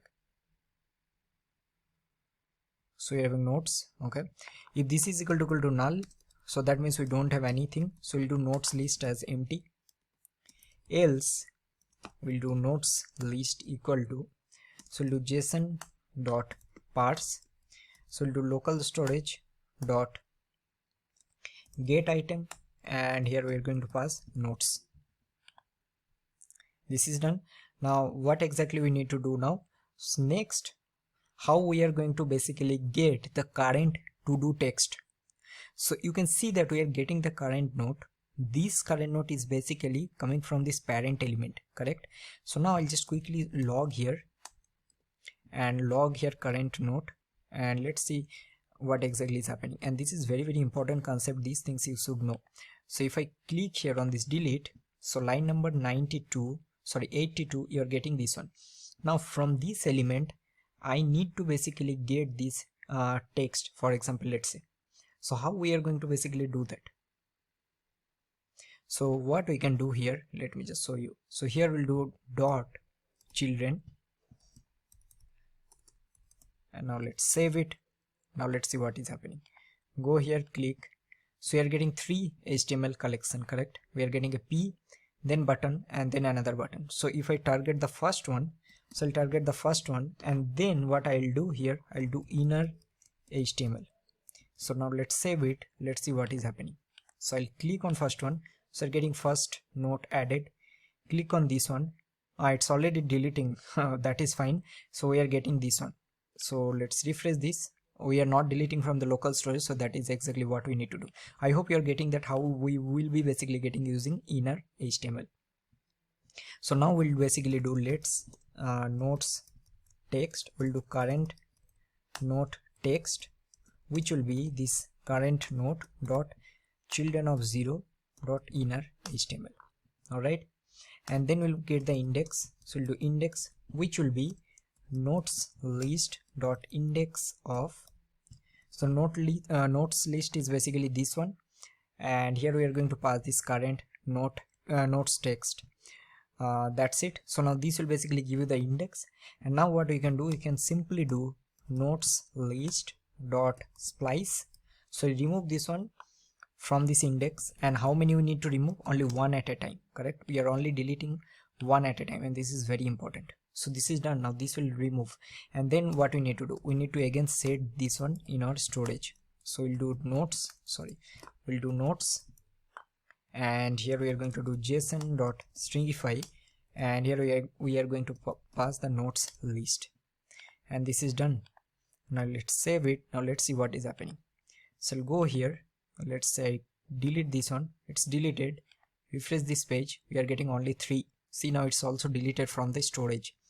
So you can obviously able to check from here. Let's say click on the second one, it's deleted, and here also it's deleted. If I now refresh this, we have empty. I'll add another one, it's added, delete, it's working fine. Let's quickly explain that what exactly we have done. Now there are a lot of features that we have actually learned related to DOM, and all of these are very important. So let me just cut it from here.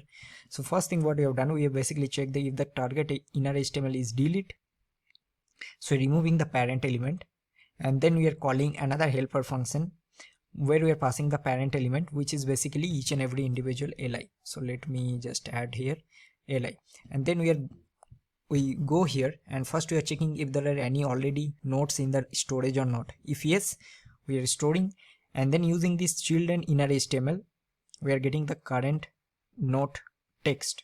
From here we are getting the index, and then we are basically removing from the index, and then again we are setting in the local storage. All right, so this is all about the delete one. Now let's start working on the edit functionality. All right, so now let's start working on the edit functionality. So for edit, what we are going to do, so here only we can simply check similar way that if event dot target dot inner HTML is equal to edit. So what are the things that we need to do? So whenever we will be editing this one, we need this value to be populated here. How we are going to do that? So to do this one, we'll do input box dot value, and this will be equal to, now first let me quickly log here again. So we'll do event dot target dot previous element sibling dot inner HTML. Now let's see. So I'll just comment it from here, save this, and let's say I'll go to console, click on this edit. So you're getting FA, correct? I'll add new one, so new note, added, and click on this one, so you're getting new note added, correct? So this one you can simply do. So input box dot value will be equal to this event dot target dot previous element sibling dot inner HTML. Next, what we can do, we'll do input box we can call focus, and then we are going to change the name of this button. So instead of add note, we'll make this one edit note. So we'll do here, we are having add button dot value will become edit note. All right, now what we need to do, we have to basically set the current edit to do, or basically the note with the current event that we are having. So how we are going to do that? So for this one, we are going to take a variable. So we'll do let current edited to do or note, which will be equal to null for the first time. And here what we are going to do, so we'll go below, and then so here we are going to do current edited note. So this current edited note will be this event, will basically store it. Now let's format this, let's save it. So let's see what is happening. If I click on this edit, so you're getting the value here. All right, but this is not getting changed. So this we need to do, I think we have to do inner inner text. So click here. So now this is edit note.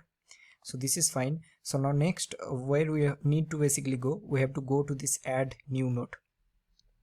Now here what we are going to do, so in the add new note, we can basically check. Now you can see we are adding a new note. So here we can simply check if the add new note dot inner text, if that is edit.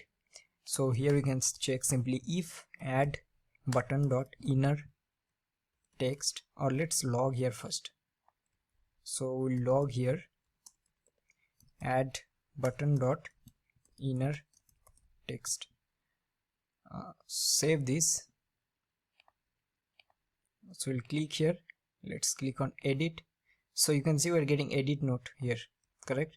So this we can basically check that if add button dot inner text is equal to edit button edit note, so we'll do something else. We'll be adding a new note, correct? So here we'll cut it from here and then we'll paste it here. This is to add a new note. Now here what we need to do first, we'll call a helper method which will be handle edit current note, and here again we'll do the same thing. So here we are having this edit to do that we have already saved, which is current edited note. So we'll copy this and we'll pass it here. So we'll do edit current edited note dot target dot previous element sibling dot inner HTML. So this will pass in this helper method, and then what exactly we are going to do, we'll change the value. So here in the, for example, let's say we are editing this one, new note added. Now I'll change this one from new note added to new note edited. So this data we need to store it. So how we are going to do that? So we'll simply do that current edited note dot target dot previous element sibling dot inner HTML will be equal to this input text that we are having, this extract input text. So here we'll pass it. This is done. And then again we'll do add button dot inner text, which will be add note. We'll again change this one, and we'll do we'll basically do input box dot value is equal to empty. All right, so this is done. So now let's save it. Now we need to basically create this handle edit note method. So we will create it here. So this will be function handle edit note. Now here this will receive the current note, and what exactly we are going to do, so again first we'll basically get the notes from JSON dot stringify, and here we are going to do local storage dot get item, and this will be our notes. Then again we'll do the index. So index will be, so here what we are going to do, so in the handle edit note you can see we are passing the inner HTML, correct? So from here we will be able to get it. So let's check here. So this will be notes dot index of, and here we'll be passing the current note. All right, and then what we'll do, we'll do notes of index, which will be equal to, so we are having the input box. Here we'll be having the value, right? Whatever we'll be changing the value. For example, let's say I'll change this one FA to something else, so that value we'll be able to get it. So this index we need to change the current value, current edited value. So we'll do input box dot value, and then we'll simply do local storage dot set item again, and we'll store notes, and this will be JSON dot stringify, and this will be notes. That's it. So now let's format all of this, save this. Let's see what is happening. First I'll delete everything and refresh everything. Let's do first note, add here, edit. So do edited, edit. So first note edited. I'll go to application. So here I'll refresh this. Okay, we are not getting the value, so here something goes wrong. So this part we need to check. Okay, let me first add another one. So we'll do second note added. We'll add here. Okay, I think we are getting some okay, notes list dot for each is not a function, so here we are getting this one. Okay, so this part we need to check. Alright everyone, so after spending this much time, the issue is very funny, and that is, so while fetching the nodes, you can see that we are using json.stringify. This will be json.parse. That's it. So now let's save it. Now let's see. So I'll add this one first. Add here. Click on edit. Now first node edited. Let's go to our application. Now click on edit node. Now this is changing to add node. This is updated, and also here this is resetted. I refresh this again, add a new one, and then click on add. Let's edit this one. Second node edited, edit node. So now second node edited. Click here, first node. I remove all of this, edit again. So first is updated, refresh this. So this is also updated. So that means this is working fine. Now let's start working on the styling for this particular section, which is basically the UL and LI. So we'll go to our styles. So last we have done till button. So now we'll do UL. So UL will do a width of, let's make 450 px. Alright, we'll do list style none. This is done. After this we'll do UL, then LI. So we'll do cursor as pointer. We'll do margin bottom as 15 px. We'll do border. I think this is fine. Let's give a padding of 6 px, 12 px. Sorry, this will be li. Alright, so this is done. Now what else we can do? We'll give a background color here. So we'll do this one, F7 A604. Let's give a border radius of 8 px. We'll do display as flex, justify content center, and align items center. Let's make this one justify content space between. Alright, so this is fine. Now here what we can do, or let's make this one, this is looking weird, let's make this on center. We'll do gap of 15 px. Sorry, this will be gap. Alright, so this is done. Now what else we can do?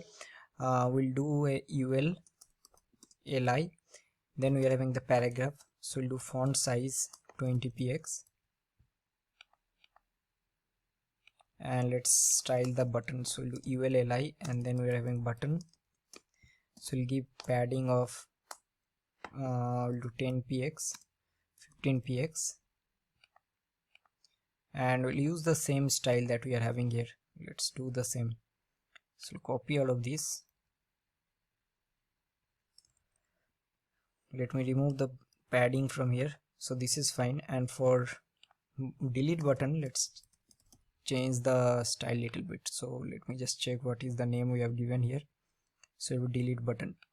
So we'll do delete button. For this one we'll use a different background color. So let's use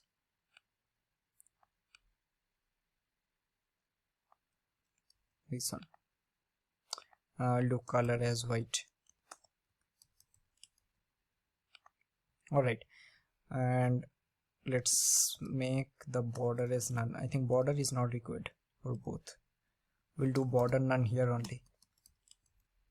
No need to do here. Alright, so now I think this is done. Let me just check once. Refresh this. So we're getting both. Let's delete this one.